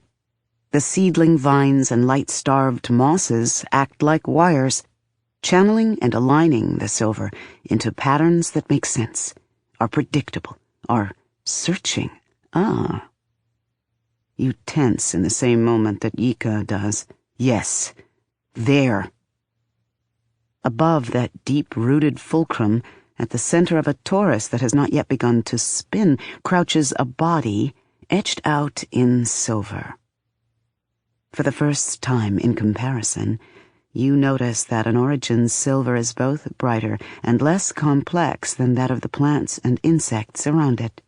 The same, amount, if that word applies, if not capacity, or potential or aliveness, but not the same design. This origin's silver is concentrated into a relative few bright lines that all align in similar directions. They don't flicker, and neither does his torus. He, you guessed that, but it feels right, is listening. Yika, another outline of precise concentrated silver, nods in satisfaction. She climbs up on top of some of the wagon cargo, so her voice will carry better. "I'm Yika Roga Kastrima," she calls. You guess that she points at you. "She's a Roga too. So's he." To Mel. "So are those kids over there. We don't kill Rogas here." She pauses. "You hungry? We've got a little to spare. You don't need to try to take it." That fulcrum doesn't budge. Something else does, though. From the other side of the stone forest, as thin, attenuated agglomerations of silver suddenly blur into chaotic movement and come charging toward you. Other raiders. Evil Earth! You were all so focused on the Raga that you didn't even notice the ones behind you. You hear them now, though, voices rising, cursing, feet pounding on ashy sand. The strongbacks near the barrier of stakes on that side cry warning. "They're attacking!" you call. "No shit!" Ika snaps, drawing a glass knife. You retreat to within the tent circle, acutely aware of your vulnerability, in a way that's strange and deeply unpleasant. It's worse because you can still cess, and because your instincts prompt you to respond when you see where you could help. A cluster of attackers comes at a part of the perimeter that's light on stakes and defenders, and you open your eyes so you can actually see them trying to fight their way in. They're typical, calmless raiders, filthy, emaciated, dressed in an ash-faded combination of rags and newer pilfered clothing. You could take out all six in half a breath, with a single precision torus. But you can also feel how. What? How aligned you are? Yika's silver is concentrated, like that of the other Ragas you've observed, but hers is still layered, jagged, a little jittery. It flows every which way within her as she jumps down from the cargo wagon and shouts for people to help the sparse strongbacks near that cluster of raiders running to help herself. Your magic flows with smooth clarity, every line matching perfectly in direction and flow to every other line. You don't know how to change it back to the way it was, if that's even possible. And you know instinctively that using the silver when you're like this will pack every particle of your body together as neatly as a mason lays a wall of bricks. You'll be stone the same way. So you fight your instincts and hide, much as that rankles. There are others here, crouching amid the central circle of tents, the calm, smaller children, its bare handful of elders, one woman so pregnant that she can't move with any real flexibility, even though she's got a loaded crossbow in her hands, two knife-wielding breeders who've obviously been charged with defending her and the children. When you poke your head up to observe the fighting, you catch a glimpse of something stunning. Daniel, having appropriated one of the spear-whittled sticks that form the fence, is using it to carve a bloody swath through the raiders. She's phenomenal, spinning and stabbing and blocking and stabbing again, twirling the stick in between attacks as if she's fought calmless 1,000,000 times. That's not just being an experienced strongback. That's something else. She's just too good. But it follows, doesn't it? Not like Renonis made her the general of their army for her charm. It isn't much of a fight in the end.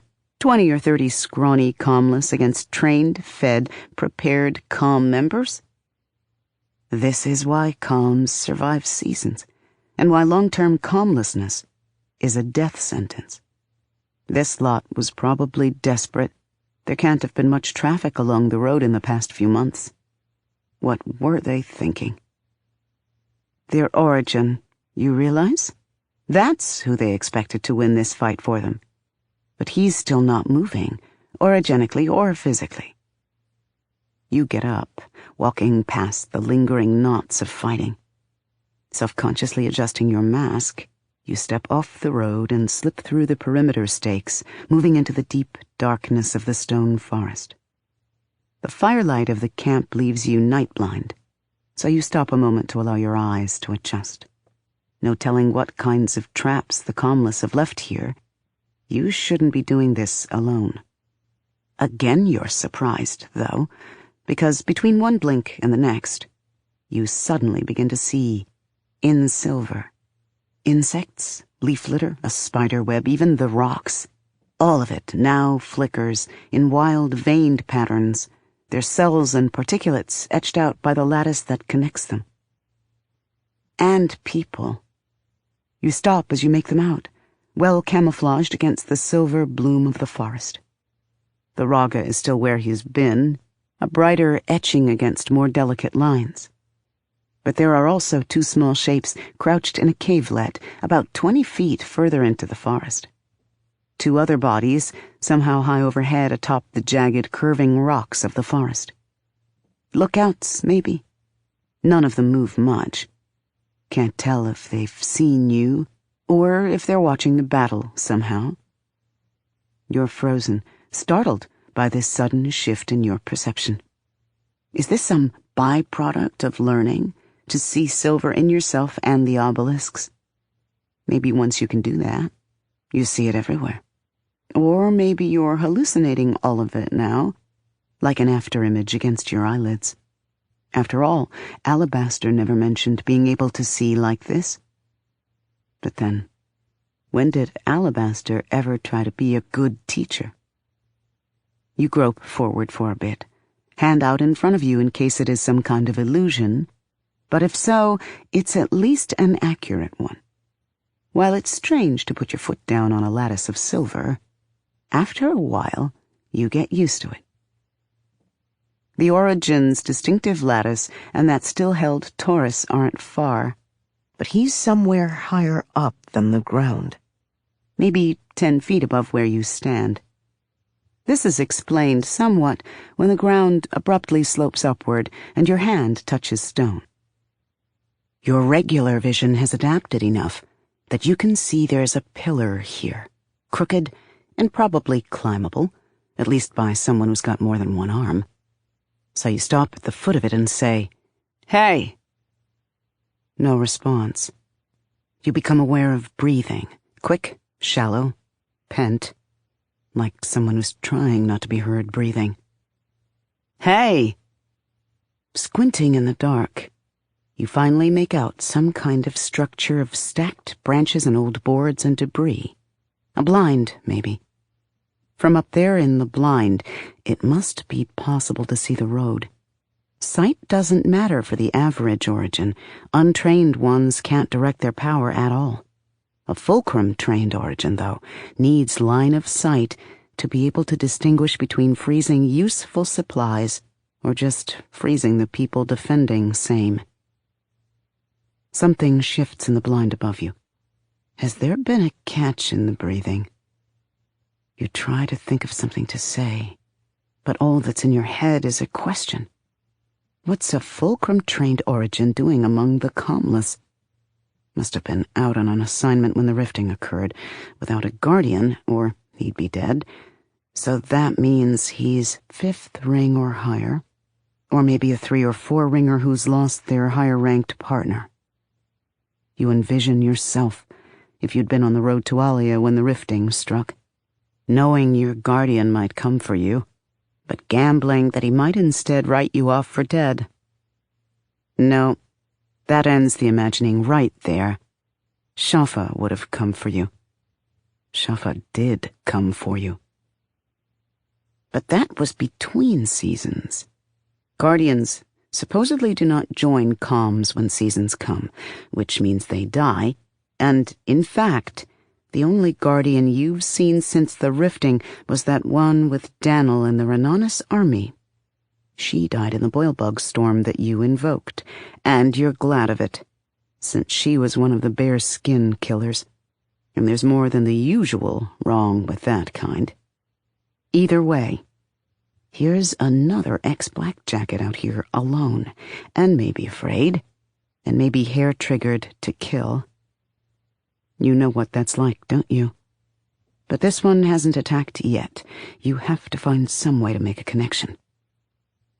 I remember, you say. It's soft, a murmur, like you don't want to hear even yourself. I remember the crucibles, the instructors, killing us to save us. Did they make you have children too? Corundum. Your thoughts jerk away from memories. Did they? Shit. The hand that Shafa once broke, your right hand, is somewhere in whatever passes for Hoa's belly. You still feel it, though. Phantom ache across phantom bones. I know they broke you. Your hand, all of us. They broke us so they could... You hear very clearly a soft, horrified inhalation from within the blind. The torus whips into a blurring, blistering spin and explodes outward. You're so close that it almost catches you.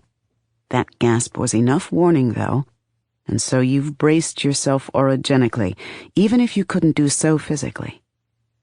Physically, you flinch, and it's too much for your precarious one-armed balance. You fall backward, landing hard on your ass. But you've been drilled since childhood in how to retain control on one level, even as you lose it in another. So in the same instant, you flex your sesapine and simply slap his fulcrum out of the earth, inverting it. You're much stronger. It's easy. You react magically, too, grabbing those whipping tendrils of silver that the torus has stirred, and belatedly you realize orogeny affects magic, but isn't magic itself. In fact, the magic flinches away from it. That's why you can't work high-level orogeny without negatively impacting your ability to deploy magic. How nice to finally understand. Regardless, you tamp the wild threads of magic back down and quell everything at once so that nothing worse than a rime of frost dusts your body. It's cold, but only on your skin. You'll live.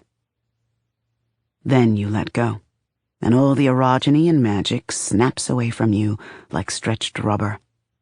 Everything in you seems to twang in response, in resonance, and... oh no. You feel the amplitude of the resonance rise as your cells begin to align and compress into stone. You can't stop it. You can, however, direct it. In the instant that you have, you decide which body part you can afford to lose. Hair. No, too many strands, too much of it distant from the live follicles. You can do it, but it'll take too long and half your scalp will be stone by the time you're done. Toes? You need to be able to walk. Fingers? You've only got one hand, need to keep it intact as long as you can. Breasts? Well, you're not planning on having more children anyway. It's enough to channel the resonance, the stoning, into just one. Have to take it through the glands under the armpit, but you manage to keep it above the muscle layer. That might keep the damage from impairing your movement and breathing. You pick the left breast to offset your missing right arm. The right breast is the one you always liked better anyway. Prettier. And then you lie there when it's done, still alive, hyper-aware of the extra weight on your chest, too shocked to mourn. Yet. Then you're pushing yourself up, awkwardly grimacing, as the person in the blind utters a nervous little chuckle and says, "Oh, rust! Oh, earth! To Maya?" It really is you. Sorry about the Taurus. I was just... You don't know what it's been like. I can't believe it. Do you know what they did to Crack? Akete, says your memory. Mashish, says your mouth. It's Mashish. Mashish is half the man he used to be. Physically, anyway. He's got no legs below the thighs. One eye, or rather only one that works. The left one is clouded with damage, and it doesn't track quite with the other. The left side of his head, he's got almost nothing left of that lovely blonde ash blow that you remember, just a knife-hacked bottle brush, is a mess of pinkish scars amid which you think the ears healed shut. The scars have seamed his forehead and cheek, and pull his mouth a little out of true on that side. Yet he wriggles down from the blind nimbly, walking on his hands and lifting his torso and stumpy legs with sheer muscle as he does so. He's too good at getting around without legs. Must have been doing it for a while now. He makes it over to you before you're able to climb to your feet. It really is you. I heard you were only 4th ring. Did you really punch through my Taurus? I'm a 6er. 6! But that's how I knew, see. You still sass the same. Still quiet on the outside, and rusting furious on the inside. It really is you. The other calmless are starting to creep down from their spires and such. You tense as they appear, scarecrow figures thin and ragged and stinking, watching you from stolen or homemade goggles and above wraparound masks that obviously used to be somebody's clothes. They do not attack, however. They gather and watch you with Mashish. You stare as he circles you, levering himself along rapidly. He's wearing calmless rags, long-sleeved and layered, but you can see how big his shoulder and arm muscles are under the tattered cloth. The rest of him is scrawny. The gauntness of his face is painful to see, but it's clear what his body has prioritized during the long, hungry months. Akete, you say, because you remember that he always preferred the name he was born with. He stops circling and peers at you for a moment, head tilted. Maybe this helps him see better with one functioning eye. The look on his face tells you off, though. He's not Akete, any more than you are Demaya. Too much has changed. Mashish it is, then. You remembered, he says, though. In that moment of stillness, this I, in his previous storm of words, you glimpse the thoughtful, charming boy you remember, even though the coincidence of this is almost too much to digest. The only thing stranger would be running into the brother you actually forgot you had until just now. What was his name? Earth Fires, you've forgotten that too. But you probably wouldn't recognize him if you saw him. The Grits of the Fulcrum were your siblings, in pain, if not in blood. You shake your head to focus and nod. You're on your feet now, dusting leaf litter and ash off your butt, though awkwardly around the pulling weight on your chest. I'm surprised I remember too. You must have made an impression. He smiles. It's lopsided. Only half his face works the way it should. I forgot. Tried hard to, anyway. You set your jaw, steeling yourself. I'm sorry. It's pointless. He probably doesn't even remember what you're sorry about. He shrugs. Doesn't matter. It does. No. He looks away for a moment.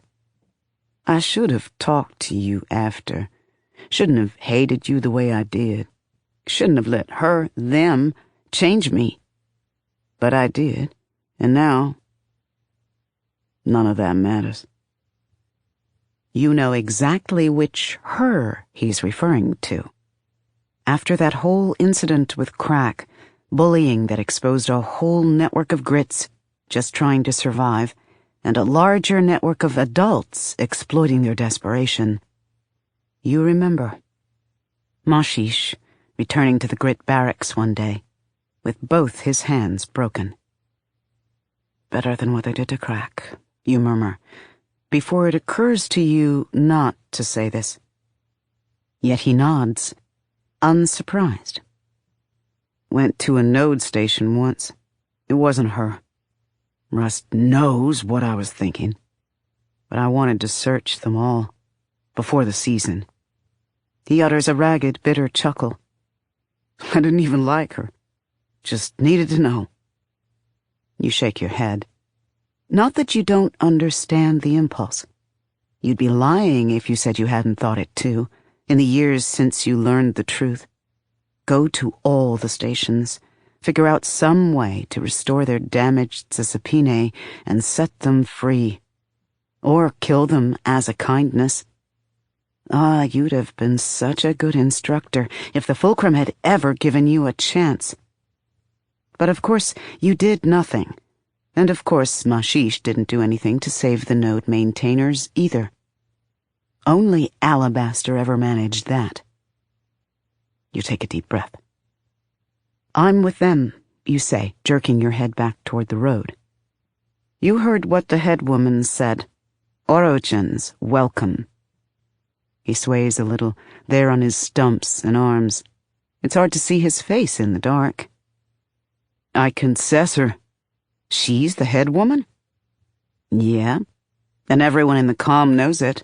This comm is... And you take a deep breath. We are a comm that's trying to do something different. Origins and stills, not killing each other. He laughs, which sets off a few moments of coughing. The other stick figures chuckle too, but it's Mashish's cough that worries you. It's dry, hacking, pebbly, not a good sound. He's been breathing too much ash without a mask. It's loud, too. If the hunters aren't nearby watching, and perhaps ready to shoot him and his people, you'll eat your runny sack. At the end of the coughing fit, he tilts his head up at you again, with an amused look in his eye. I'm doing the same thing, he drawls. With his chin, he points toward his gathered people. These rusters stick with me because I'm not going to eat them. They don't fuck with me because I'll kill them. There, peaceful coexistence. You look around at them and frown. Hard to see their expressions. They didn't attack my people, though. Or they'd be dead. No, that was a lemshin. Mashish shrugs. It makes his whole body move. Half-censored bastard. Got kicked out of 2 comms for anger management issues, he said. He would have gotten us all killed raiding, so I told anybody who wanted to live and could stand me to come follow me, and we did our own thing. This side of the forest is ours, that side was theirs. 2 comless tribes, not 1. Mashish's hardly qualifies, though, only a handful of people besides himself. But he said it. Those who could endure living with a Raga went with him. That just didn't turn out to be a lot of people. Mashish turns and climbs halfway up to the blind again, so he can sit down and also be on an eye level with you. He lets out another rattly cough from the effort of doing this. I figure he was expecting me to hit you lot, he continues, once the coughing subsides. That's how we usually do it. I ice him. His group grabs what it can before I and mine can show up. We both get enough to go on a little longer. But I was all fucked up from what your head woman said. He looks away, shaking his head. Olemshin should have broken off once he saw I wasn't going to ice you, but, well, I did say he was going to get them killed. Yeah. Good riddance. What happened to your arm? He's looking at you now. He can't see your left breast, even though you're slouching a little to the left. It hurts, weighing on your flesh. You counter. What happened to your legs? He smiles lopsidedly and doesn't answer. Neither do you.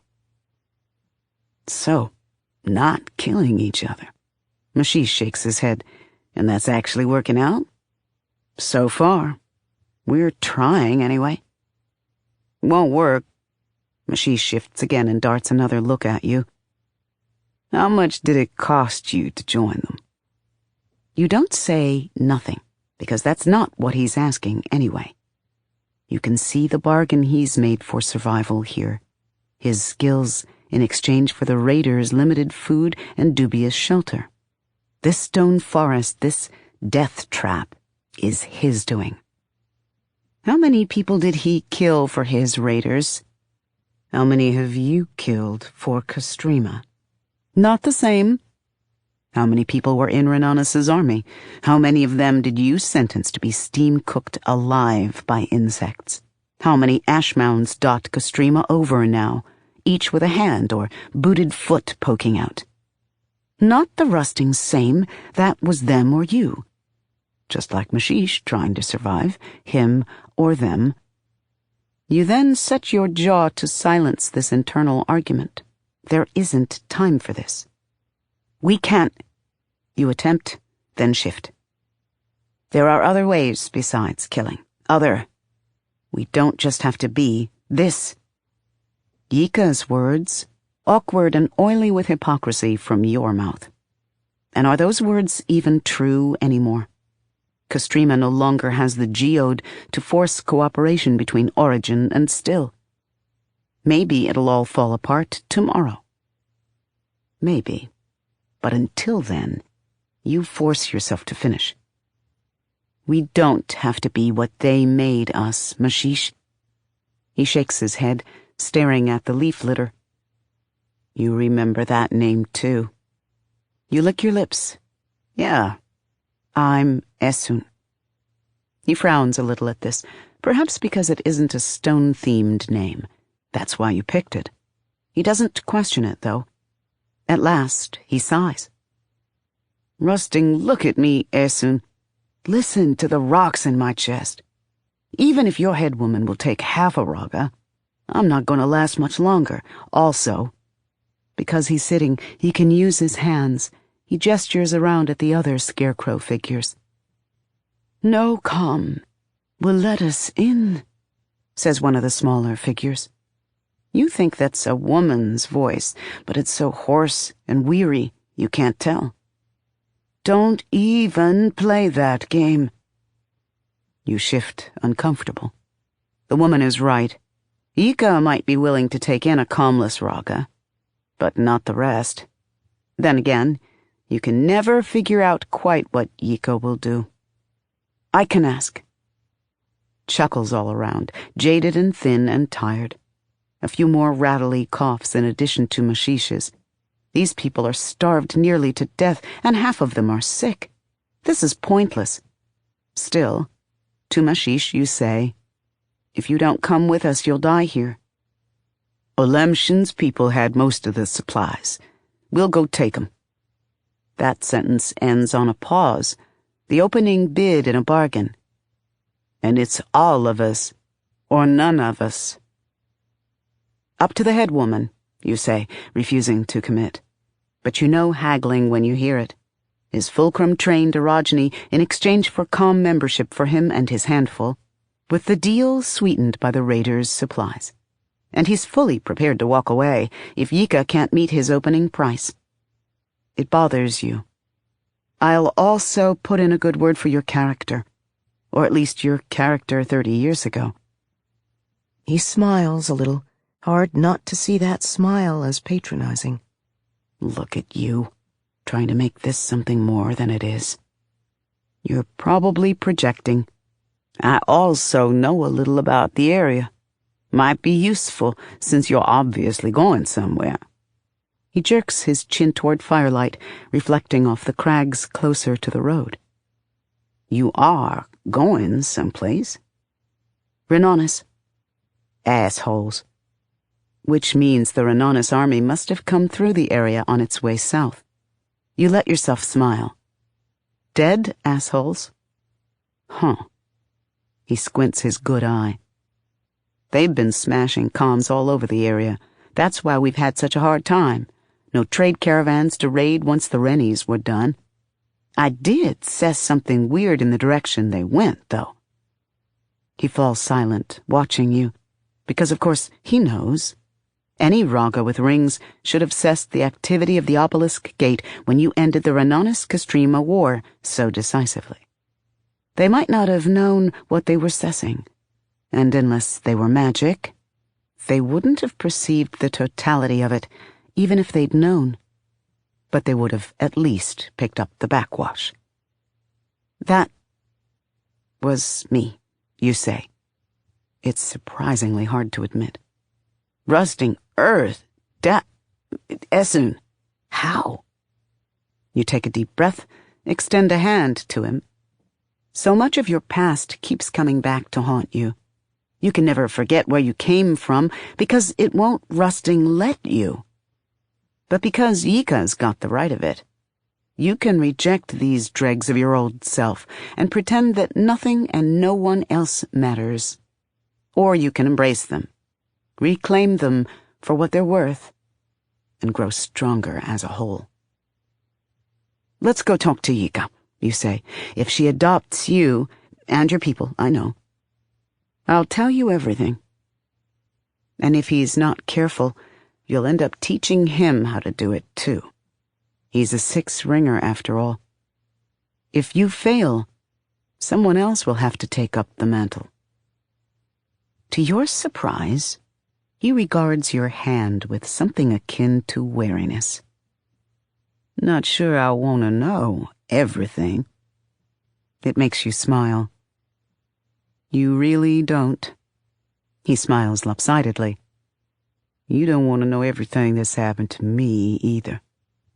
You incline your head. Deal, then. Only the good parts. He grins. One of his teeth is missing. That's too short to even make a good Pop Loris tale.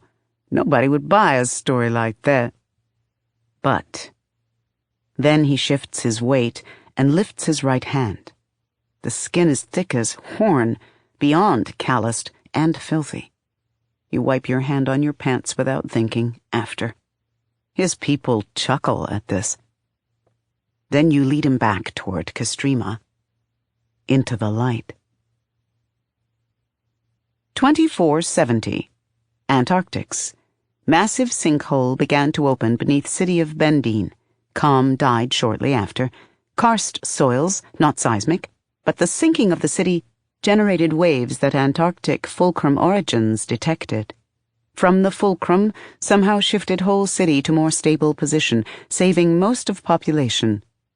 Fulcrum records note that doing this killed 3 senior origins. Project notes of Yater Innovator Debars.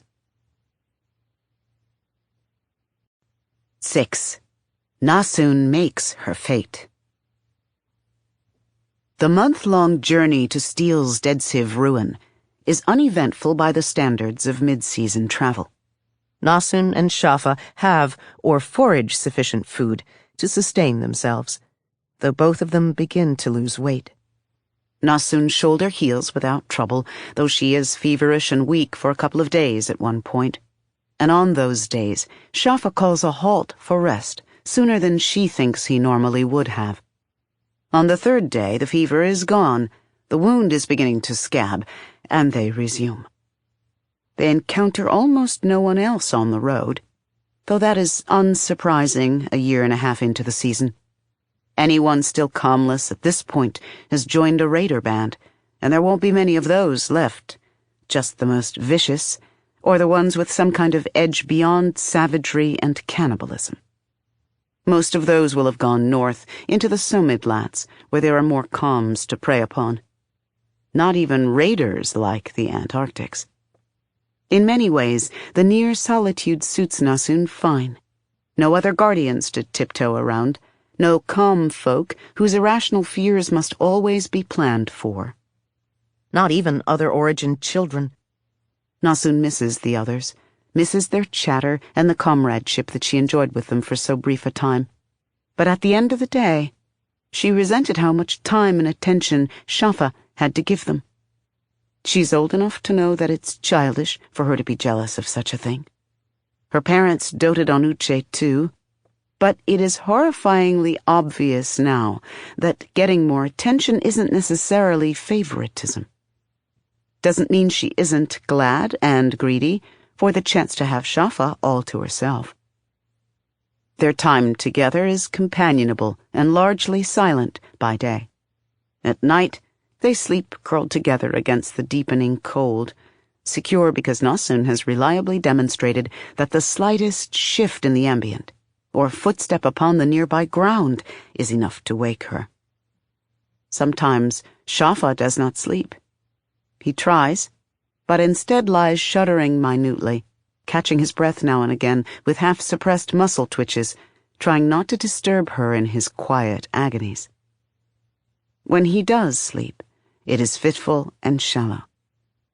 Sometimes Nasun does not sleep either, aching in silent sympathy. So she resolves to do something about it. It's the thing she learned to do back in Found Moon, though to a lesser degree. She sometimes lets the little core stone in his Sesapine have some of her silver. She doesn't know why it works, but she recalls seeing the Guardians in Found Moon all taking bits of silver from their charges and exhaling afterward, as if it eased something in them to give the core stone someone else to chew on. Shafa, however, has not taken silver from her or anyone else since the day she offered all of hers to him, the day she realized the true nature of the metal shard in his brain. She thinks maybe she understands why he stopped.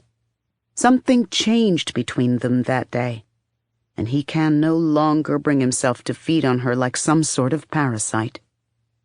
But that is why Nasun sneaks him magic now, because something changed between them. And he's not a parasite if she needs him too, and if she gives what he will not take.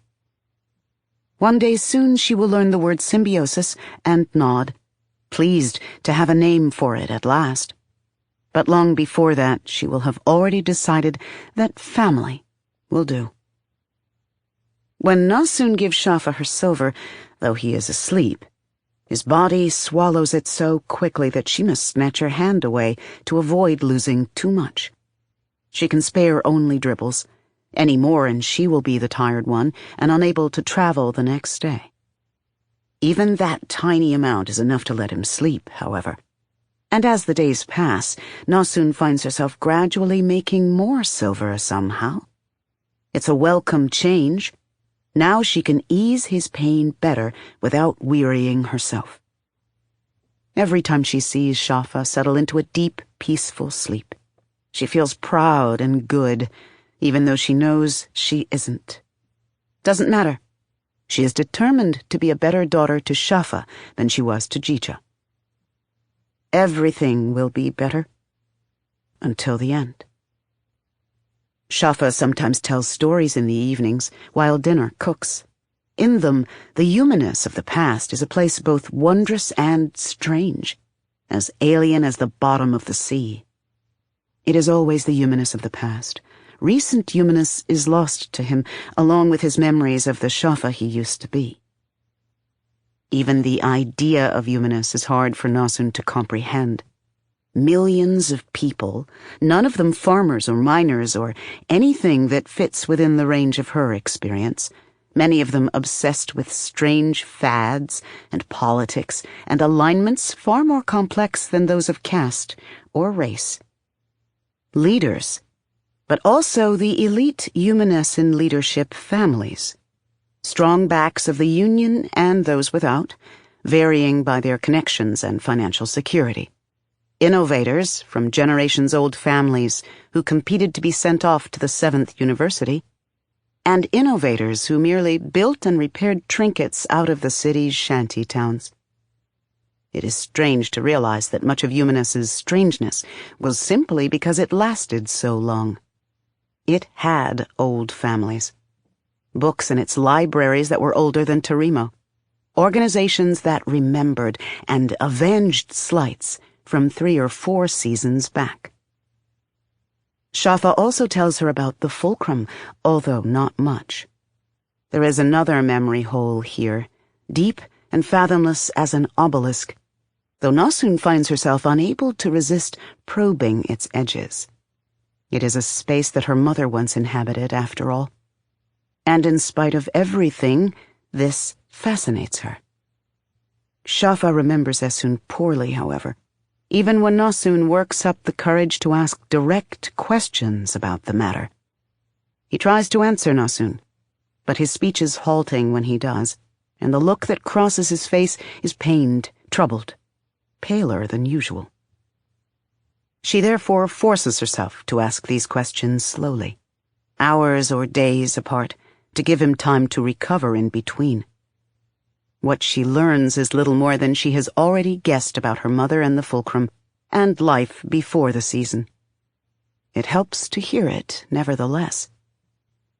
The miles pass like this, in memory, and edged around pain.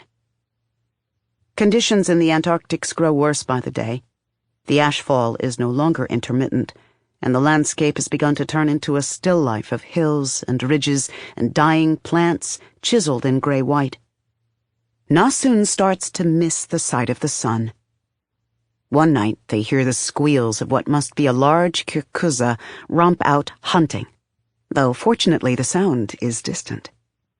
One day they pass a pond whose surface is mirror gray from floating ash. The water underneath is disturbingly still, given that the pond is fed by a rapid stream.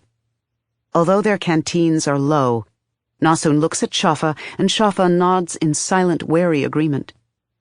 There's nothing overtly wrong, but, well, surviving a season is as much a matter of having the right instincts as having the right tools. They avoid the still water and live. On the evening of the 29th day, they reach a place where the Imperial Road abruptly plateaus and veers southward. Nasun says that the road edges along something that feels a bit like a crater rim. They have crested the ridge that surrounds this circular, unusually flat region, and the road follows the ridge in an arc around the zone of old damage, resuming its westward track on the other side. In the middle, though, Nasun at last beholds a wonder. The old man's pucker is a somion, a caldera inside a caldera. This one is unusual in being so perfectly formed. From what Nasun has read, usually the outer, older caldera is badly damaged by the eruption that creates the inner, newer caldera.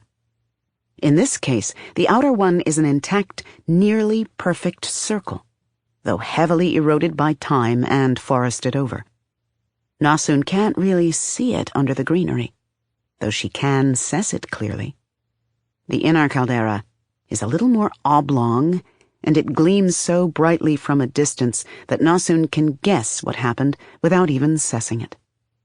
The eruption must have been so hot, at least at one point, that the whole geological formation nearly destroyed itself. What remains has gone to glass, naturally tempered enough that not even centuries of weathering has damaged it much. The volcano that created this somion is extinct now, its ancient magma chamber long since emptied, not even a whiff of leftover heat lingering. Once upon a time, though, the pucker was the site of a truly awesome and horrific puncturing of the world's crust. As Steele instructed, they camp for the night a mile or two back from the pucker. In the small hours before dawn, Nasun wakes, hearing a distant screech, but Shafa soothes her. "I've heard that now and again," he says softly, over the crackling of the fire. He insisted on a watch this time, so Nasun took the earlier shift. "Something in the pucker forest. It doesn't seem to be common this way." She believes him, but neither of them sleeps well that night. In the morning they rise before dawn and start up the road. In the early morning light, Nasun stares at the deceptively still double crater before them. Up close, It's easier to see that there are breaks in the inner caldera's walls at regular intervals. Someone meant for people to be able to get inside. The outer caldera's floor is completely overgrown, however, yellow-green and waving with a forest of tree-like grasses that has apparently choked out every other form of vegetation in the area. There's no cess of even game trails across it. The real surprise, though, is underneath the pucker. Steele's Dead Civ ruin, she says. It's underground. Shafa glances at her in surprise, but he does not protest. In the magma chamber. Maybe. Nasun can't believe it either at first, but the silver does not lie.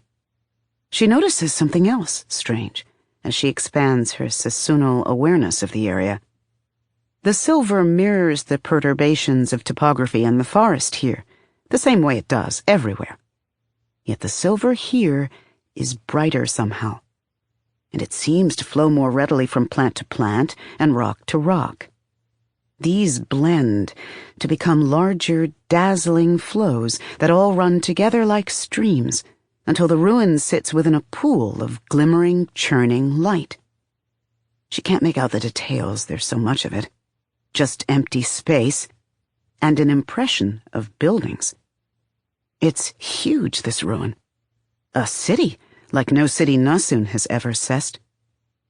But she has sessed this torrential churn of silver before. She cannot help turning to glance back toward the sapphire that is faintly visible some miles off. They've outpaced it, but it's still following.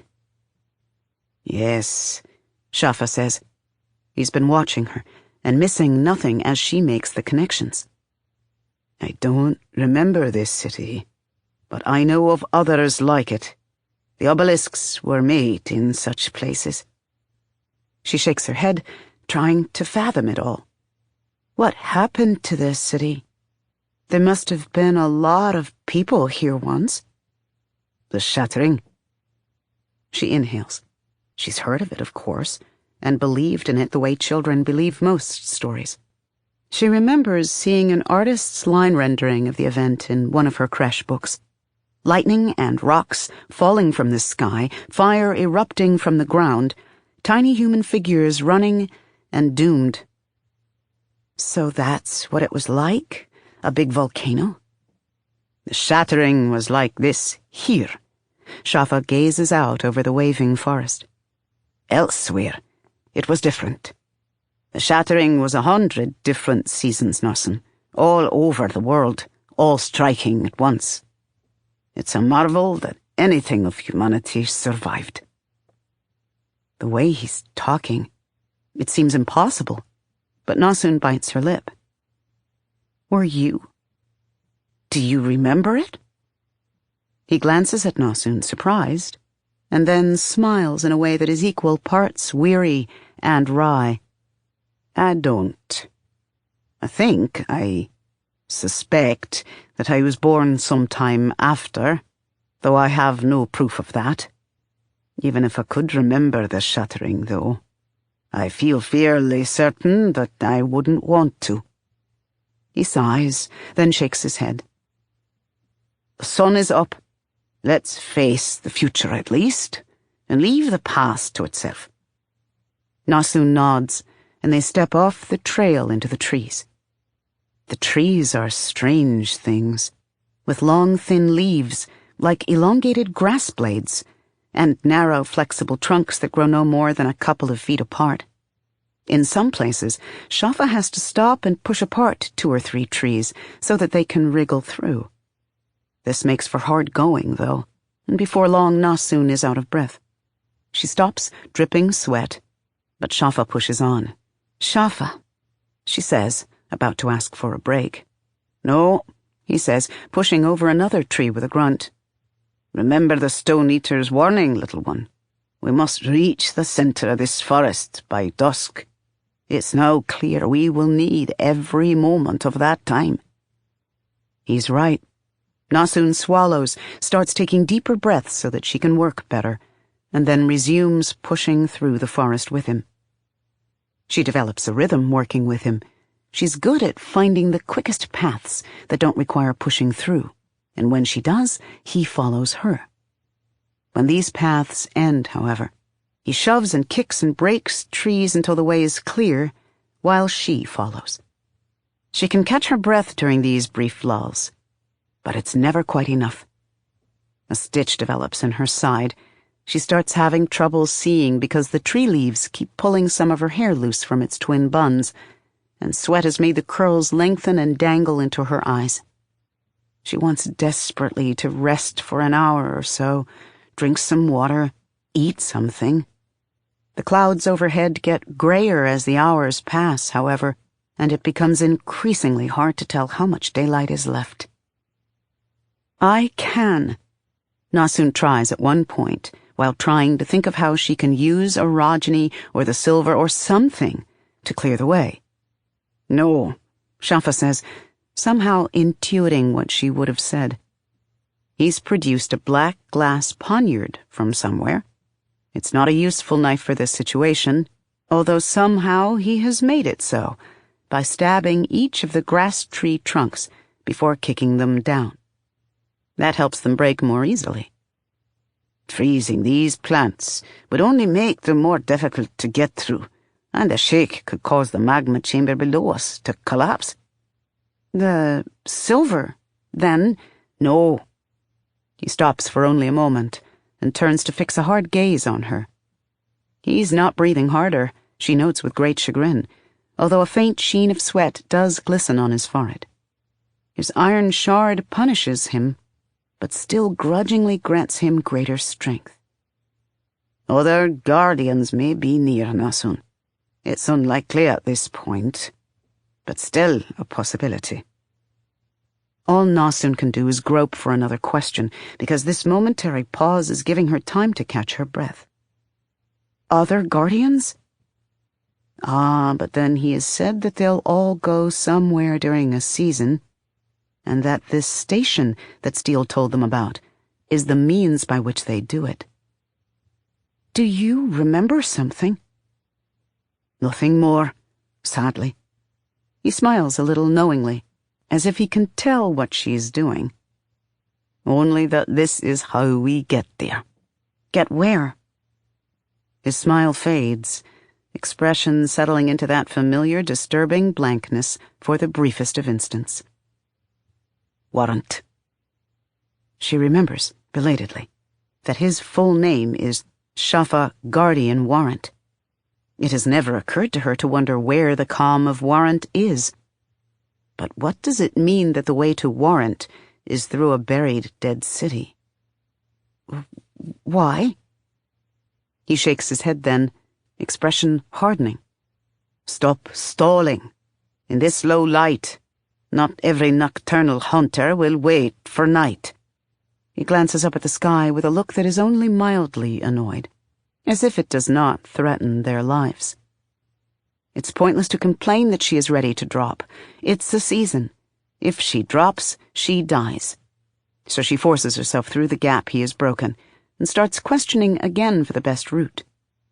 In the end, they make it, which is good, because otherwise this would become the rather straightforward tale of you learning that your daughter is dead, and letting the world wither in your grief. It isn't even a near thing. Abruptly, the last patch of thick grass trees thins out, revealing a smooth-cut pass through the inner caldera ring. The walls of the pass loom high overhead, though they did not look so tall from far away, and the pass itself is wide enough for 2 horse-drawn carriages to travel side by side without crowding. The walls of these passages are covered in tenacious mosses and some sort of woody vine, the latter of which is fortunately dead, because otherwise it might entangle them and slow their progress more. Instead, they hurry forward, cracking the dead branches aside, and then abruptly Nasun and Shafa stumble out of the pass onto a wide round slab of perfectly white material that is neither metal nor stone. Nasun's seen something like it before, near other Dead Civ ruins. Sometimes the stuff glows faintly at night. This particular slab fills the entirety of the space within the inner caldera. Steel has told them that the dead Civ ruin is here at the center, but all Nosun sees ahead of them is a dainty, rising curl of metal, seemingly set directly into the white material. She tenses, as wary of something new as any seasoned survivor. Shafa, however, walks over to it without hesitation. He stops beside it, and for an instant there is an odd expression on his face that Nosun suspects is caused by the momentary conflict between what his body has done out of habit and what his mind cannot remember. But then he puts a hand on the curlicue at the tip of the metal. Flat shapes and lines of light suddenly appear out of nothingness on the stone around him. Nosun gasps, but they do nothing other than march and ignite others in turn, spreading and glowing until a roughly rectangular shape has been etched out on the stone at Shafa's feet. There is a faint, barely audible hum that makes Nosun twitch and look around wildly, but a moment later the white material in front of Shafa vanishes. It doesn't slide aside or open like a door. It's just gone. But it is a doorway, Nosun abruptly realizes. "And here we are," Shafa murmurs. He sounds a little surprised himself. Beyond this doorway is a tunnel that curves gradually down into the ground and out of sight. Narrow rectangular panels of light edge the steps on either side, illuminating the way. The curling bit of metal is a railing, she sees now, her perception reorienting as she moves to stand beside Shafa. Something to hold on to as one walks down into the depths.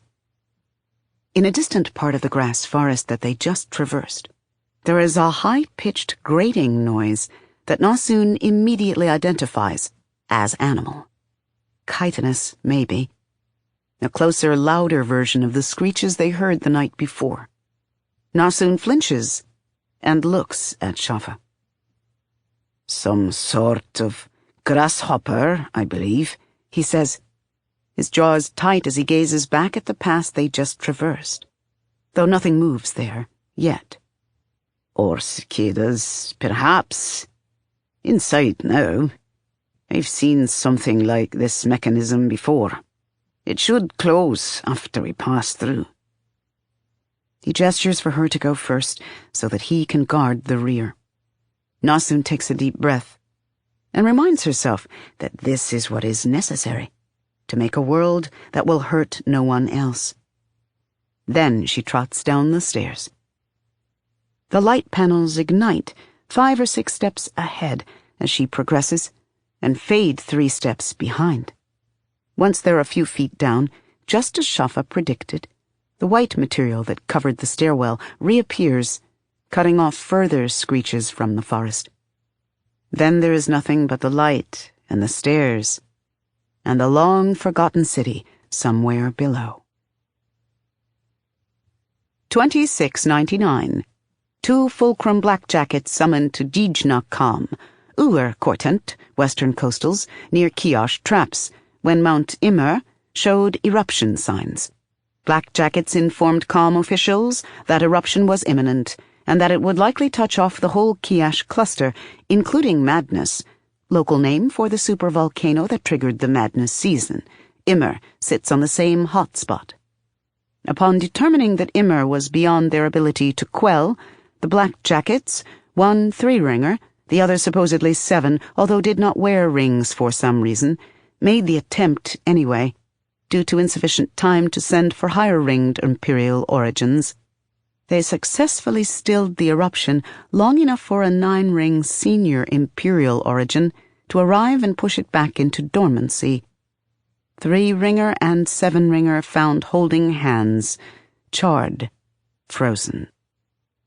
Project notes of Yater Innovator D-Bars. Syl Anagist. 3. Fascinating. All of this grows easier to remember with the telling.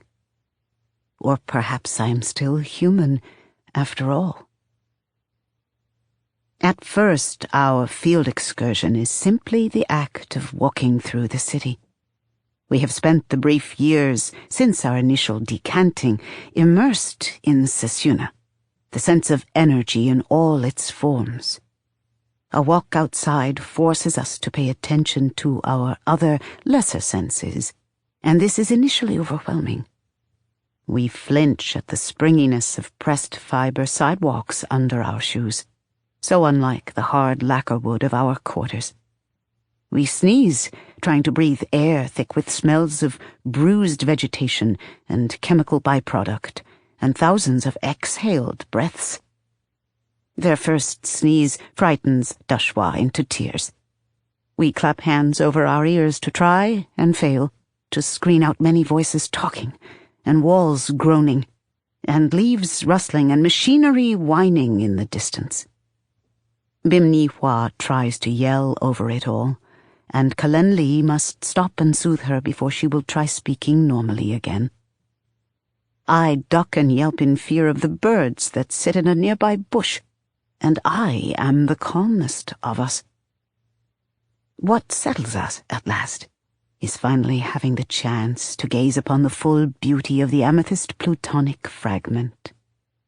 It is an awesome thing, pulsing with the slow flux of magic as it towers over the city node's heart. Every node of Syl Anagist has adapted in unique ways to suit its local climate. We have heard of nodes in the desert, where buildings are grown from hardened giant succulents. Nodes on the ocean, built by coral organisms, engineered to grow and die on command. Life is sacred in Syl Anagist, but sometimes death is necessary. Our node, the node of the amethyst, was once an old-growth forest, so I cannot help thinking that something of ancient trees' majesty is in the great crystal. Surely this makes it more stately and strong than other fragments of the machine. This feeling is completely irrational, but I look at my fellow tuners' faces as we gaze at the amethyst fragment, and I see the same love there. We have been told stories of how the world was different long ago. Once, cities were not just dead themselves, stone and metal jungles that did not grow or change, but they were actually dead, poisoning soil and making water undrinkable, and even changing the weather by their very existence. Syl Anagist is better, but we feel nothing when we think of the city node itself. It is nothing to us, buildings full of people we cannot truly understand, going about business that should matter, but does not. The fragments, though, we hear their voices. We sing their magic song. The amethyst is part of us, and we it. I'm going to show you 3 things during this trip, Kalen Li says, once we've gazed at the amethyst enough to calm down. These things have been vetted by the conductors, if that matters to you. She makes a show of eyeing Remhua as she says this, since he was the one who made the biggest stink about having to go on this trip. Remhua affects aboard Sai. They are both excellent actors before our watching guards. Then Kalen Li leads us forward again. It's such a contrast, her behavior and ours. She walks easily with head high, ignoring everything that isn't important, radiating confidence and calm. Behind her, we start and stop and scurry, all timid clumsiness, distracted by everything. People stare, but I don't think it's actually our whiteness that they find so strange. I think we just look like fools. I have always been proud, and their amusement stings, so I straighten and try to walk as Kalen Li does, even though this means ignoring many of the wonders and potential threats around me. Gewa notices too and tries to emulate both of us. Remhua sees what we are doing and looks annoyed, sending a little ripple through the ambient. We will never be anything but strange to them. I answer in an angry basso push-wave throb. This is not about them. He sighs, but begins emulating me too. The others follow suit. We have traveled to the southernmost quartant of the city node, where the air is redolent with faint sulfur smells. Kalenli explains that the smell is because of the waste reclamation plants, which grow thicker here, where sewers bring the city's grey water near the surface. The plants make the water clean again and spread thick, healthy foliage over the streets to cool them, as they were designed to do. But not even the best gen engineers can stop plants that live on waste from smelling a bit like what they eat. Do you mean to show us the waste infrastructure? Remhua asks Kalenli. I feel more contextual already. Kalenli snorts. Not exactly. She turns a corner, and then there is a dead building before us. We all stop and stare. Ivy wends up this building's walls, which are made of some sort of red clay pressed into bricks, and around some of its pillars, which are marble. Aside from the ivy, though, nothing of the building is alive. It's squat and low, and shaped like a rectangular box. We can sense no hydrostatic pressure supporting its walls. It must use force and chemical fastenings to stay upright. The windows are just glass and metal, and I can see no nematocysts growing over their surfaces. How do they keep safe anything inside? The doors are dead wood, polished dark red-brown, and carved with ivy motifs. Pretty, surprisingly. The steps are a dull, tawny white sand suspension. Centuries before, people called this concrete. The whole thing is stunningly obsolete, yet intact and functional, and thus fascinating for its uniqueness.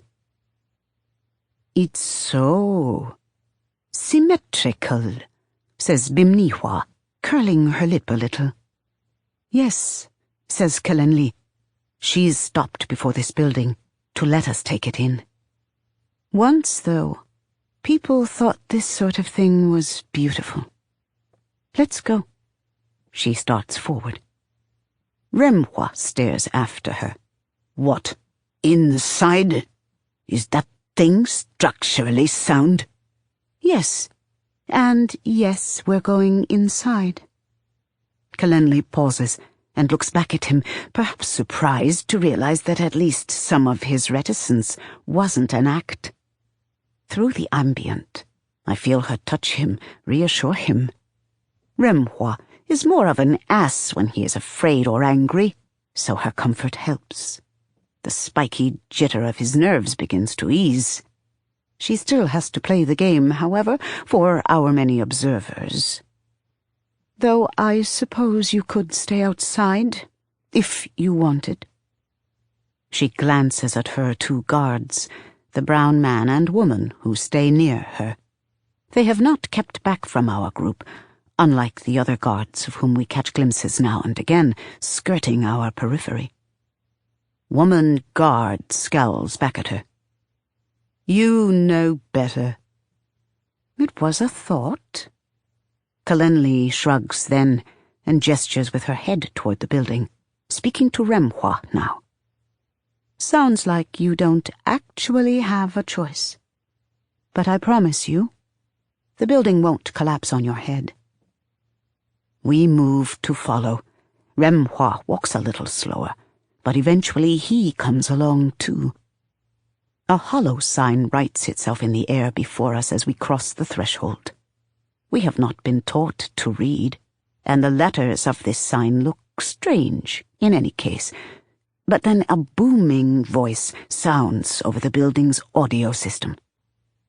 Welcome to the story of enervation. I have no idea what this means. Inside, The building smells wrong, dry and dusty. The air stale, as if there's nothing taking in its carbon dioxide. There are other people here, we see, gathered in the building's big open foyer, or making their way up its symmetrical twin curving stairs, peering in fascination at the panels of carved wooden decoration which line each stair. They don't look at us, distracted by the greater strangeness of our environs.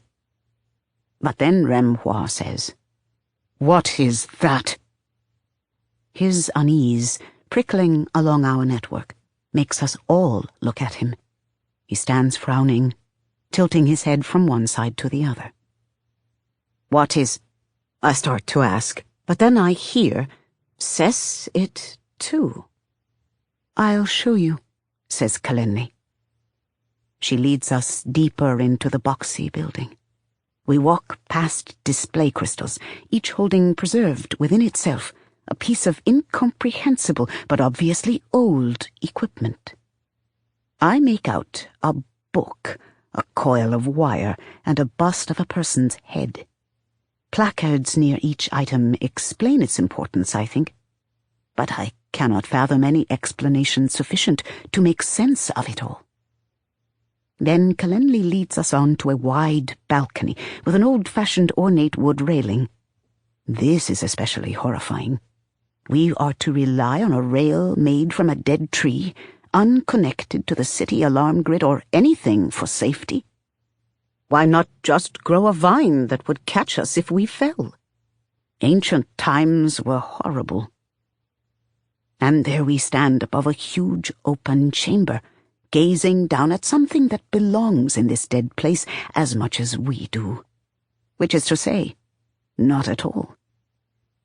My first thought is that it is another plutonic engine, a whole one, not just a fragment of a larger piece.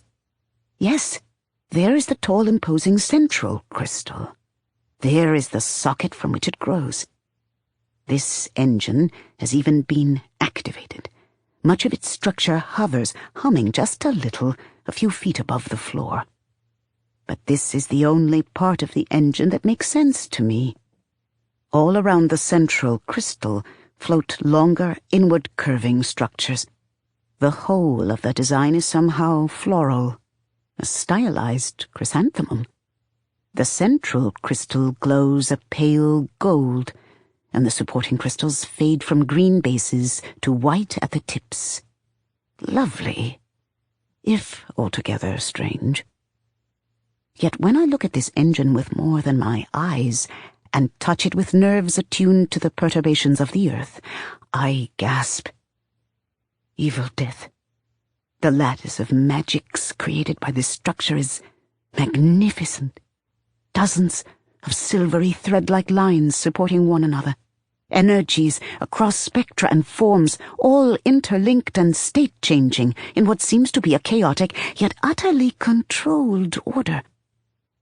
The central crystal flickers now and again, phasing through potentialities as I watch. And it's so small. I have never seen an engine so well constructed. Not even the plutonic engine is this powerful or precise for its size. If it had been built as efficiently as this tiny engine, the conductors would never have needed to create us. And yet this structure makes no sense. There isn't enough magic being fed into the mini-engine to produce all the energy I detect here. And I shake my head. But now I can hear what Remhua heard. A soft, insistent ringing. Multiple tones, blending and haunting and making the little hairs on the back of my neck rise. I look at Remhua, who nods, his expression tight. This engine's magics have no purpose that I can see, other than to look and sound and be beautiful. And somehow I shiver, understanding instinctively, but resisting because this contradicts everything I have learned from the laws of both physics and arcanity. Somehow, this structure is generating more energy than it consumes. I frown at Kalenli, who's watching me. This should not exist, I say. Words only.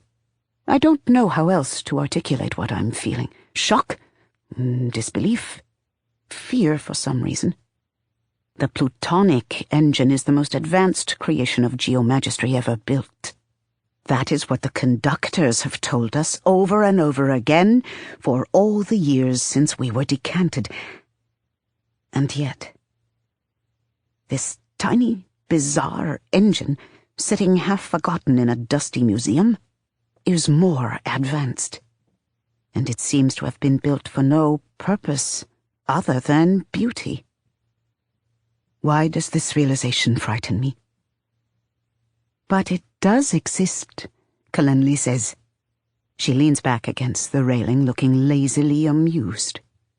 But through the soft, shimmering harmony of the structure on display, I assess her ping on the ambient. Think, she says without words. She watches me in particular, her thinker. I glance around at the others. As I do, I notice Kalenli's guards again. They've taken up positions on either end of the balcony so that they can see the corridor we came down as well as the display room. They both look bored. Kalenli brought us here. Got the conductors to agree to bringing us here. Means for us to see something in this ancient engine that her guards do not. What? I step forward, putting my hands on the dead railing, and peer intently at the thing, as if that will help. What to conclude? It has the same fundamental structure as other plutonic engines. Only its purpose is different. No, that's too simple an assessment. What's different here is philosophical, attitudinal. The plutonic engine is a tool. This thing is art. And then I understand. No one of Syl Anagist built this. I look at Kalenli. I must use words, but the conductors who hear the guard's report should not be able to guess anything from it. Who? She smiles, and my whole body tingles all over with the rush of something I cannot name. I am her thinker, and she is pleased with me. And I have never been happier. You, she replies to my utter confusion. Then she pushes away from the railing. I have much more to show you. Come. All things change during a season. Tablet 1, On Survival, verse 2. 7. You're planning ahead. Yika is more inclined to adopt Mashish and his people than you were expecting. She's not happy that Mashish has an advanced case of ash lung. As Lerna confirms, after they've all had sponge baths, and he's given them a preliminary examination. Nor does she like that 4 of his people have other serious medical issues, ranging from fistulas to the complete lack of teeth. Or that Lerna says they're all going to be touch and go on surviving refeeding. But, as she informs those of you on her impromptu council loudly, so that anyone listening will hear, she can put up with a lot from people who bring in extra supplies, knowledge of the area, and precision neurogeny that can help safeguard the group against attack. And, she adds, Mashish doesn't have to live forever. Long enough to help the calm will be enough for her. She doesn't add, not like alabaster, which is kind, or at least conspicuously not cruel of her. It's surprising that she respects your grief, And maybe it's also a sign that she's beginning to forgive you. It'll be good to have a friend again. Friends. Again. That's not enough, of course. Nasun is alive, and you've more or less recovered from your post-gate coma, so now it becomes a struggle, daily, to remember why you're staying with Castrima. It helps, sometimes, to go through the reasons for staying. For Nasun's future, that's one, so that you can have somewhere to shelter her once you've found her again. Because you can't do it alone is the second reason, and you can't rightly let Tonki come with you anymore, however willing she might be. Not with your orogeny compromised. The long journey back south would be a death sentence for both of you. Hoa isn't going to be able to help you get dressed or cook food or do any of the other things one needs two good hands for. And reason number 3, the most important of the set, you don't know where to go anymore. Hoa has confirmed that Nasun is on the move and has been traveling away from the site of the sapphire since you opened the obelisk gate. It was too late to find her before you ever woke up.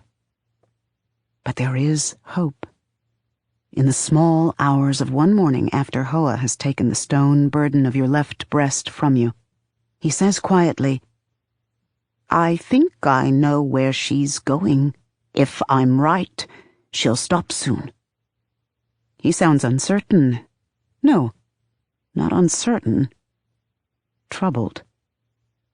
You sit on a rocky outcrop some ways from the encampment, recovering from the excision.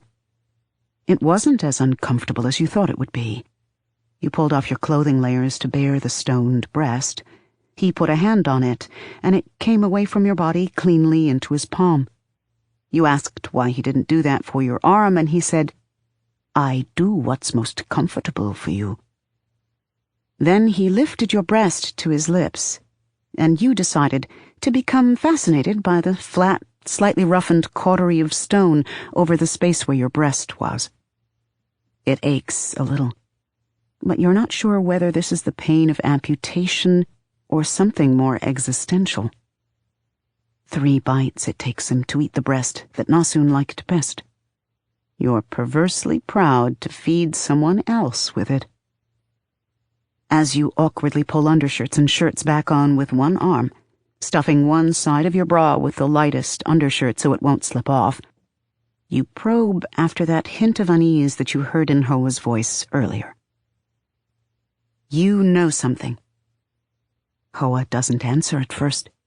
You think you're going to have to remind him that this is a partnership, that you're committed to catching the moon and ending this endless season, that you care about him, but he can't keep hiding things from you like this, and then he finally says, "I believe Nasun seeks to open the obelisk gate herself."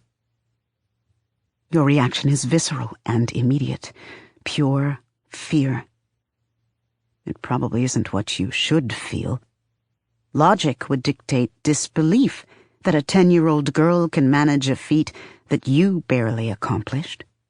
But somehow, maybe because you remember the feel of your little girl thrumming with angry blue power, and you knew that in that instant that she understood the obelisks better than you ever will, you have no trouble believing Hoa's core premise, that your little girl is bigger than you thought. "It will kill her," you blurt. "Very likely, yes." Oh, Earth. But you can track her again? You lost her after Castrima. "Yes. Now that she is attuned to an obelisk." Again, though, that odd hesitation is in his voice. Why? Why would it bother him that... Oh, rusty, burning earth! Your voice shakes as you understand. Which means that any Stone Eater can perceive her now. Is that what you're saying? Castrima all over again. Ruby hair and butter marble and ugly dress. May you never see those parasites again. Fortunately, Hoa killed most of them. Your kind get interested in us then, right? When we start using obelisks, or when we're close to being able to. Yes. Inflectionless, that one soft word. But you know him by now. Earthfires.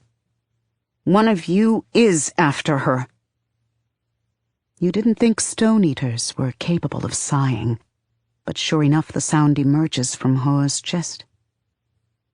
The one you call Grey Man.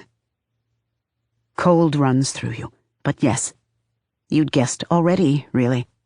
There have been, 3 origins in the world lately who mastered connecting to the obelisks? Alabaster and you, and now Nasun. Uche, maybe briefly. And maybe there was even a stone eater lurking about Terimo back then.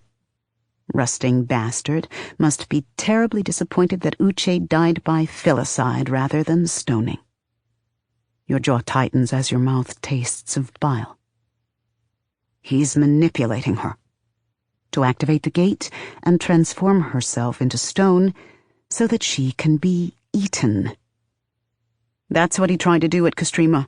Force Alabaster, or me, or Rusted, or Yika, or any of us, to try to do something beyond our ability so we might turn ourselves into... You put a hand on the stone marker of your breast. There have always been those who use despair and desperation as weapons. This is delivered softly, as if in shame. Suddenly you're furious with yourself and your impotence. Knowing that you're the real target of your own anger doesn't stop you from taking it out on him. Seems to me all of you do that. Hoa has positioned himself to gaze out at the dull red horizon, a statue paying homage to nostalgia in pensive shadowed lines. He does not turn, but you hear hurt in his voice. I haven't lied to you. No, you've just withheld the truth so much. It's the same fucking thing. You rub your eyes. Had to take the goggles off to put your shirt back on, and now you've got ash in them. You know what? I don't want to hear anything else right now. I need to rest. You get to your feet. Take me back. His hand is abruptly extended in your direction. One more thing, Esun. I told you. Please, you need to know this. He waits until you settle into a fuming silence. Then he says, Jija is dead. You freeze. In this moment, I remind myself of why I continue to tell this story through your eyes rather than my own. Because outwardly, you're too good at hiding yourself. Your face has gone blank, your gaze hooded. But I know you. I know you. Here is what's inside you. You surprise yourself by being surprised. Surprised, that is, and not angry or thwarted or sad. Just surprised. But that is because your first thought, after relief that Nasun's safe now, is, isn't she? And then you surprise yourself by being afraid. You aren't sure of what, but it's a stark, sour thing in your mouth. How? You ask. Hoa says, Nasun. The fear increases. She couldn't have lost control of her orogeny. She hasn't done that since she was 5. It was not orogeny. And it was intentional. There, at last, the foreshock of a rifting level shake inside you. It takes you a moment to say aloud, She killed him? On purpose? Yes. You fall silent then, dazed, troubled. Hoa's hand is still extended toward you, an offer of answers. You aren't sure you want to know, but you take his hand anyway. Perhaps it's for comfort. You don't imagine that his hand folds about your own and squeezes just a little, in a way that makes you feel better. Still, he waits. You're very, very glad for his consideration. Is he? Where is... You begin, when you feel ready. You're not ready. Is there a way I can go there? There? You're pretty sure he knows what you mean. He's just making sure you know what you're asking for. You swallow hard and try to reason it out. They were in the Antarctics. Jita didn't keep her on the road forever. She had somewhere safe, time to get stronger. A lot stronger. I can hold my breath underground if you take me to where she... But no, that's not really where you want to go. Stop dancing around it. Take me to where Jita is, to where he died. Hoa doesn't move for perhaps half a minute. You've noticed this about him. He takes varying amounts of time to respond to conversational cues. Sometimes his words nearly overlap yours when he replies, and sometimes you think he hasn't heard you before he finally gets around to replying. You don't think he's thinking during that time or anything. You think it just doesn't mean anything to him. 1 second, or 10, now or later. He heard you. He'll get around to it eventually. In token of which, at last, he blurs a bit, though you see the slowness of the end of the gesture as he puts his other hand over yours as well, sandwiching you between his hard palms. The pressure of both hands increases until the grip is quite firm. Not uncomfortable, but still. Close your eyes. He's never suggested this before. Why? He takes you down. It's further down than you've ever been before, and it isn't instantaneous this time. You gasp inadvertently, somehow, and thus discover that you don't need to hold your breath after all. As the dark gets darker, it brightens with flashes of red, and then, for just a moment, you blur through molten reds and oranges and catch the most fleeting glimpse of a wavering open space where something in the distance is bursting apart in a shower of semi-liquid glowing chunks. And then there is black around you again. And then you stand on open ground beneath a thinly clouded sky. That's why, Hoa says. Rusty flaking fuck! You try to yank your hand free and fail. Shit, Hoa! Hoa's hands stop pressing so hard on yours so that you can slip free. You stagger a few feet away and then clap hands over yourself, checking for injury. You're fine. Not burned to death. Not crushed by the pressure as you should have been. Not suffocated. Not even shaken up. Much. You straighten and rub your face. Okay.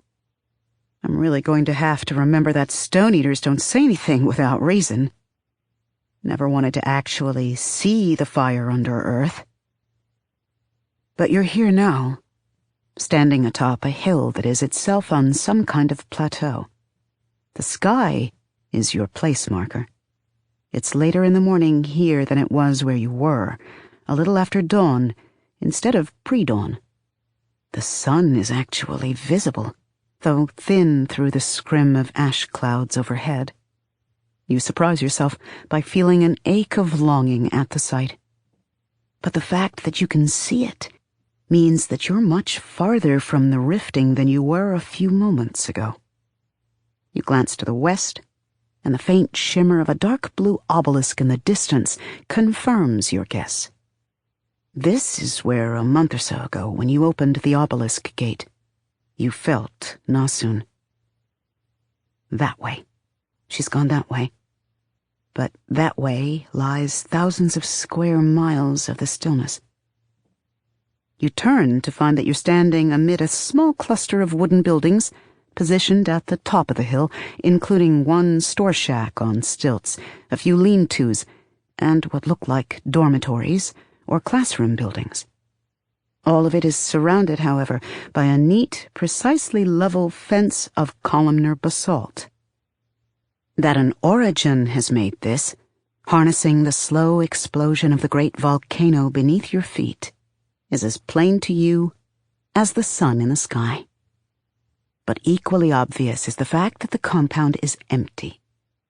There's no one in sight, and the reverberations of footprints on the ground are farther away, beyond the fence. Curious, you walk to a break in the basalt fence, where a pathway that is half dirt and half cobbles wends down. At the foot of the hill is a village, occupying the rest of the plateau. The village could be any calm anywhere. You make out houses in varying shapes, most with still growing house greens, several standing store caches, what looks like a bathhouse, a kiln shed. The people moving among the buildings don't glance up to notice you, and why would they? It's a lovely day, here where the sun still mostly shines. They've got fields to tend in. Are those little rowboats tied to one of the watchtowers? Trips to the nearby sea to organize. This compound, whatever it is unimportant to them.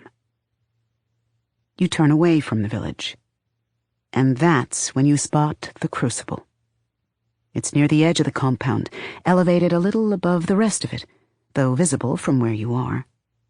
When you climb the path to look into the crucible bowl, which is marked out in cobbles and brick, it's old habit to thrust your senses into the ground to find the nearest marked stone. Not far, only maybe 5 or 6 feet down, you search its surface and find the faint pressure indentations of a chisel, maybe a hammer. 4. It's too easy. In your day, the stones were marked with paint and numbers, which made them less distinctive. Still, the stone is small enough that, yes, anyone below a 4-ringer would have trouble finding and identifying it. They've got the details of the training wrong, but the basics are spot on. This can't be the Antarctic fulcrum, you say, crouching to finger one of the stones of the ring. Just pebbles, instead of the beautiful tile mosaic you remember, but again, they've got the idea. Koa's still standing where you emerged from the ground, hands still positioned to press down on yours, perhaps for the return trip. He doesn't answer, but then you're mostly talking to yourself. I always heard that Antarctic was small, you continue. But this is nothing. This is a camp. There's no ring garden, no main building. Also, you've heard that the Arctic and Antarctic fulcrums were lovely, despite their size and remote location. That makes sense. The fulcrum's beauty was all that official, state-sanctioned origin kind ever had to show for itself. This sorry collection of shacks doesn't fit the ideology. Also, it's on a volcano, and too close to those stills down the hill.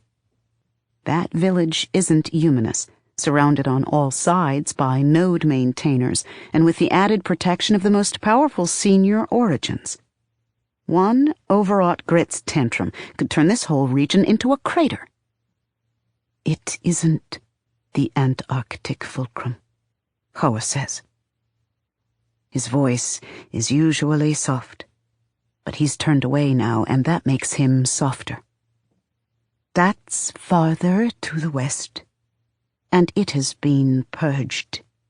No origins live there anymore. Of course it's been purged. You set your jaw against sorrow. So this is somebody's idea of homage? A survivor?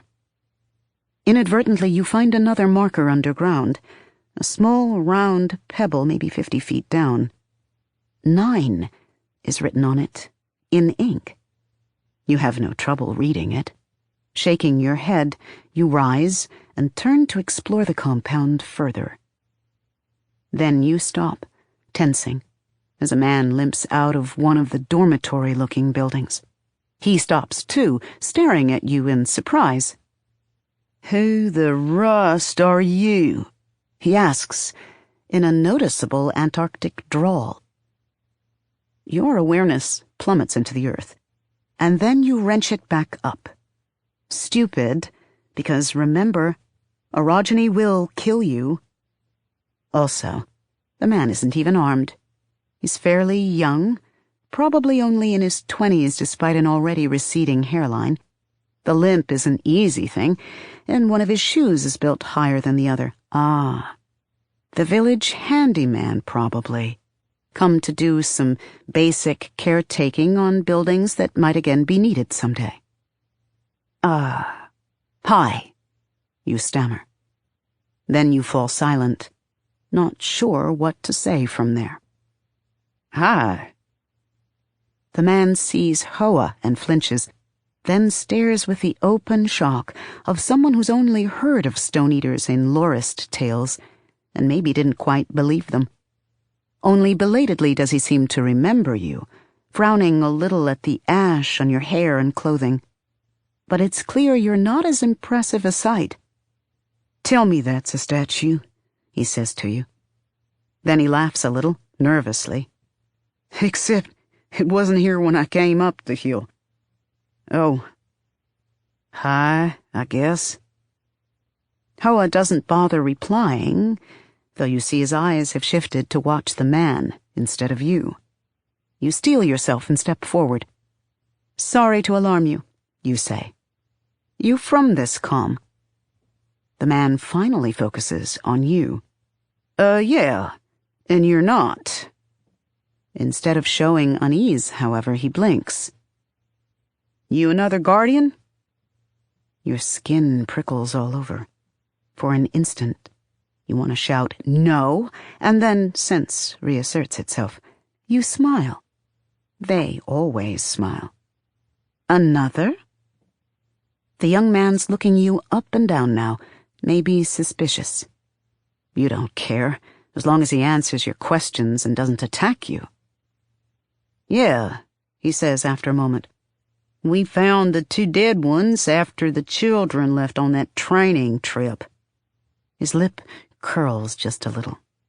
You're not sure whether he doesn't believe the children have gone off training, whether he's really upset about the 2 dead ones, or whether that's just the usual lip curl that people wear when they talk about ragas, since it's obvious that's what the children in question must be. If guardians were here. "Headwoman did say there might be other guardians along someday. The 3 we had all popped up out of nowhere after all, at different times down the years. You're just a late one, I guess." Ah. It is surprisingly easy to pretend to be a guardian. Just keep smiling and never offer information. "And when did the others leave on their training trip?" "About a month ago." The young man shifts, getting comfortable, and turns to gaze after the sapphire obelisk in the distance. "Shafa said they were going far enough away that we wouldn't feel any aftershakes of what the kids did. Guess that's pretty far." Shafa. The smile freezes on your face. You can't help hissing it. "Shafa." The young man frowns at you, definitely suspicious now. "Yeah, Shafa." "It can't be. He's dead." Tall, black hair, ice-white eyes, strange accent. The young man relaxes somewhat. "Oh, you know him then?" "Yes, very well." So easy to smile. Harder to wrestle down the urge to scream, to grab Hoa, to demand that he plunge you both into the earth now, so you can go and rescue your daughter. Hardest of all, not to fall to the ground and curl into a ball, trying to clench the hand you no longer have, but that hurts.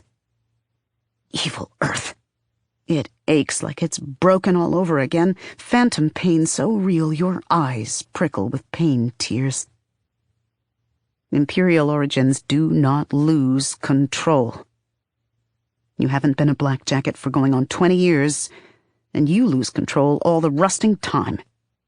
But nevertheless, the old discipline helps you pull yourself together. Nasun, your baby, is in the hands of a monster. You need to understand how this happened. Very well, you repeat. No one will think this repetition strange from a guardian. Can you tell me about one of his charges? Mid-latter girl, brown and willowy, curly hair, gray eyes. Nasun, right? Jija's girl. The young man relaxes completely now, not noticing that you've tensed that much more. Evil Earth, I hope Shafa kills her while they're on that trip. The threat is not to you, but your awareness dips again anyway, before you drag it back. Ika's right. You really do need to stop defaulting to kill everything. At least your smile hasn't faltered. Oh? Yeah. I think she's the one who did it. Rust. Could have been any of them, though. That girl's just the one who gave me the shivers the most. His jaw tightens as he finally notices the sharp edges of your smile. But that, too, isn't something that anyone familiar with guardians would question. He just looks away. Did it? You ask. Oh, guess you wouldn't know. Come on, I'll show you. He turns and limps toward the northern end of the compound. You follow, after a moment's exchanged glance with Hoa. There's another slight rise here, culminating in a flat area that's clearly been used before for stargazing or just staring at the horizon. You can see much of the surrounding countryside, which still shows shocking amounts of green beneath a relatively recent and still thin layer of whitening ash. But here, though, is something strange. A pile of rubble. You think at first it's a glass recycling pile. Jija used to keep one of those near the house back in Torimo, and neighbors would dump their broken glasses and such there for him to use in glass knife hilts. Some of this looks like higher quality stuff than just glass. Maybe someone's tossed in some unworked semi-precious stone. All jumbled colors, tan and gray and a bit of blue, but rather a lot of red. But there's a pattern to it, something that makes you pause and tilt your head and try to take in the whole of what you're seeing. When you do, you notice that the colors and arrangement of stones at the nearer edge of the pile vaguely resemble a mosaic. Boots, if someone had sculpted boots out of pebbles and then knocked them over. Then those would be pants, except there's the off-white of bone among them and... No. Fire. Under. Earth. No. Your Nasun didn't do this. She couldn't have. She did. The young man sighs, reading your face. You've forgotten to smile. But even a guardian would be sobered by this. Took us a while to realize what we were seeing, too, he says. Maybe this is something you understand. He glances at you hopefully. You just shake your head and the man sighs. Well, it was just before they all left. One morning we hear something like thunder. Go outside and the obelisk, big blue one that had been lurking around for a few weeks, you know how they are, is gone. Then later that day there's the same loud chikow. He claps his hands as he imitates the sound. You manage not to jump. And it's back. And then Shafa suddenly tells the head woman he's got to take the kids away. No explanation for the obelisk stuff. No mention that Nita and Umber, those are the other two, the guardians who used to run this place with Shafa, are dead. Umber's head is staved in. Nita, he shakes his head. The look on his face is pure revulsion. The back of her head is... But Shafa doesn't say anything, just takes the kids away. Lots of us are starting to hope he never brings them back. Shafa. That's the part you should focus on. That's what matters, not what was, but what is. But you can't take your eyes off Jija. Burning rust, Jija. Jija. I wish I were still flesh for you. I wish that I were still a tuner, so that I could speak to you through temperatures and pressures and reverberations of the earth. Words are too much, too indelicate for this conversation. You were fond of Jija after all, to the degree that your secrets allowed. You thought he loved you, and he did, to the degree that your secrets allowed. It's just that love and hate aren't mutually exclusive. As I first learned so very long ago. I'm sorry. You make yourself say, Shafa won't be coming back, because you need to find him and kill him. But even through your fear and horror, reason asserts itself. This strange imitation fulcrum, which is not the true fulcrum that he should have brought Nasun to. These children gathered and not slaughtered. Nasun openly controlling an obelisk well enough to do this, and yet Shafa has not killed her. Something's going on here that you're not getting. Tell me more about this man, you say, lifting your chin toward the pile of jumbled jewels. Your ex-husband. The young man shrugs in an audible stirring of cloth. Oh, right, so, his name was Jija-resistant Jackety. Because the young man is sighing down at the pile of rubble, you don't think he sees you twitch at the wrongness of the calm name. New to the calm, a napper. We got too many men, but we needed a napper bad, so when he turned up we basically would have taken him in as long as he wasn't old or sick or obviously crazy. You know. He shrugs. The girls seemed all right when they first got here. Wouldn't know her for one of them, she was so proper and polite. Somebody raised her right. You smile again, perfect, tight-jawed guardian smile. We only knew what she was because Jija had come here, see? Heard the rumors about how Ragas could become un-Ragas, I guess. We get a lot of visitors who ask about that. You frown and nearly look away from Jija. Un-Ragas? Not that it ever happened. The young man sighs and adjusts his cane for comfort. And not that we'd have taken in a kid who used to be one of them, right? What if that kid grew up and had kids who were wrong, too? Got to breathe the taint out somehow. Anyway, the girl minded her father well enough until a few weeks ago. Neighbors said they heard him shouting at her one night, and then she moved up here to the compound with the others. You could see how the change sort of untied Jija. He started talking to himself about how she wasn't his daughter anymore, cursing out loud now and again, hitting things, walls and such, when he thought you weren't looking. And the girl, she pulled away. Can't say I blame her. Everybody was on eggshells around him for that while. Always the quiet ones, right? So, I saw her hanging around Shafa more, like a duckling always right there in his shadow. Whenever he'd hold still, she'd take his hand, and he, the young man eyes you warily. Don't usually see you lot being affectionate, but he seemed to think the world of her. I hear he nearly killed Jija when the man came at her, actually.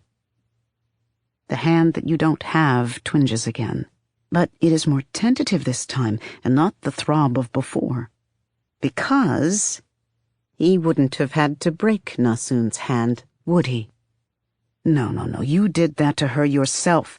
And Uche was another broken hand, inflicted by Jija. Shafa protected her from Jija. Shafa was affectionate with her, as you struggled to be. And now everything inside you shudders at the thought that follows, and it takes the willpower that has destroyed cities to keep this shudder internal, but... How much more welcome would a guardian's conditional, predictable love have been to Nasun after her parents' unconditional love had betrayed her again and again? You close your eyes for a moment, because you don't think guardians cry. With an effort, you say, "What is this place?" He looks at you in surprise, then glances at Hoa a ways behind you. "This is the calm of Jeketi, guardian. Though Shafa and the others," he gestures around you at the compound, "they called this part of the calm found moon." Of course they did. And of course Shafa already knew the secrets of the world that you've paid in flesh and blood to learn. In your silence, the young man regards you thoughtfully. "I can introduce you to the head woman. I know she'll be glad to have guardians around again. Could help against raiders." You're looking at Jija again. You see one piece of jewel in the perfect likeness of a pinky finger. You know that pinky finger. You kissed that pinky finger. "It's too much. You can't do this. You've got to get a grip, get out of here before you break down any further. I need..." Deep breath for calm. "I need some time to consider the situation. Would you go and let your head woman know I'll come pay my respects shortly?" The young man side-gazes you for a moment, but you know now that it's not a bad thing if you seem a little off. He's used to guardian-style offness. Perhaps because of this, he nods and shuffles back awkwardly. "Can I ask you a question?" "No." "Yes." He bites his lip. "What's going on? It feels like nothing that's happening is normal lately. I mean, it's a season, but even that feels wrong. Guardians not taking Ragas to the fulcrum, Ragas doing things nobody's ever heard of them doing." He chin points toward the pile of Jija. "Whatever the rust went on up north, even those things in the sky, the obelisks, it's all... People are talking, saying maybe the world's not going to go back to normal, ever." You're staring at Jija, but you're thinking of Alabaster. Don't know why. One person's normal is another person's shattering.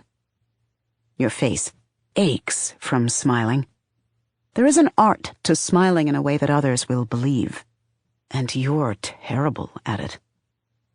Would have been nice if we could have all had normal, of course, but not enough people wanted to share. So now we all burn. He stares at you for a long, vaguely horrified moment. Then he mumbles something, and finally goes away, skirting wide around Hoa. Good riddance. You crouch beside Jija. He is beautiful like this, all jewels and colors. He is monstrous like this. Beneath the colors, you perceive the crazed every which wayness of the magic threads in him. It's wholly different from what happened to your arm and your breast. He has been smashed apart and rearranged at random on an infinitesimal level. "What have I done?" you ask. "What have I made her?" Hoa's toes have appeared in your peripheral vision. "Strong," he suggests. You shake your head. Nasun was that on her own. "Alive." You close your eyes again. It's the only thing that should matter. That you've brought 3 babies into the world, and this one, this precious last one, is still breathing. And yet, I made her me. Earth, eat us both. I made her into me. And maybe that's why Nasun is still alive. But it's also, you realize as you stare at what she's done to Jija, and as you realize you can't even get revenge on him for Uche because your daughter has done that for you, why you are terrified of her.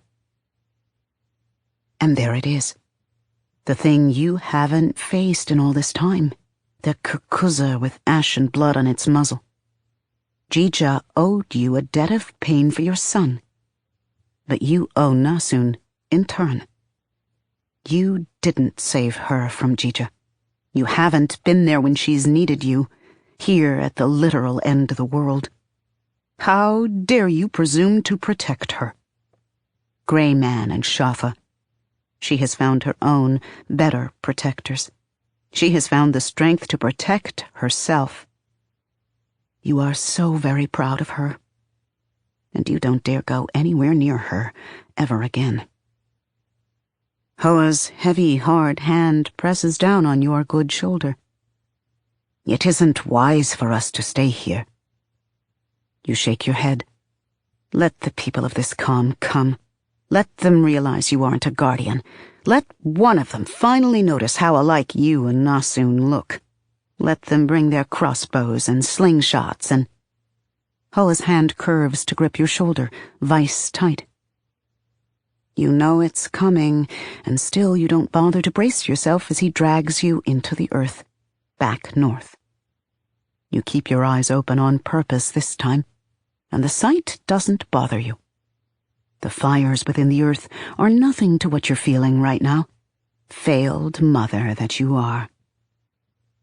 The two of you emerge from the ground in a quiet part of the encampment, though it's near a small stand of trees that a lot of people, by the stink, have apparently been using for a pisser.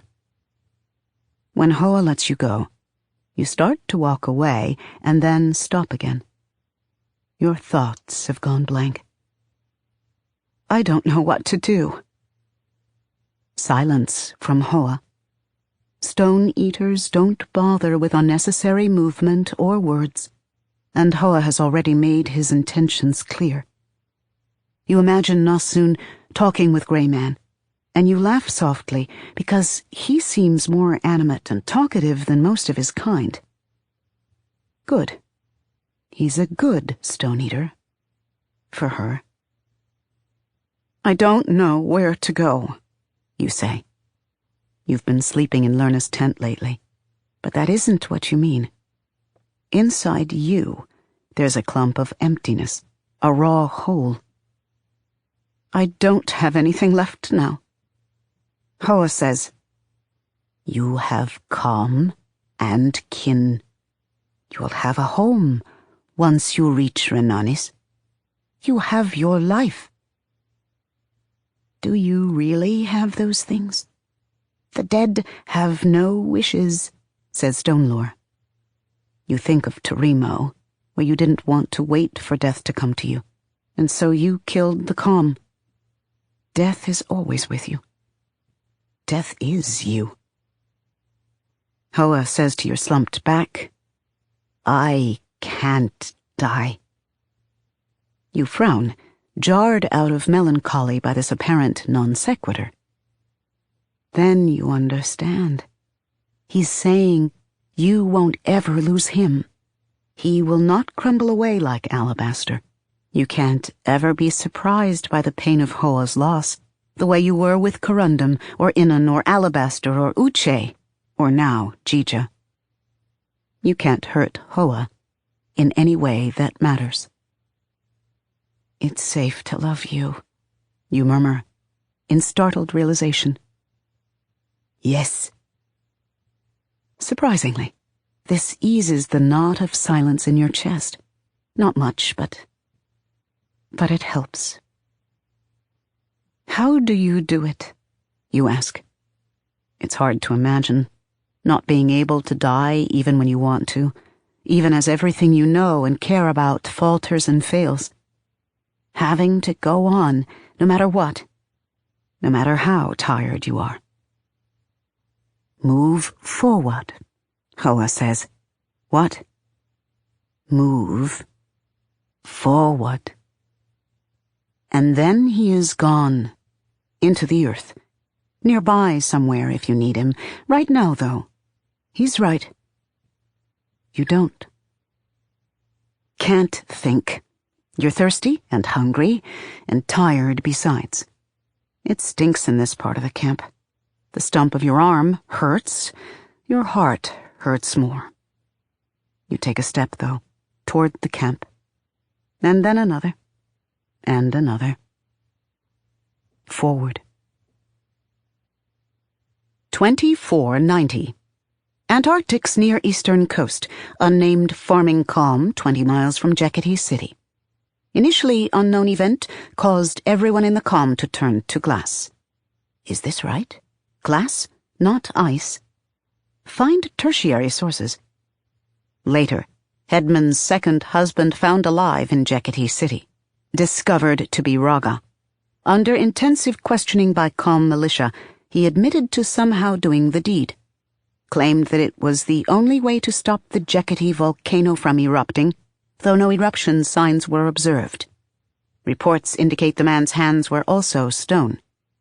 Questioning interrupted by a stone-eater, who killed 17 militia members and took Raga into Earth. Both vanished. Project notes of Yater Innovator Debars. 8. Nasun underground. The white stair winds downward for quite some while. The tunnel walls are close and claustrophobic, but the air somehow isn't stale.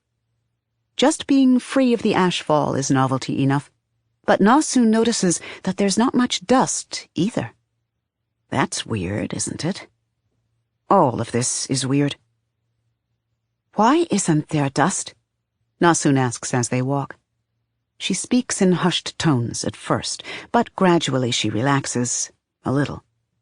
It's still a dead Civ ruin after all, and she's heard lots of lorist tales about how dangerous such places can be. Why do the lights still work? That door we came through back there, why did it still work? I haven't a clue, little one. Shafa now precedes her down the steps, on the theory that anything dangerous should encounter him first. Nasun can't see his face, and must gauge his mood by his broad shoulders. It bothers her that she does this, watching him constantly for shifts of mood or warnings of tension. It is another thing she learned from Jija. She cannot seem to shed it with Shafa or anyone else. He's tired, she can see, but otherwise well. Satisfied, perhaps, that they have made it here. Wary of what they might find, but that makes two of them. With dead Civ ruins, sometimes the answer is simply because. Do you remember anything, Shafa? A shrug, not as nonchalant as it should be. Some flashes. The why, rather than the what. Then why? Why do Guardians come here during a season? Why don't they just stay wherever they are and help the comms they join the way you helped Jeketi? The stairs are ever so slightly too wide for Nasun's stride, even when she keeps to the more narrow inner bend. Periodically she has to stop and put both feet on one step in order to rest, then trot to catch up. He is drumbeat steady, proceeding without her. But abruptly, just as she asks these questions, they reach a landing within the stairwell. To Nasun's great relief, Shafa stops at last, signaling that they can sit down and rest. She's still soaked with sweat from the frantic scrabble through the grass forest, though it has begun to dry now that she's moving slower. The first drink of water from her canteen is sweet, and the floor feels comfortingly cool, though hard. She's abruptly sleepy. Well, it is night outside, up on the surface, where grasshoppers or cicadas now cavort. Shafa rummages in his pack and hands her a slab of dried meat. She sighs and begins the laborious process of gnawing on it. He smiles at her grumpiness, and perhaps to soothe her, he finally answers her question. We leave during seasons, because we have nothing to offer to a come, little one. I cannot have children, for one thing, which makes me a less than ideal community adoptee. However much I might contribute toward the survival of any come, its investment in me will return only short-term gains. He shrugs. And without origins to tend over time, we guardians become difficult to live with. Because the things in their heads make them want magic all the time, she realizes. And although origins make enough of the silver to spare, stills don't. What happens when a guardian takes silver from a still? Maybe that's why guardians leave, so no one will find out. How do you know you can't have children? She presses. This is maybe too personal a question, but he has never minded her asking those. Did you ever try? He's taking a drink from his canteen. When he lowers it, he looks bemused. It would be clearer to say that I should not, he says. Guardians carry the trait of orogeny. Oh. Shafa's mother or father must have been an origin. Or maybe his grandparents? Anyway, the orogeny didn't come out in him the way it has in Nasun. His mother, she decides arbitrarily that it was his mother for no particular reason, never needed to train him or teach him to lie or break his hand. Lucky, she murmurs. He's in the middle of raising the canteen again when he pauses. Something flows over his face. She's learned to read this look of his in particular, despite the fact that it's such a rare one. Sometimes he's forgotten things he wishes he could remember, but right now, he is remembering what he wishes he could forget. Not so lucky. He touches the nape of his neck. The bright, nerve-etched network of searing light within him is still active, hurting him, driving at him, trying to break him. At the center of that web is the shard of core stone that someone put into him. For the first time, Nasun wonders how it was put into him. She thinks about the long, ugly scar down the back of his neck, which she thinks he keeps his hair long to cover. She shivers a little with the implications of that scar. I don't... Nasun tries to drag her thoughts away from the image of Shafa screaming while someone cuts him. I don't understand guardians. The other kind of guardian, I mean. I don't... They're awful. And she cannot even begin to imagine Shafa being like them. He doesn't reply for a while as they chew through their meal. Then softly he says, The details are lost to me, and the names, and most of the faces. But the feelings remain, Nasun. I remember that I loved the origins to whom I was guardian, or at least I believed that I loved them. I wanted them to be safe, even if that meant inflicting small cruelties to hold the greater at bay. Anything, I felt, was better than genocide. Nasun frowns. What's genocide? He smiles again, but it is sad. If every origin is hunted down and slain, and if the neck of every origin infant born thereafter is wrung, and if everyone like me who carries the trait is killed, or effectively sterilized, and even if the notion that origins are human is denied, that would be genocide. Killing a people, down to the very idea of them as a people. Oh. Nasun feels queasy again, inexplicably. But that's... Shafa inclines his head, acknowledging her unspoken, but that's what's been happening. This is the task of the guardians, little one. We prevent orogeny from disappearing, because in truth, the people of the world would not survive without it. Origins are essential, and yet because you are essential, you cannot be permitted to have a choice in the matter. You must be tools, and tools cannot be people. Guardians keep the tool, and to the degree possible, while still retaining the tool's usefulness, kill the person. Nasun stares back at him, understanding, shifting within her like an out-of-nowhere niner. It is the way of the world, but it isn't. The things that happen to origins don't just happen. They've been made to happen by the Guardians after years and years of work on their part. Maybe they whispered ideas into the ears of every warlord or leader in the time before Sansa. Maybe they were even there during the shattering, inserting themselves into ragged, frightened pockets of survivors to tell them who to blame for their misery, and how to find them, and what to do with the culprits found. Everybody thinks origins are so scary and powerful, and they are. Nasun is pretty sure she could wipe out the Antarctics if she really wanted, though she would probably need the sapphire to do it without dying.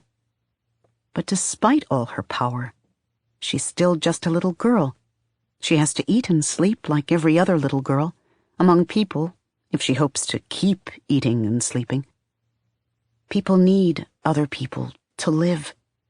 And if she has to fight to live against every person in every comm, against every song and every story, and history and the Guardians, and the militia and imperial law and stone lore itself, against a father who could not reconcile daughter with Raga, against her own despair when she contemplates the gargantuan task of simply trying to be happy.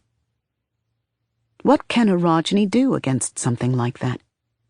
Keep her breathing, maybe. But breathing doesn't always mean living, and maybe, when genocide doesn't always leave bodies. And now she is more certain than ever that Steele was right. She looks up at Shafa. Till the world burns. It's what he said to her when she told him what she meant to do with the obelisk gate. Shafa blinks, then smiles the tender, awful smile of a man who has always known that love and cruelty are two faces of the same coin. He pulls her close and kisses her forehead, and she hugs him tight, so very glad to have one parent at last who loves her as he should. Till the world burns, little one, he murmurs against her hair. Of course. In the morning, they resume walking down the winding stair. The first sign of change is the appearance of another railing on the other side of the stairwell. The railing itself is made of strange stuff, bright, gleaming metal, not marred at all by verdigris or tarnish. Now, though, there are twin railings, and the stairwell widens enough that two people can walk abreast. Then the winding stairwell begins to unwind, still descending at the same angle, but less and less curved, until finally it extends straight ahead into darkness. After an hour or so of walking, the tunnel suddenly opens out, walls and roof vanishing. Now they descend along a trail of lighted, linked stairs that are completely unsupported somehow, in open air. The stairs should not be possible, held up as they are by nothing but the railing and apparently each other. But there is no judder or creak as Nasun and Shafa walk down. Whatever the stuff that comprises the steps is, it's much stronger than ordinary stone. And now they're descending into a massive cavern. It's impossible to see how large it is in the darkness, although shafts of illumination slant down from occasional circles of cool white light that dot the cavern's ceiling at irregular intervals. The light illuminates nothing. The cavern's floor is a vast expanse of empty space filled with irregular lumpen piles of sand. But now that they are within what Nasun once thought was an empty magma chamber, she can assess things more clearly. And all at once, she realizes just how wrong she was. "This isn't a magma chamber," she tells Shafa in an awed tone. "It wasn't a cavern at all when this city was built." "What?" She shakes her head. "It wasn't enclosed. It must have been, I don't know, whatever's left when a volcano blows up completely." "A crater?" She nods quickly, excited with the realization. It was open to the sky then. People built the city in the crater.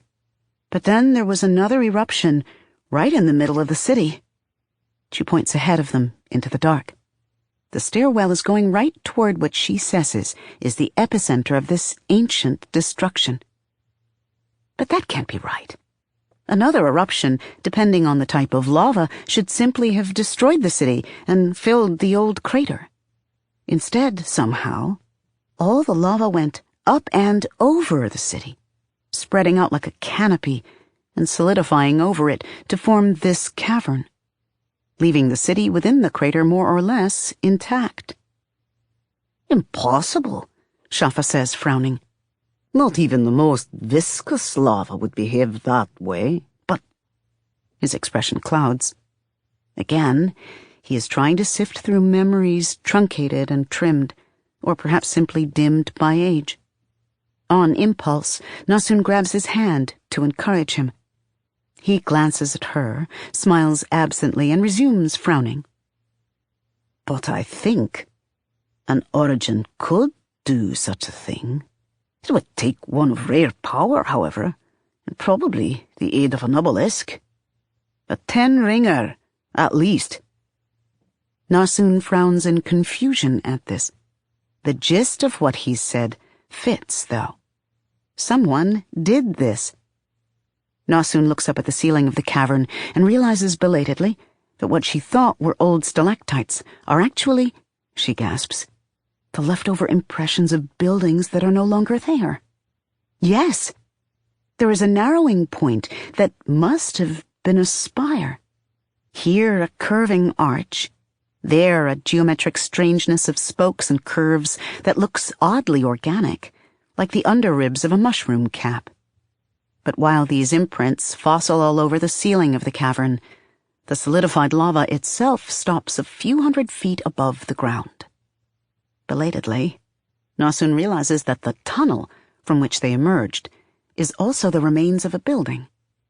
Looking back, she sees that the outside of the tunnel looks like one of the cuttle bones that her father once used for fine napping work, more solid and made from the same strange white material as the slab up on the surface.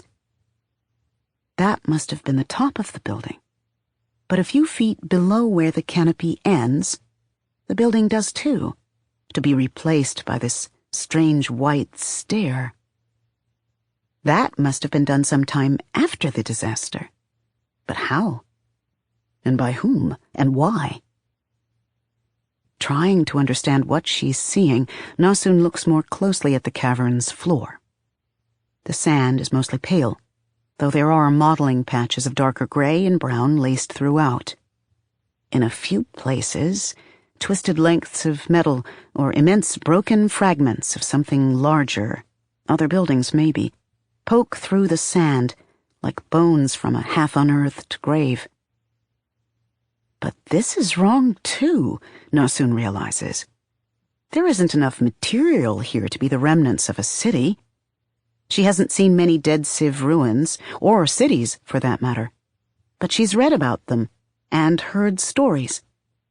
She's pretty sure that cities are supposed to be full of stone buildings and wooden store caches and maybe metal gates and cobbled streets.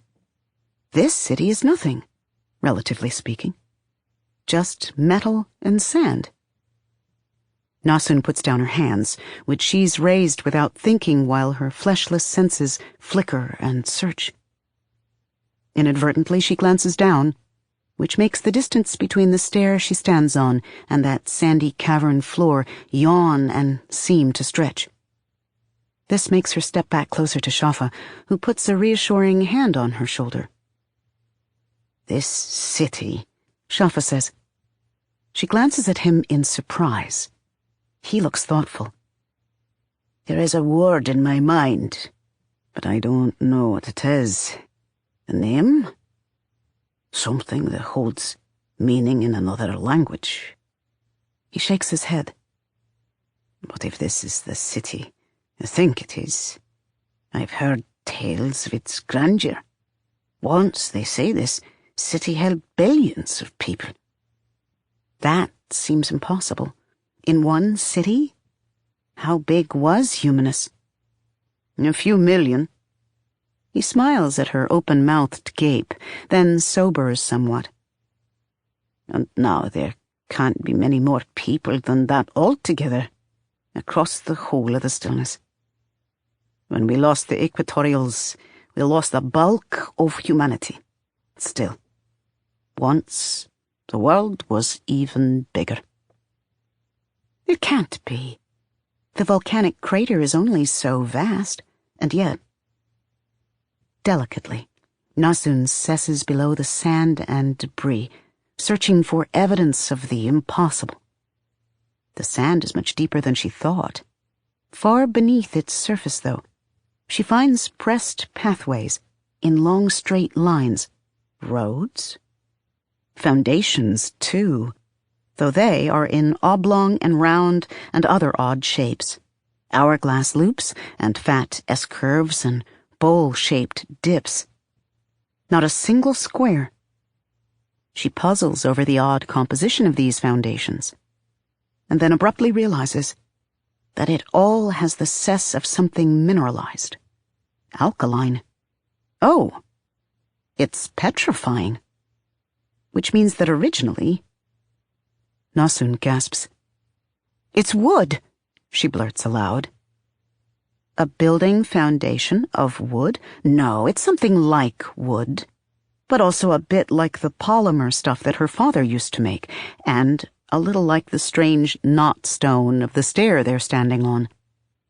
All the roads she can cess are something similar. Dust. Everything down there, Shafa. It's not sand. It's dust. It's plants. Lots of them, dead so long ago that it's all just dried up and crumpled away, and... Her gaze is drawn back up to the lava canopy overhead. What must it have been like? The whole cavern lit up in red, the air too hot to breathe. The buildings lasted longer, long enough for the lava to start to cool around them, but every person in this city would have roasted within the first few hours of being buried under a bubble of fire. That's what's in the sand too, then. Countless people, cooked into char and crumbled away. "Intriguing," Shafa says. He leans on the railing, heedless of the distance to the ground as he gazes out over the cavern. Nasun's belly clenches in fear for him. A city built of plants. Then his gaze sharpens. "But nothing's growing here now." Yes, that's the other thing Nasun has noticed. She's traveled enough now and seen enough other caves to know that this place should be teeming with life, like lichens and bats and blind white insects. She shunts her perception into the realm of the silver, searching for the delicate lines that should be everywhere amid so much living detritus. She finds them, lots of them, but something is strange. The lines flow together and focus, tiny threads becoming thicker channels, much like the way magic flows within an origin. She's never seen this happen in plants or animals or soil before. These more concentrated flows come together and continue forward, the direction in which the stairway is going. She follows them well past the stairway she can see, thickening, brightening, and then somewhere ahead, they abruptly stop. Something bad is here, Nasun says, her skin prickling. Abruptly, She stops sessing. She does not want to sess what's ahead for some reason. Nor soon. Something is eating this place. She blurts the words, then wonders why she's said them. But now that she's said it, she feels like it was the right thing to say. That's why nothing grows. Something is taking all the magic away. Without that, everything's dead. Shafa regards her for a long moment. One of his hands, Nasun sees, is on the hilt of his black glass poniard, where it's strapped against his thigh. She wants to laugh at this.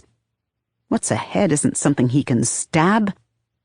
She doesn't laugh because it's cruel, and because she's suddenly so scared that if she starts laughing, she might not stop. We don't have to go forward, Shafa suggests. It is gentle and badly needed reassurance that he will not lose respect for her if she abandons her mission out of fear. It bothers Nasun, though. She has her pride. No. Let's keep going. She swallows hard. Please. Very well, then. They proceed. Someone or something has dug a channel through the dust, beneath and around the impossible stair. As they continue to descend, they pass mountains of the stuff. Presently, though, Nasun sees another tunnel looming ahead. This one is set against the floor of the cavern, at last, and its mouth is immense. Concentric arches, each carved from marble in different shades, loom high overhead as the stairway finally reaches the ground and flattens into the surrounding stones. The tunnel narrows further in. There's only darkness beyond. The floor of the entryway is something that looks like lacquer, tiled in gradient shades of blue and black and dark red. It is rich and lovely color, a relief to the eyes after so much white and gray, and yet it too is impossibly strange. Somehow, none of the city's dust has blown or subsided into this entryway. Dozens of people could pass through that archway, hundreds in a minute. Now, however, only one stands here, watching them from under a band of rose marble that contrasts sharply against his paler, colorless lines. Steel. He doesn't move as Nasun walks over to him. Shafa comes over too, but he is slower, tense. Steele's gray gaze is fixed on an object beside him that is not familiar to Nasun, but which would be to her mother. A hexagonal plinth rising from the floor, like a smoky quartz crystal shaft that has been sheared off halfway. Its topmost surface is at a slight angle. Steele's hand is held toward it in a gesture of presentation. For you. So Nasun focuses on the plinth. She reaches toward it and jerks back as something lights up around its rim before her fingers can touch the slanted surface. Bright red marks float in the air above the crystal, etching symbols into empty space. She cannot fathom their meaning, but the color unnerves her. She looks up at Steele, who has not moved and looks as if he's been in the same position since this place was built. What does it say? That the transport vehicle I told you about is currently non-functional, says the voice from within Steele's chest. You'll need to power and reboot the system before we can use this station. Boot? She tries to figure out what putting on boots has to do with ancient ruins, then decides to run with the part she understands. How do I give it power? Abruptly, Steele is in a different position, facing the archway that leads deeper into the station. Go inside and provide power at the root. I'll stay here and key in the startup sequence once there's enough power. What? I don't... His gray-on-gray eyes shift over to her. You'll see what to do inside. Nasun chews on the inside of her cheek, looking into the archway. It's really dark in there. Shafa's hand touches her shoulder. I'll go with you, of course. Of course. Nasun swallows and nods, grateful. Then she and Shafa walk into the dark. It doesn't stay dark for long. Like on the White Stair, small panels of light begin glowing along the sides of the tunnel as they progress. The lights are dim and yellowy in a way that suggests age, weathering, or weariness. That's the word that pops into Nasun's head for some reason. The light is enough to glimmer off the edges of the tiles beneath her feet. There are doors and alcoves along the tunnel walls, and at one point, Nasun spots a strange contraption jutting out about 10 feet up. It looks like a wagon bed, without wheels or a yoke, and as if that wagon bed was made of the same smooth material as the stair, and as if that wagon bed ran along some kind of track set into the wall. It seems obviously made to transport people. Maybe it's how people who couldn't or wouldn't walk got around. Now it is still and dark, locked to the wall forever, where its last driver left it. They notice the peculiar bluish light illuminating the tunnel up ahead, but that still isn't adequate warning enough to prepare them for when the path suddenly curves left and they find themselves in a new cavern. This much smaller cavern isn't full of dust, or at least not much of it. What it does contain instead is a titanic column of solid blue-black volcanic glass. The column is huge and irregular and impossible. Nasun just stares open-mouthed at this thing that fills nearly the whole cavern, ground to ceiling and beyond. That it is the solidified, rapidly cooled product of what must have been a titanic explosion is immediately obvious. That it is somehow the source of the lava canopy which flowed into the adjoining cavern is equally indisputable. I see, Shafa says. Even he sounds overwhelmed, his voice softened by awe. Look, he points down. This is what finally provides Nasun the focal point to establish perspective, and size, and distance. The thing is huge, because now she can see tiers that descend toward its base, ringing it in concentric octagons, 3 of them. On the outermost tier are buildings, she thinks. They're badly damaged, half fallen in, just shells. But she assesses at once why they still exist where the ones in the cavern beyond have crumbled. The heat that must have filled this cavern has metamorphized something in the building's construction, hardening and preserving them. Some sort of concussion has done damage too. All the buildings are torn open on the same side, facing the great glass column.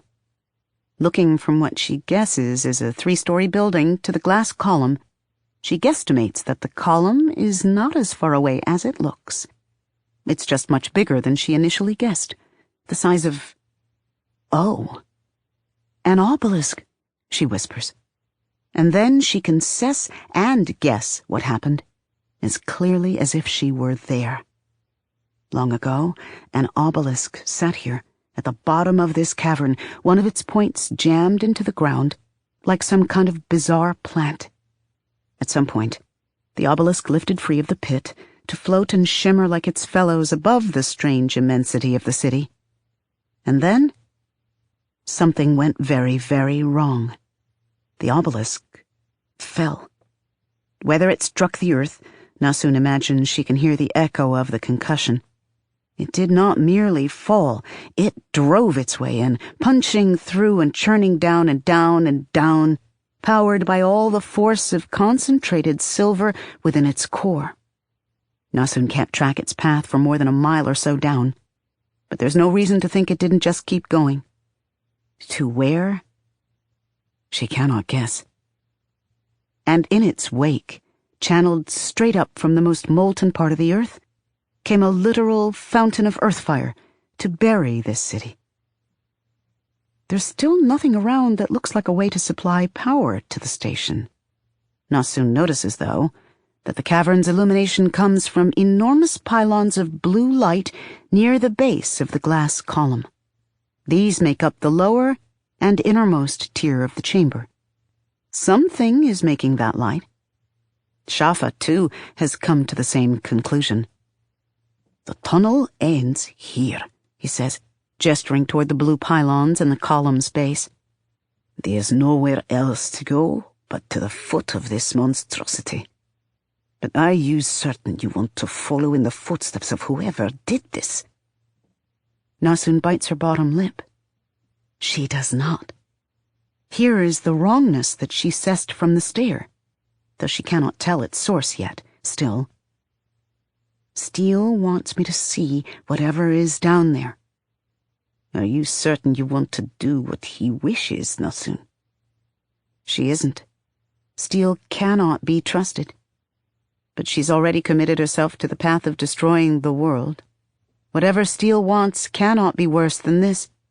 So when Nasun nods, Shafa simply inclines his head in acquiescence and offers her his hand so that they can walk down the road to the pylons together. Walking past the tiers feels like moving through a graveyard, and Nasun feels compelled to a respectful silence for that reason. Between the buildings, she can make out carbonized walkways, melted glass troughs that must have once held plants, strange posts, and structures whose purpose she isn't sure she'd be able to fathom, even if they weren't half melted. She decides that this post is for tying horses, and that frame is where the tanners racked drying hides. Remapping the familiar onto the strange doesn't work very well, of course, because nothing about this city is normal. If the people who lived here rode mounts, they were not horses. If they made pottery or tools, those were not shaped from clay or obsidian. And the crafters who made such things were not merely knappers. These are people who built and then lost control of an obelisk. There is no telling what wonders and horrors filled their streets. In her anxiety, Nasun reaches up to touch the sapphire, mostly just to reassure herself that she can do so through tons of cooled lava and petrifying decayed city. It is as easy to connect to here as it was up there, which is a relief. It tugs at her, gently, or as gently as any obelisk does, and for a moment, she lets herself be drawn into its flowing, watery light. It does not frighten her to be so drawn in, to the degree that one can trust an inanimate object. Nasun trusts the sapphire obelisk. It is the thing that told her about Core Point, after all. And now she senses another message in the shimmering interstices of its tight-packed lines. "Up ahead," she blurts, startling herself. Shafa stops and looks at her. "What?" Nasun has to shake her head, drawing her mind back into itself and out of all that blue. The place to put in power is up ahead, like Steele said, past the track. Track? Shafa turns, gazing down the sloping walkway. Up ahead is the second tier, a smooth, featureless plain of more of that not-stone white stuff. The people who built the obelisks seem to have used that stuff in all their oldest and most enduring ruins. The sapphire knows this place, she tries to explain. It's a fumbling sort of explanation, as hard as trying to describe orogeny to a still. Not this place specifically, but somewhere like it. She reaches for it again, asking for more without words, and is nearly overwhelmed with a blue flicker of images, sensations, beliefs. Her perspective changes. She stands at the center of 3 tiers, no longer in a cavern, but facing a blue horizon, across which pleasant clouds churn and race and vanish and are reborn. The tiers around her teem with activity, though it all blurs together, and what she can discern of the few instants of stillness makes no sense. Strange vehicles, like the car she saw in the tunnel, run along the sides of the buildings, following tracks of differently colored light. The buildings are covered in green, vines and grassy rooftops and flowers curling over lintels and walls. People, hundreds of them, go in and out of these and walk up and down the paths in unbroken blurs of motion. She cannot see their faces, but she catches glimpses of black hair like Shafa's, earrings of artfully curled vine motifs, a dress swirling about ankles, fingers flicking while adorned with sheaths of colored lacquer. And everywhere, everywhere, is the silver that lies beneath heat and motion, the stuff of the obelisks. It spiders and flows, converging not just into trickles, but rivers. And when she looks down, she sees that she stands in a pool of liquid silver, soaking in through her feet.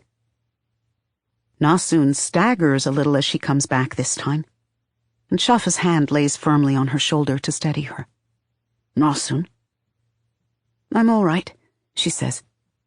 She isn't sure of that, but she says it anyway because she doesn't want him to worry, and because it is easier to say this than, "I think I was an obelisk for a minute."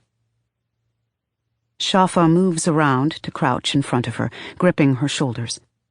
The concern in his expression almost eclipses the weary lines, the hint of distraction, and the other signs of struggle that are building beneath the surface of him.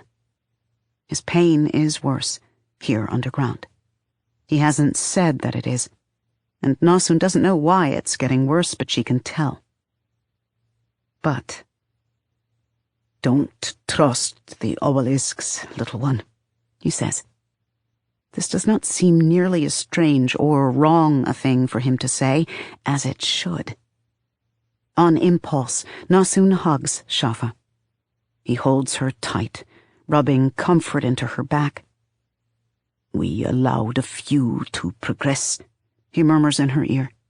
Nasun blinks, remembering poor, mad, murderous Nida, who said the same thing once. "Back in the fulcrum, I was permitted to remember that much, because it's important. The few who reached 9th or 10th ring status, they were always able to sense the obelisks. The obelisks could sense them in turn. They would have drawn you to them one way or another.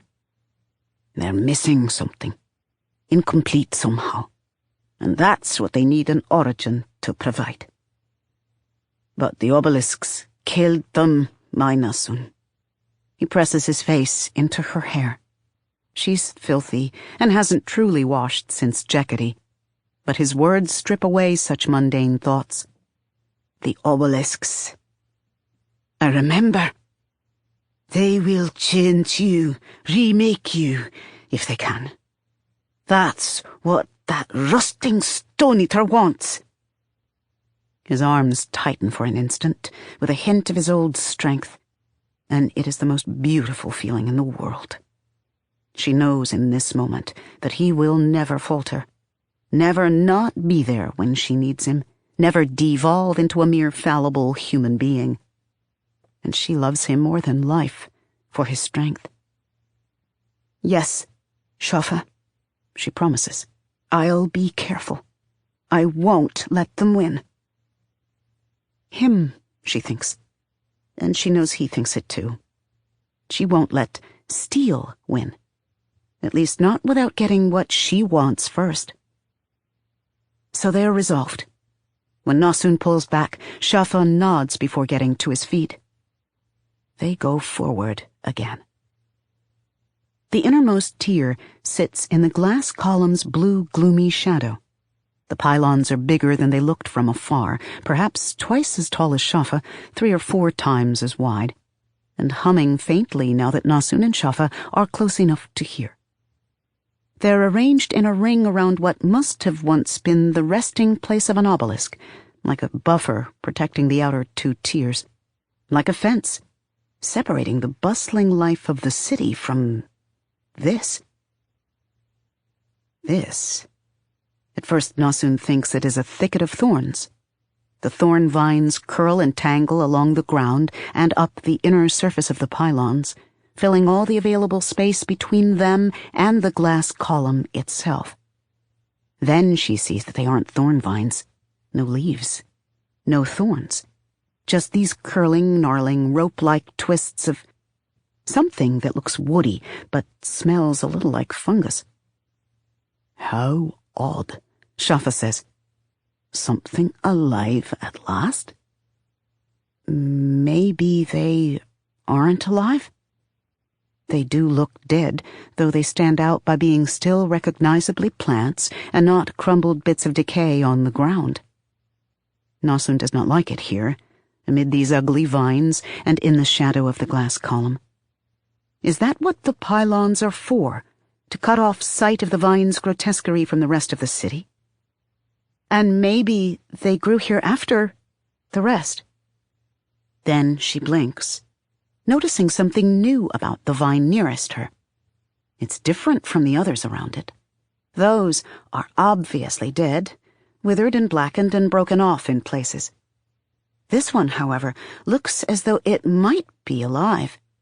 It is ropey and knotted in places, with a wood-like surface that looks old and rough, but whole. Debris litters the floor beneath it, grayish lumps and dust, scraps of dry-rotted cloth, and even a moldering length of frayed rope. There is a thing Nasun has resisted doing since entering the cavern of the glass column. Some things she doesn't quite want to know. Now, however, she closes her eyes and reaches inside the vine with her sense of the silver. At first, it's hard. The cells of the thing, because it is alive, more like a fungus than a plant. But there is also something artificial and mechanical about the way it has been made to function. Pressed together so tightly that she doesn't expect to see any silver between them. More dense than the stuff in people's bodies. The arrangement of its substance is almost crystalline, in fact. Cells lined up in neat little matrices, which she's never seen in a living thing before. And now that Nasun has seen down into the interstices of the vine's substance, she can see that it doesn't have any silver in it. What it has instead are... She isn't sure how to describe it. Negative spaces? Where silver should be, but isn't. Spaces that can be filled with silver. And as she gingerly explores them, fascinated, she begins to notice the way they pull at her perception more and more until, with a gasp, Nasun jerks her perception free. "You'll see what to do," Steele has said. "It should be obvious." Shafa, who has crouched to peer at the bit of rope, pauses and glances at her, frowning. "What is it?" She stares back at him, but she doesn't have the words to say what needs to be done. The words do not exist. She knows, however, what she needs to do. Nasun takes a step closer to the living vine. "Nasun," Shafa says, his voice tight and warning with sudden alarm. "I have to, Shafa," she says. She's already lifting her hands.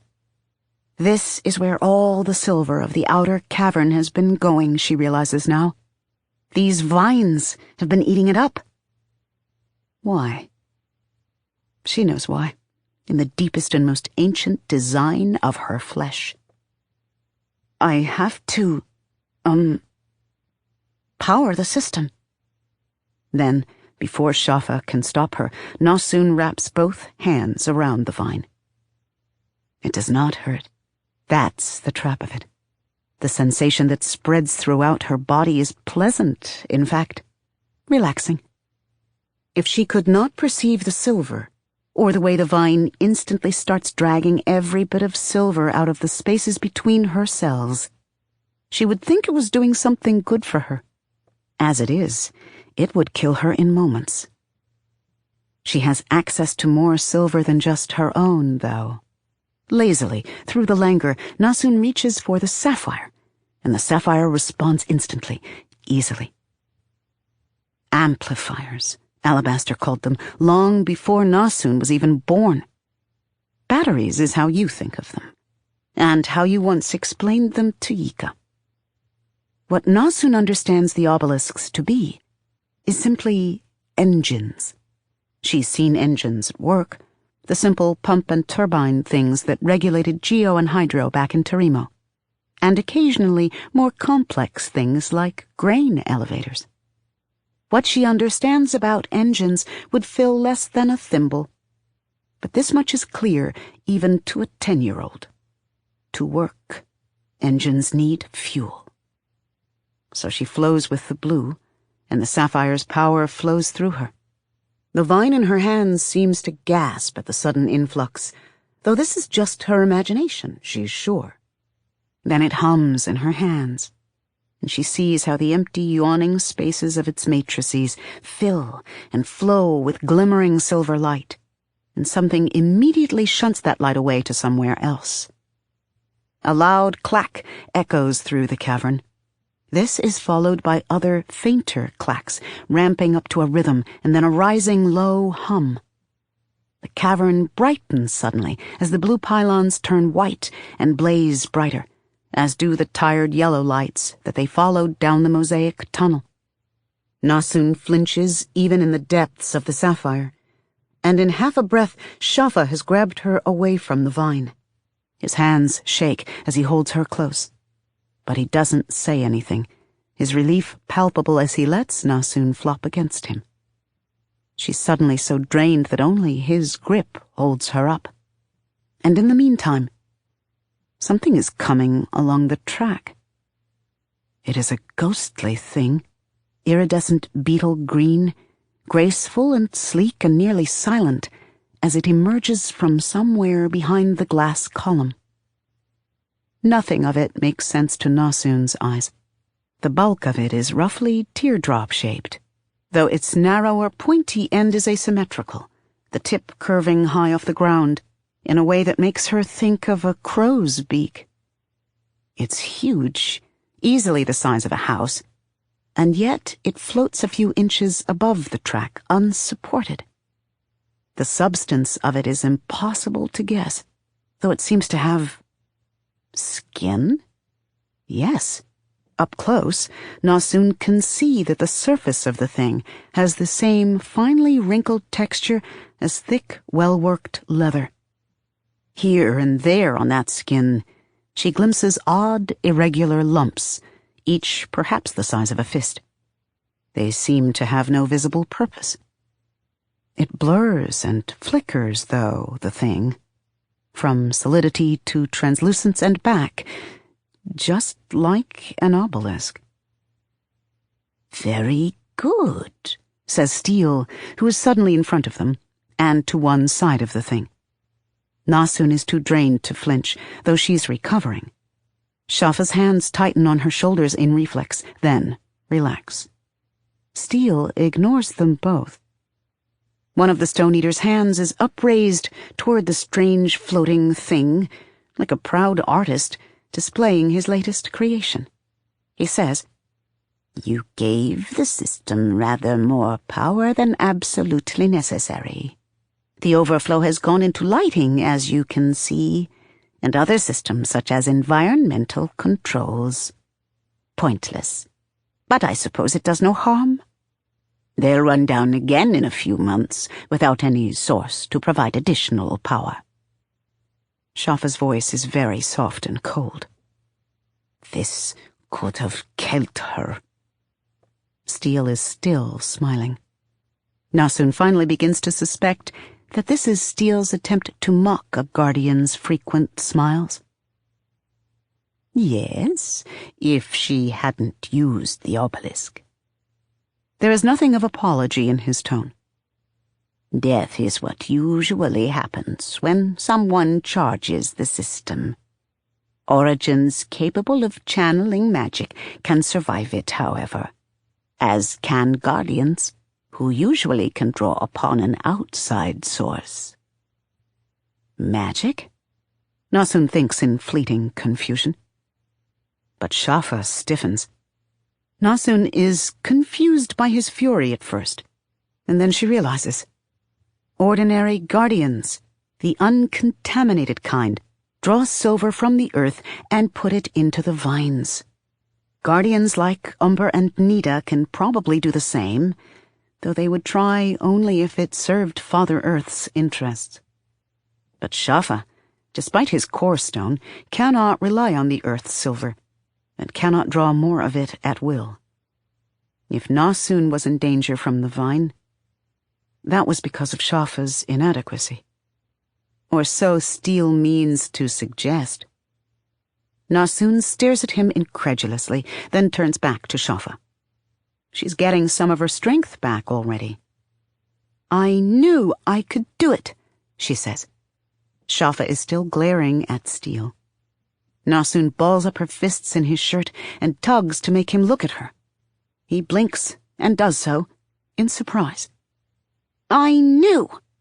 And I wouldn't have let you do the vines, Shafa. It's because of me that—" She falters then, her throat closing with impending tears. Some of this is just nerves and exhaustion. Much of it, though, is the sense of guilt that has been lurking and growing within her for months, only now spilling out because she's too tired to keep it in. It's her fault that Shafa has lost everything. Found Moon, the children he cared for, the companionship of his fellow guardians, the reliable power that should have come from his core stone, even peaceful sleep at night. She's why he's down here in the dust of a dead city, and why they're about to entrust themselves to machinery older than Sansa, and maybe the whole Stillness, to go to an impossible place and do an impossible thing. Shafa sees all this instantly with the skill of a long-time caretaker of children. The frown clears from his face, and he shakes his head and crouches to face her. "No," he says. "Nothing is your fault, my Nasun. No matter what it has cost me, no matter what it may cost yet. Always remember that I... His expression falters. For a fleeting instant, that horrible blurry confusion is there, threatening to wipe away even this moment in which he means to declare his strength to her. Nasun catches her breath and focuses on him in the silver, and bares her teeth as she sees that the core stone in him is alive again, working viciously along his nerves and spidering over his brain even now, trying to force him to heal. "No," she thinks in a sudden fury. She grips his shoulders and shakes him. It takes her whole body to do this because he's such a big man. But it makes him blink and focus through the blur. "You're Shafa," she says. "You are. And you chose." Because that's important. That's the thing the world doesn't want people like them to do. "You're not my guardian anymore. She dares to say it aloud at last. "You're my new father, okay? And that means we're family, and we have to work together. That's what family does, right? You let me protect you sometimes." Shafa stares at her. Then he sighs and leans forward to kiss her forehead. He stays there after the kiss, nose pressed into her hair. Nasun makes a mighty effort and does not burst into tears. When he speaks at last, the horrible blurriness has faded, as have even some of the pain lines around his eyes. "Very well, Nasun. Sometimes you may protect me." That settled, she sniffs, wipes her nose on a sleeve, and then turns to face Steel. He hasn't changed position, so she pulls away from Shafa and goes over to him, stopping right in front of him. His eyes shift to follow her, lazily slow. "Don't do that again." She half expects him to say in his too knowing voice, "Do what?" Instead, he says, "It's a mistake to bring him with us." Cold washes through Nasun, followed by hot. Is it a threat, or a warning. She doesn't like it either way. Her jaw feels so tight that she almost bites her tongue trying to speak. I don't care. Silence in reply. Is this capitulation? Agreement? Refusal to argue. Nasun doesn't know. She wants to yell at him, say you won't hurt Shafa again. Even though it feels wrong to yell at any adult. Yet she has also spent the past year and a half learning that adults are people. And sometimes they are wrong, and sometimes somebody should yell at them.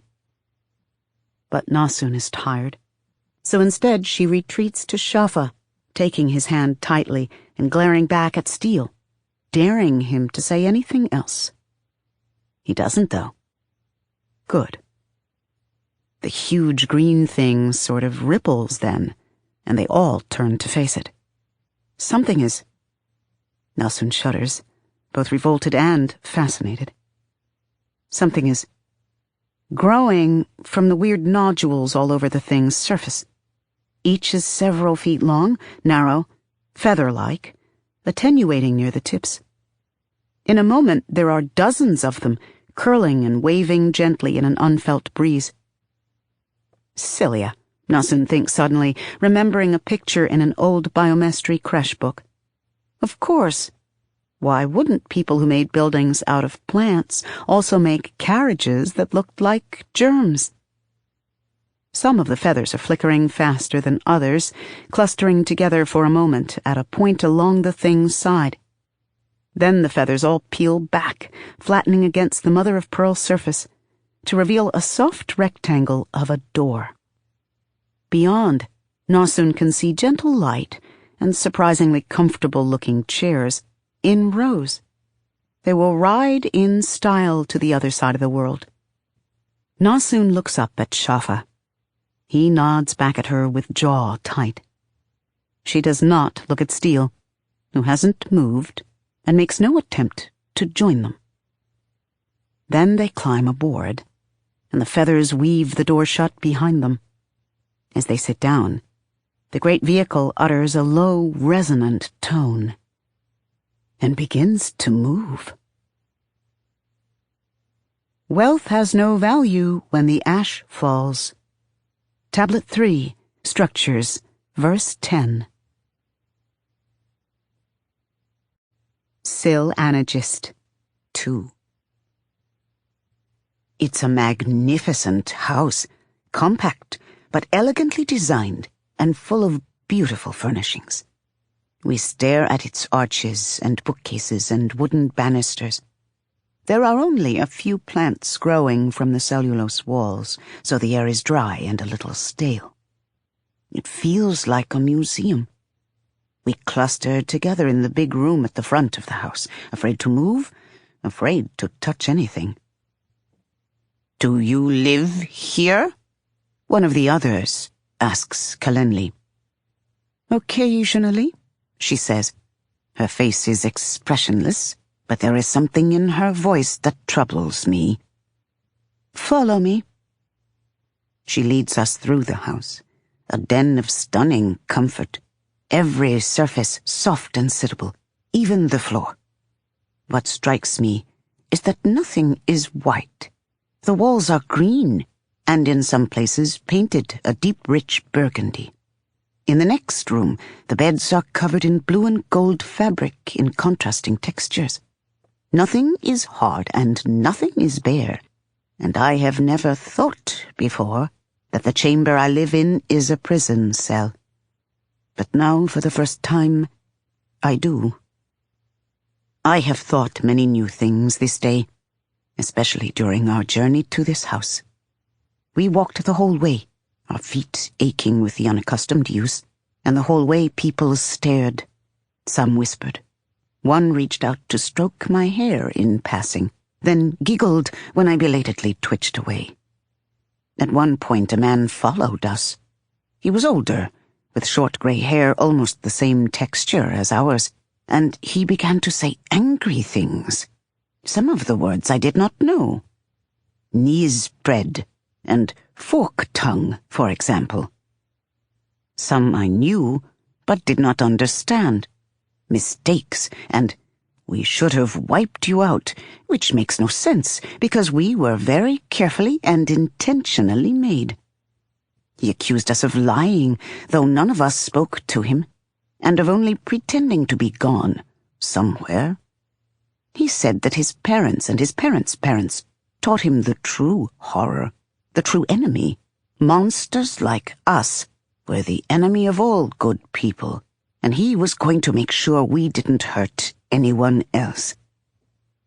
Then he came closer, big fists balled up.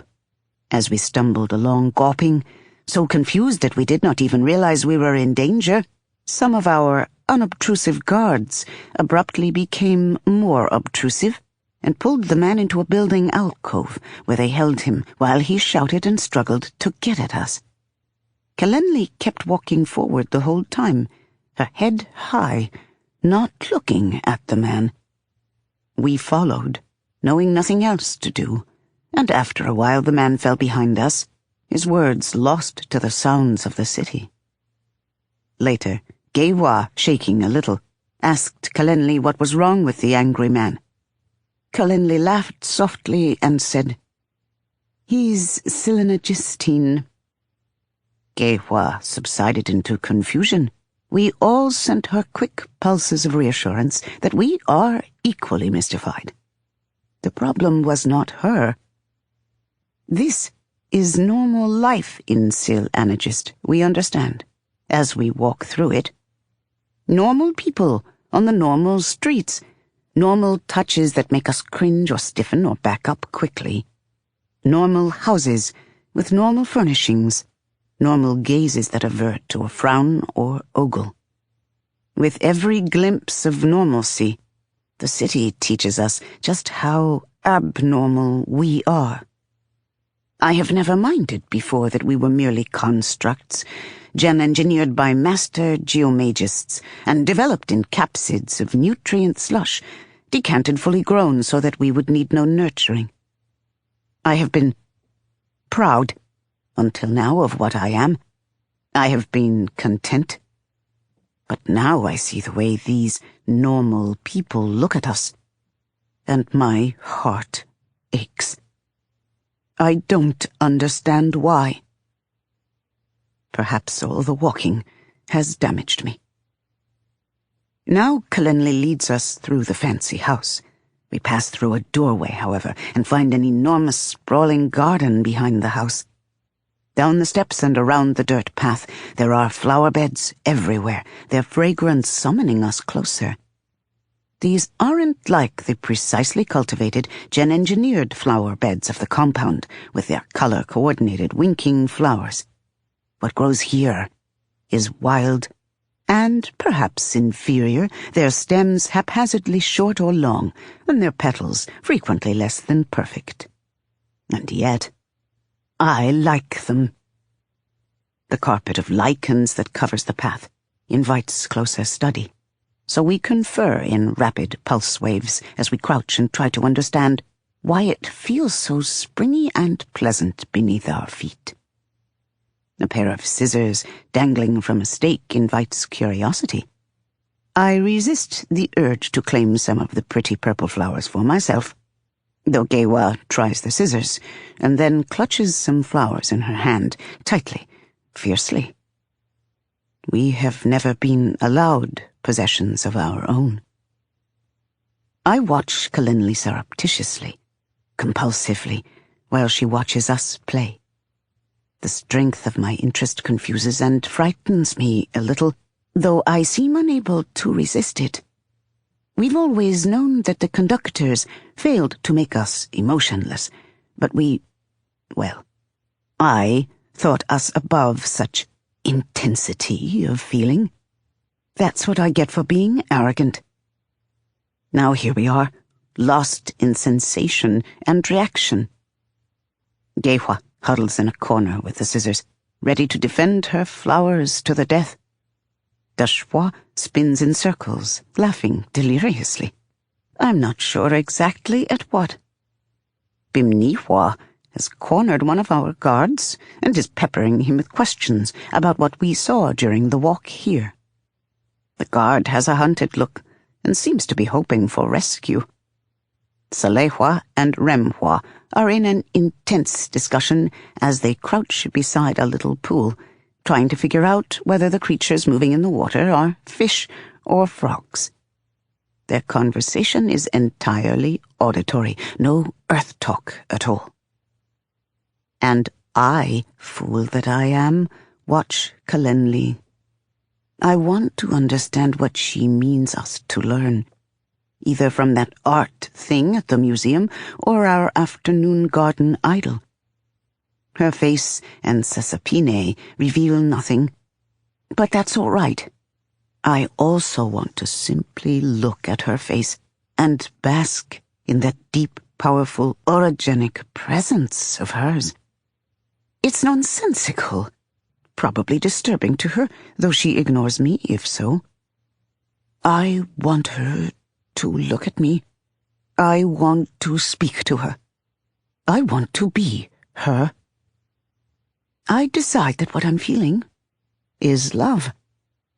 Even if it isn't, the idea is novel enough to fascinate me. So I decide to follow where its impulses lead. After a time, Kalenli rises and walks away from where we wander the garden. At the center of the garden is a small structure, like a tiny house but made of stone bricks, rather than the cellulose green straight of most buildings. One determined ivy grows over its nearer wall. When she opens the door of this house, I am the only one who notices.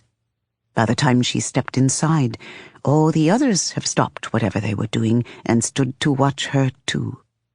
She pauses, amused, I think, by our sudden silence and anxiety. Then she sighs and jerks her head in a silent, "Come on." We scramble to follow her. Inside, we cram carefully in after Kalenli. It's a tight fit. The little house has a wooden floor and some furnishings. It's nearly as bare as our cells back at the compound, but there are some important differences. Kalenli sits down on one of the chairs, and we realize this is hers. It is her cell? No. There are peculiarities all around the space, things that offer intriguing hints as to Kalenli's personality and past. Books on a shelf in the corner mean that someone has taught her to read. A brush on the edge of the sink suggests that she does her own hair, impatiently, to judge by the amount of hair caught in its bristles. Maybe the big house is where she is supposed to be, and maybe she actually sleeps there sometimes. This little garden house, however, is her home. I grew up with Conductor Kalot, Kalenli says softly. We've sat down on the floor and chairs and bed around her, rapt for her wisdom. Raised alongside him, the experiment to his control, just as I'm your control. He's ordinary, except for a drop of undesirable ancestry. I blink my ice-white eyes and think of Galat, and suddenly I understand many new things. She smiles when my mouth drops open in an O. Her smile doesn't last long, however. They, Galat's parents, who I thought were my parents, didn't tell me at first what I was. I went to school, played games, did all the things a normal Syl Anagist teen girl does while growing up. But they didn't treat me the same. For a long time, I thought it was something I'd done. Her gaze drifts away, weighty with old bitterness. I wondered why I was so horrible that even my parents couldn't seem to love me. Remhua crouches to rub a hand along the wooden slats of the floor. I don't know why he does anything. Salehua is still outside since Kalenli's little house is too crammed for her tastes. She has gone to stare at a tiny, fast-moving bird that flits among the flowers. She listens through us, though, through the house's open door. We all need to hear what Kalenli says, with voice and vibration and the steady, heavy weight of her gaze. Why did they deceive you? Gewa asks. The experiment was to see if I could be human. Kalenli smiles to herself. She's sitting forward in her chair, elbows braced on her knees, looking at her hands. See if, raised among decent, natural folk, I might turn out at least decent, if not natural. And so my every achievement was counted a Syl Anagistine's success, while my every failure, or display of poor behavior, was seen as proof of genetic degeneracy. Gewa and I look at each other. Why would you be indecent? She asks, utterly mystified. Kalenli blinks out of her reverie and stares at us for a moment, and in that time we feel the gulf between us. She thinks of herself as one of us, which she is. She thinks of herself as a person too, though. Those two concepts are incompatible. Evil death, she says softly, wonderingly, echoing our thoughts. You really don't know anything, do you? Our guards have taken up positions at the top of the stairs leading into the garden, nowhere in earshot. This space is as private as anything we have had today. It is almost surely bugged, but Kalenli doesn't seem to care, and we don't either. She draws up her feet and wraps her arms around her knees, curiously vulnerable for someone whose presence within the strata is as deep and dense as a mountain. I reach up to touch her ankle, greatly daring, and she blinks and smiles at me, reaching down to cover my fingers with her hand. I will not understand my feelings for centuries afterward. The contact seems to strengthen Kalenli. Her smile fades, and she says, Then I'll tell you. Remhua is still studying her wooden floor. He rubs the grain of it with his fingers and manages to send along its dust molecules. Should you? I am chagrined, because it's something I should have considered. She shakes her head, smiling. No, she shouldn't. But she does anyway, through the earth, so we will know it's true. Remember what I have told you. The stillness in these days is 3 lands, not 1. Their names, if this matters, are Mekar, Kahirar, and Silir. Syl Anagist started out as part of Kahirar. Then all of it, then all of Mekar too. All became Syl Anagist. Silir to the south was once a small and nothing land occupied by many small and nothing peoples. One of these groups was the Thnias.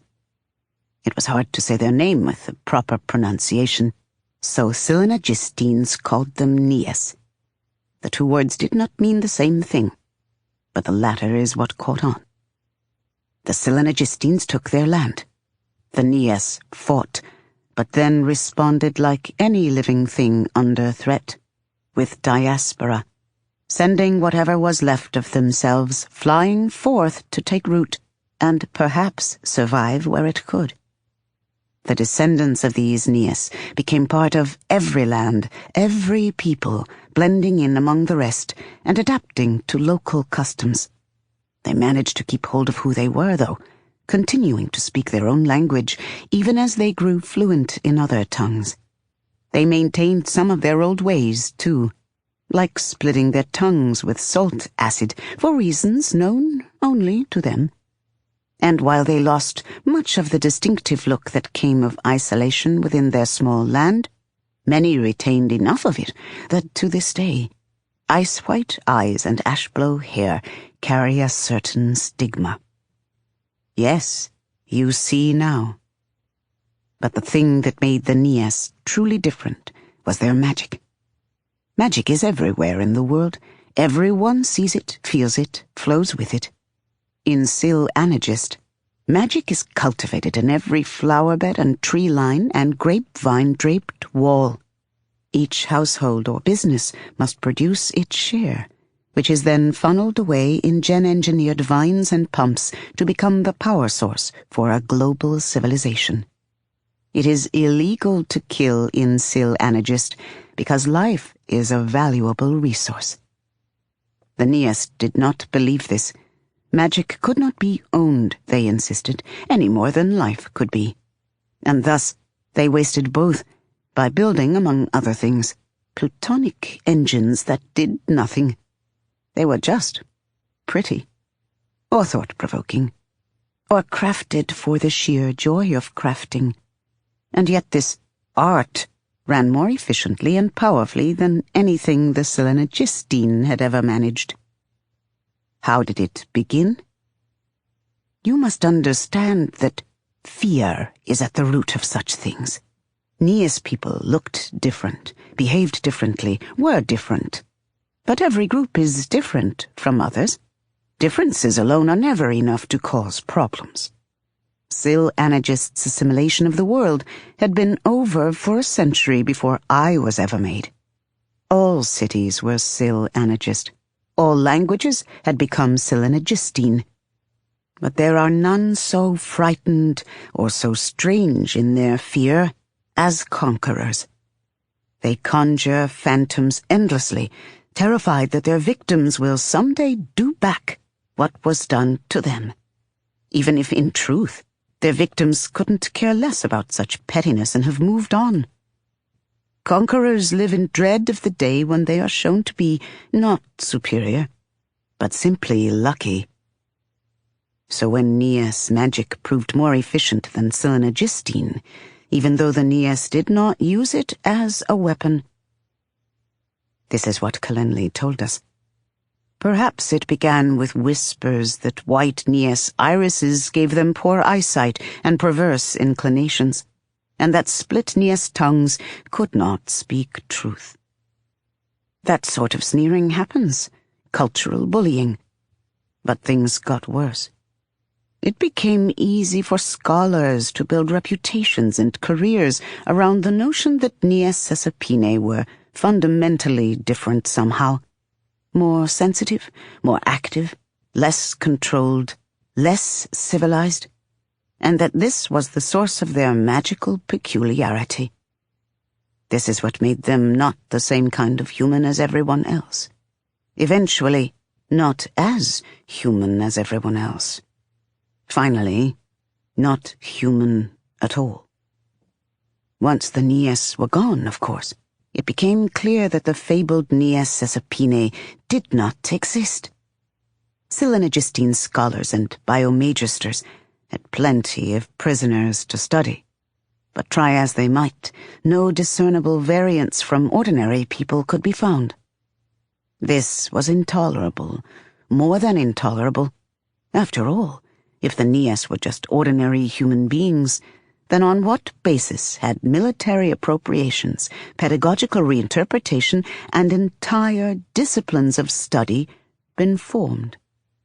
Even the grand dream itself, geoarcanity, had grown out of the notion that Syl Anagistine majestric theory, including its scornful dismissal of Neas efficiency as a fluke of physiology, was superior and infallible.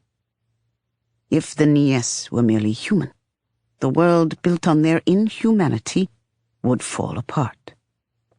So, they made us.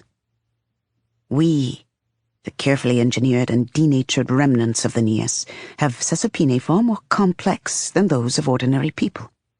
Kalenli was made first, but she wasn't different enough. Remember, we must be not just tools, but myths. Thus, we later creations have been given exaggerated Neas features. Broad faces, small mouths, skin nearly devoid of color, hair that laughs at fine combs, and we're all so short. They've stripped our limbic systems of neurochemicals and our lives of experience and language and knowledge. And only now, when we've been made over in the image of their own fear, are they satisfied.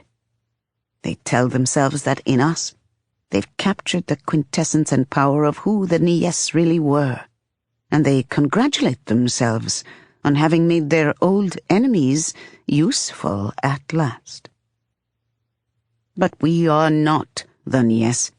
We aren't even the glorious symbols of intellectual achievement that I believed we were. Syl Anagist is built on delusions, and we are the product of lies. They have no idea what we really are. It's up to us, then, to determine our own fate and future. When Kalenli's lesson is done, a few hours have passed. We sit at her feet, stunned, changed, and changing by her words. It's getting late. She gets up. "I'm going to get us some food and blankets," she says. "You'll stay here tonight. We'll visit the third and final component of your tuning mission tomorrow." We have never slept anywhere but our cells. It's exciting. Kehwa sends little pulses of delight through the ambient, while Remhwa is a steady buzz of pleasure.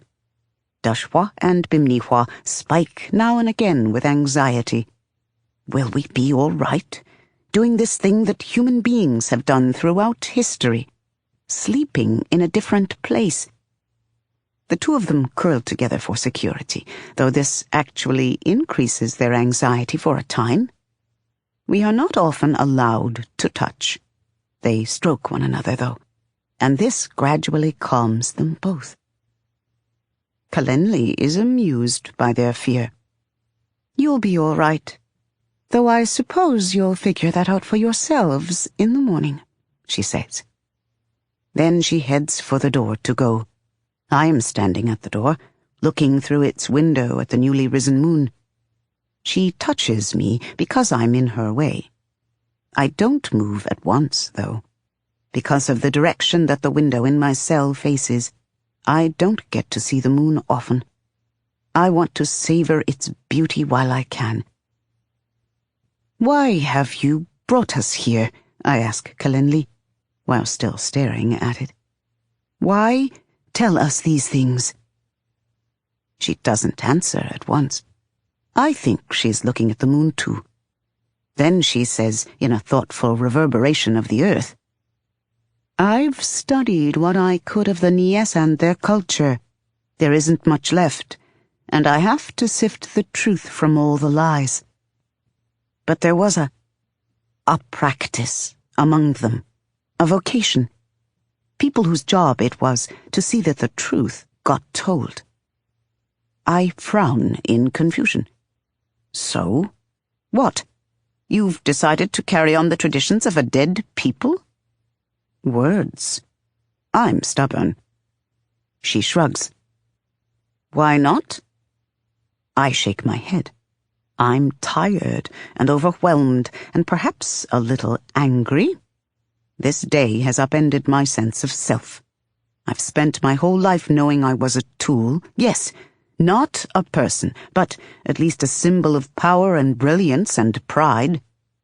Now I know I'm really just a symbol of paranoia and greed and hate. It's a lot to deal with. "Let the Nies go," I snap. "They're dead.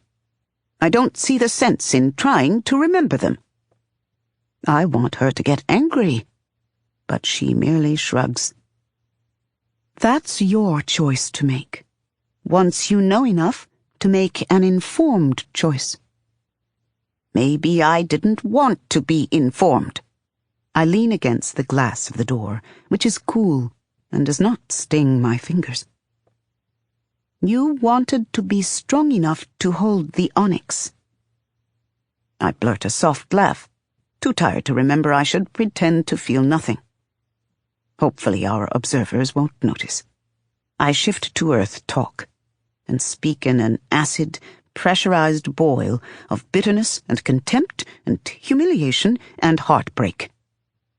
What does it matter, is what it means. Geoarcanity is a lie. She shakes apart my self-pity with gentle, inexorable slip-strike laughter. "Ah, My thinker. I didn't expect melodrama from you. What is melo?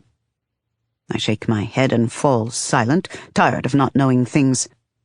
Yes, I'm sulking. Kalenli sighs and touches my shoulder. I flinch, unused to the warmth of another person's hand, but she keeps it in place and this quiets me. Think, she repeats. Does the plutonic engine work? Do your Sisipine? You aren't what they made you to be. Does that negate what you are? That question doesn't make sense. But now I'm just being stubborn. I understand her point. I'm not what they made me. I'm something different. I am powerful in ways they did not expect. They made me, but they do not control me, not fully. This is why I have emotions, though they tried to take them away. This is why we have Earth Talk, and perhaps other gifts that our conductors don't know about. She pats my shoulder, pleased that I seem to be working through what she's told me. The spot on the floor of her house calls to me. I will sleep so well tonight, but I fight my exhaustion and remain focused on her, because I need her, more than sleep for now. You see yourself as one of these truth-tellers? I ask. Lorist. The last Nies Lorist. If I have the right to claim such a thing. Her smile abruptly fades, and for the first time, I realize what a wealth of weariness and hard lines and sorrow her smiles cover. Lorists were warriors, storytellers, nobility. They told their truths in books and song and through their art engines. I just talk. But I feel like I've earned the right to claim some part of their mantle. Not all fighters use knives, after all. In Earth Talk, there can be nothing but truth, and sometimes more truth than one wants to convey.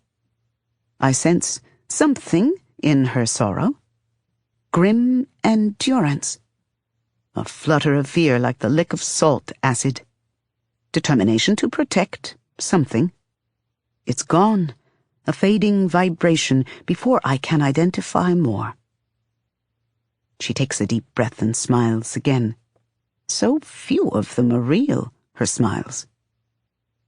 To master the onyx, she continues, you need to understand the Nies. What the conductors don't realize is that it responds best to a certain emotional resonance. Everything I'm telling you should help. Then, finally, she pushes me gently aside so that she can go. The question must be asked now. So what happened? I say slowly, to the Nies. She stops and chuckles, and for once it is genuine. You will find out tomorrow, she says. We're going to see them. I'm confused. To their graves? Life is sacred in Syl Anagist, she says over her shoulder. She's passed through the door. Now she keeps going without stopping or turning back. Don't you know that?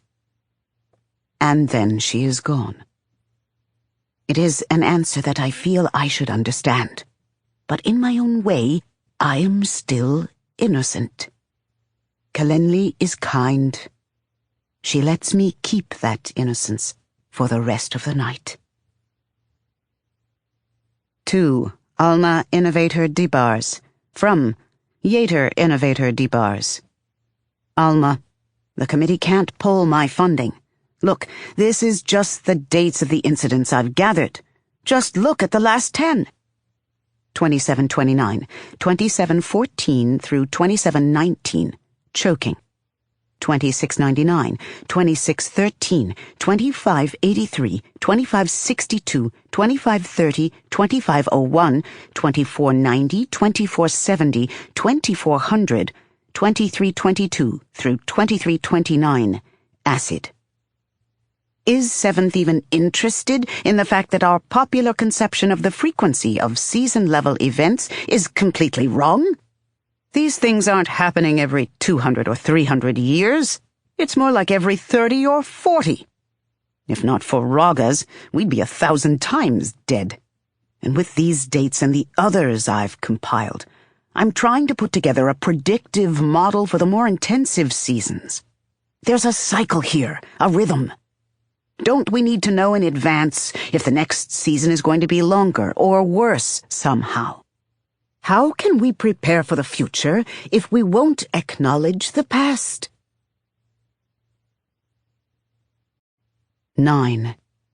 The desert, briefly, and you.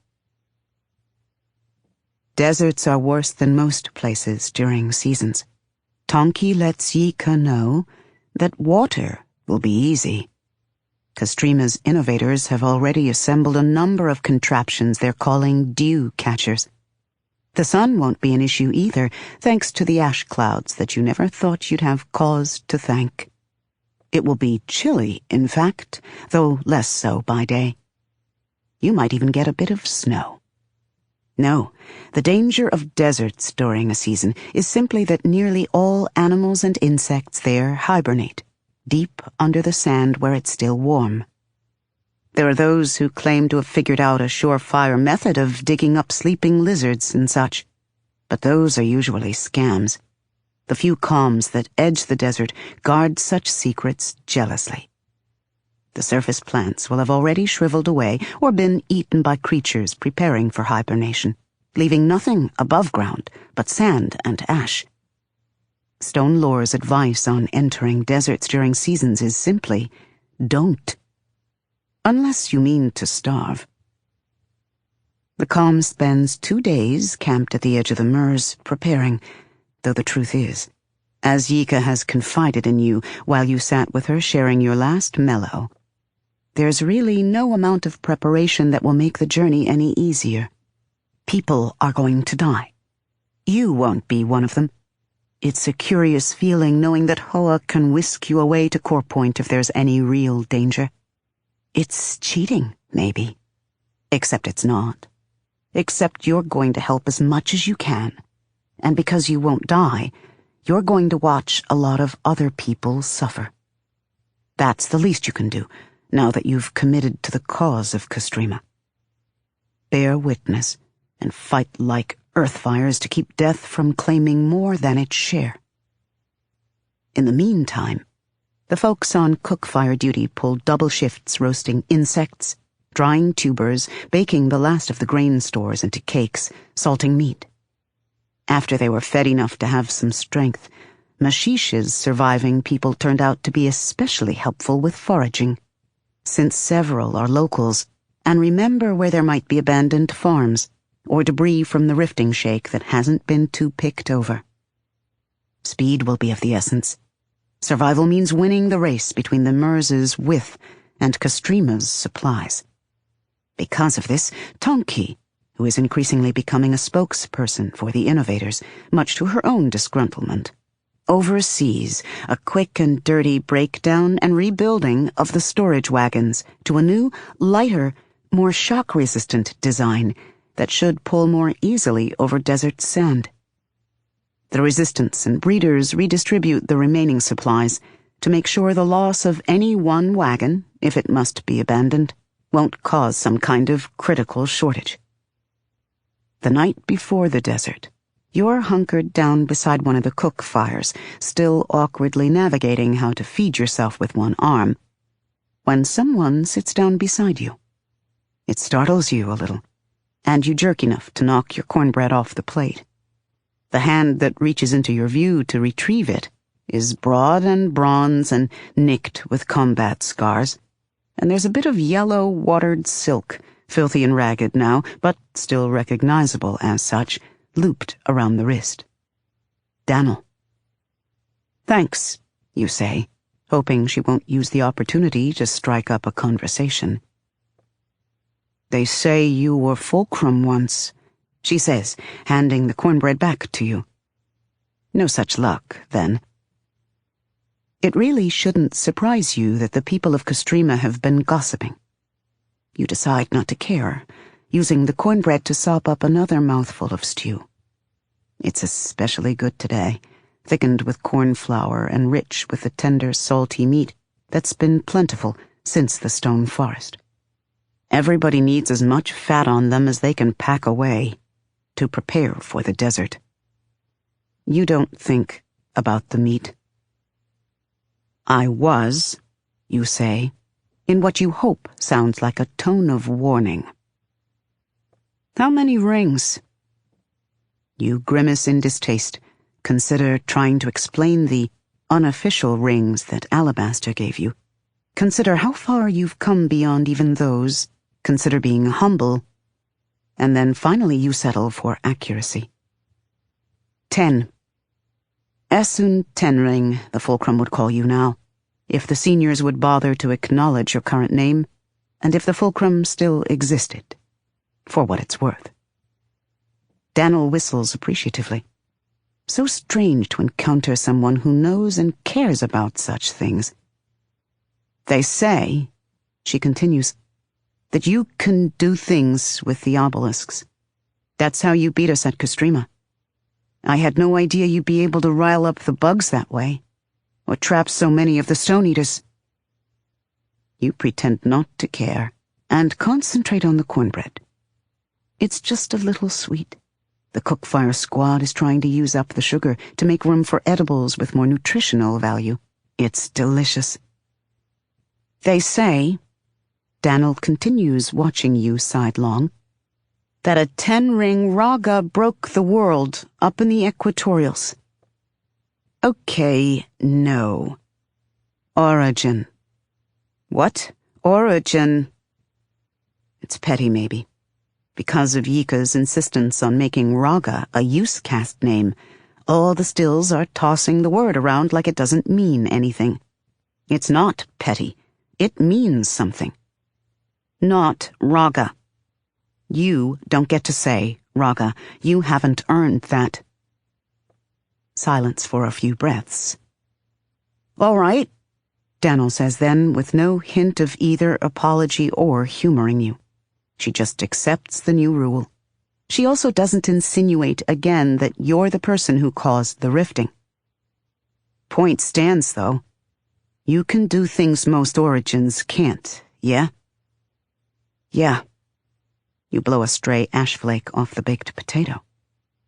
They say, Daniel says, planting her hands on her knees and leaning forward, that you know how to end this season.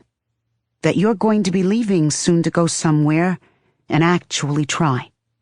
And that you'll need people to go with you when you do. What? You frown at your potato. Are you volunteering?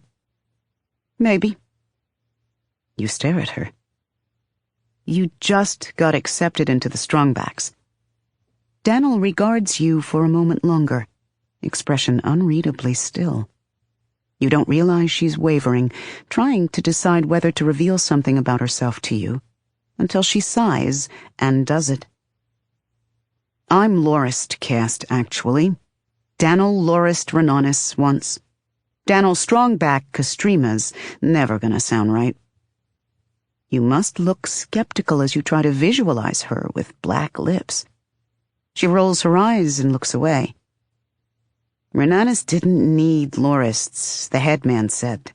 It needed soldiers. And everybody knows Lorists are good in a fight, so... What? She sighs.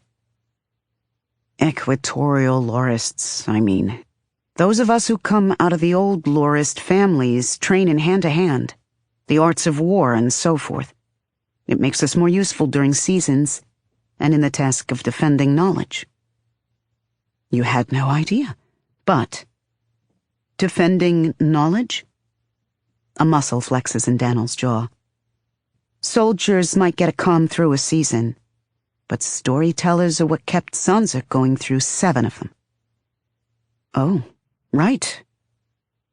She makes a palpable effort to not shake her head at mid-ladder provincialism. Anyway, Better to be a general than cannon fodder, since that was the only choice I was given. But I've tried not to forget who I really am. Abruptly, her expression grows troubled. You know, I can't remember the exact wording of Tablet 3 anymore, or the tale of Emperor Mushtati. Just 2 years without stories, and I'm losing them. Never thought it would happen so fast. You're not sure what to say to that. She looks so grim that you almost want to reassure her. Oh, it'll be all right now that you're no longer occupying your mind with the wholesale slaughter of the Somidlats or something like that.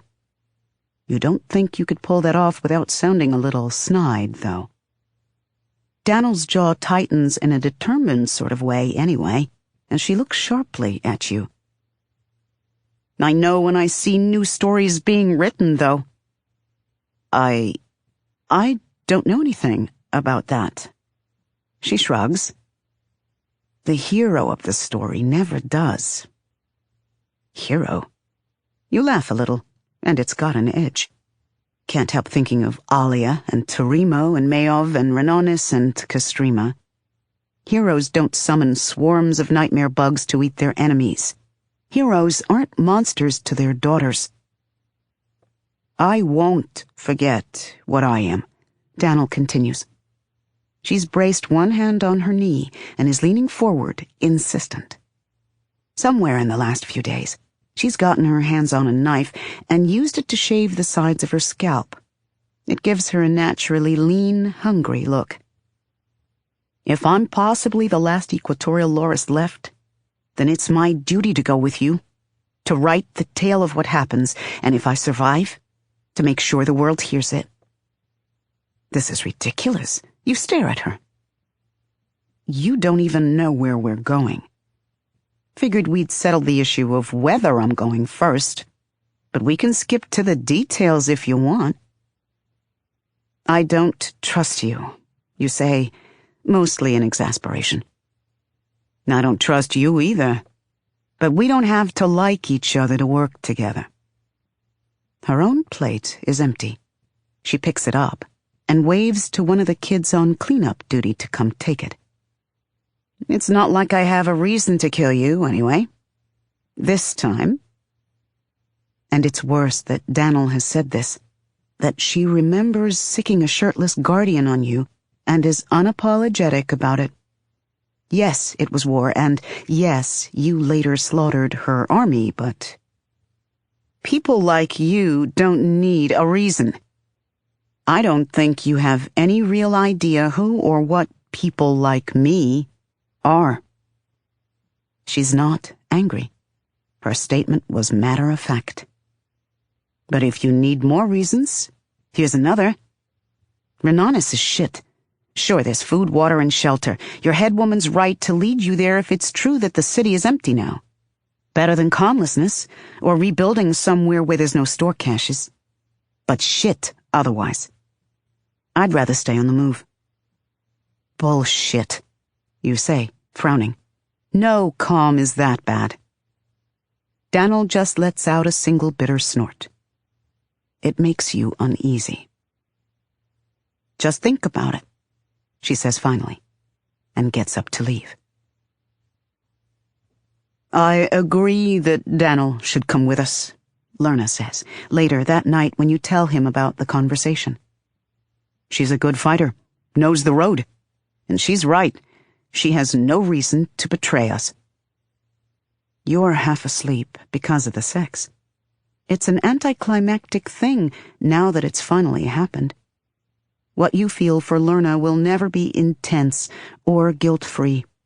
You'll always feel too old for him. But well, he asked you to show him the truncated breast, and you did, thinking that would mark the end of his interest in you. The sandy patch is crusty and rough amid the smoother brown of your torso, like a scab, though the wrong color and texture.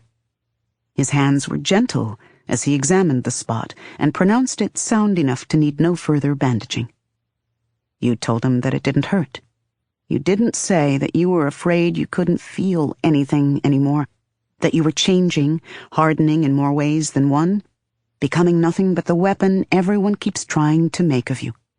You didn't say, "Maybe you're better off with unrequited love."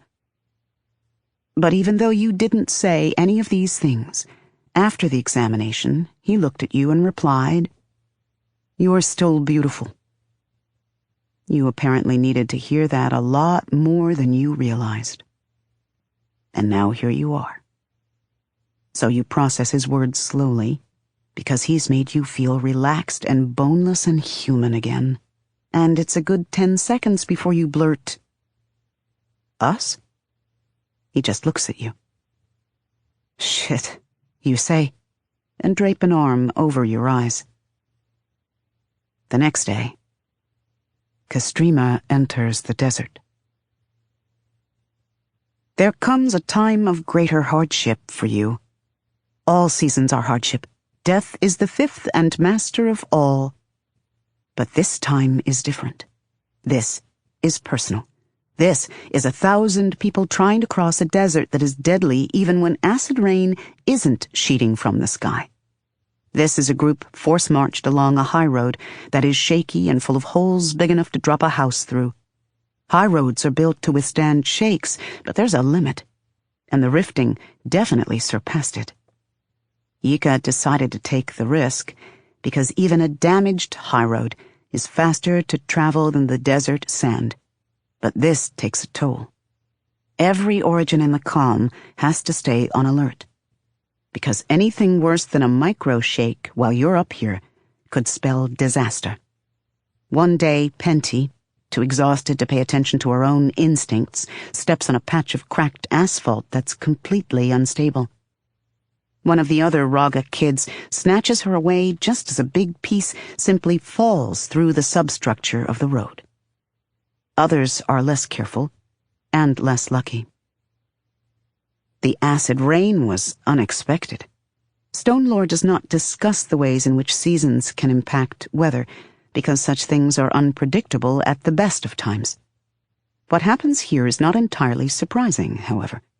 Northward at the equator, the rifting pumps heat and particulates into the air. Moisture-laden tropical winds coming off the sea hit this cloud-seeding, energy-infusing wall, which whips them into a storm. You remember being worried about snow. No, it's endless, miserable rain. The rain is not so very acid as these things go. In the season of turning soil, long before Sansa, you would not know of it, there was rain that stripped animals' fur and peeled the skins off oranges. This was nothing compared to that, and diluted as it is by water, like vinegar, you'll live. Yika sets a brutal pace while you're on the high road. On the first day, everyone makes camp well after nightfall, and Lerna does not come to the tent after you wearily put it up. He's busy tending 6 people who are going lame from slips or twisted ankles, and 2 elders who are having breathing problems, and the pregnant woman. The latter 3 are doing all right, he tells you when he finally crawls into your bedroll near dawn. Ontrug the potter lives on spite, and the pregnant woman has both her household and half the breeders taking care of her. What's troubling are the injuries. "I have to tell Yika," he says as you push a slab of rain-soaked cash bread and sour sausage into his mouth, then cover him up and make him lie still. He chews and swallows almost without noticing. "We can't keep going at this pace. We'll start losing people if we don't." "She knows," you tell him. You've spoken as gently as you can, but it still silences him. He stares until you lie back down beside him, awkwardly, with only one arm, but successfully. Eventually, exhaustion overwhelms anguish, and he sleeps. You walk with Yika one day. She's setting the pace like a good calm leader should, pushing no one harder than herself. At the lone midday rest stop, she takes off one boot, and you see that her feet are streaked with blood from blisters. You look at her, frowning, and it's eloquent enough that she sighs. "Never got around to requisitioning better boots," she says. "These are too loose. Always figured I'd have more time." If your feet rot off, you begin. But she rolls her eyes and points toward the supply pile in the middle of the camp. You glance at it in confusion, start to resume your scolding, and then pause. Think. Look at the supply pile again. If every wagon carries a crate of the salted cash bread and another of sausage, and if those casks are pickled vegetables, and those are the grains and beans, the pile is so small, so little for 1,000 people who have weeks yet to go through the MERS. You shut up about the boots, though she gets some extra socks from someone. That helps. It shocks you that you're doing as well as you are. You're not healthy, not exactly. Your menstrual cycle has stopped, and it's probably not menopause yet. When you undress to basin wash, which is sort of pointless in the constant rain, but habit is habit, you notice that your ribs show starkly beneath loose skin. That's only partly because of all the walking, though. Some of it is because you keep forgetting to eat. You feel tired at the end of the day, but it's a distant, detached sort of thing. When you touch, learn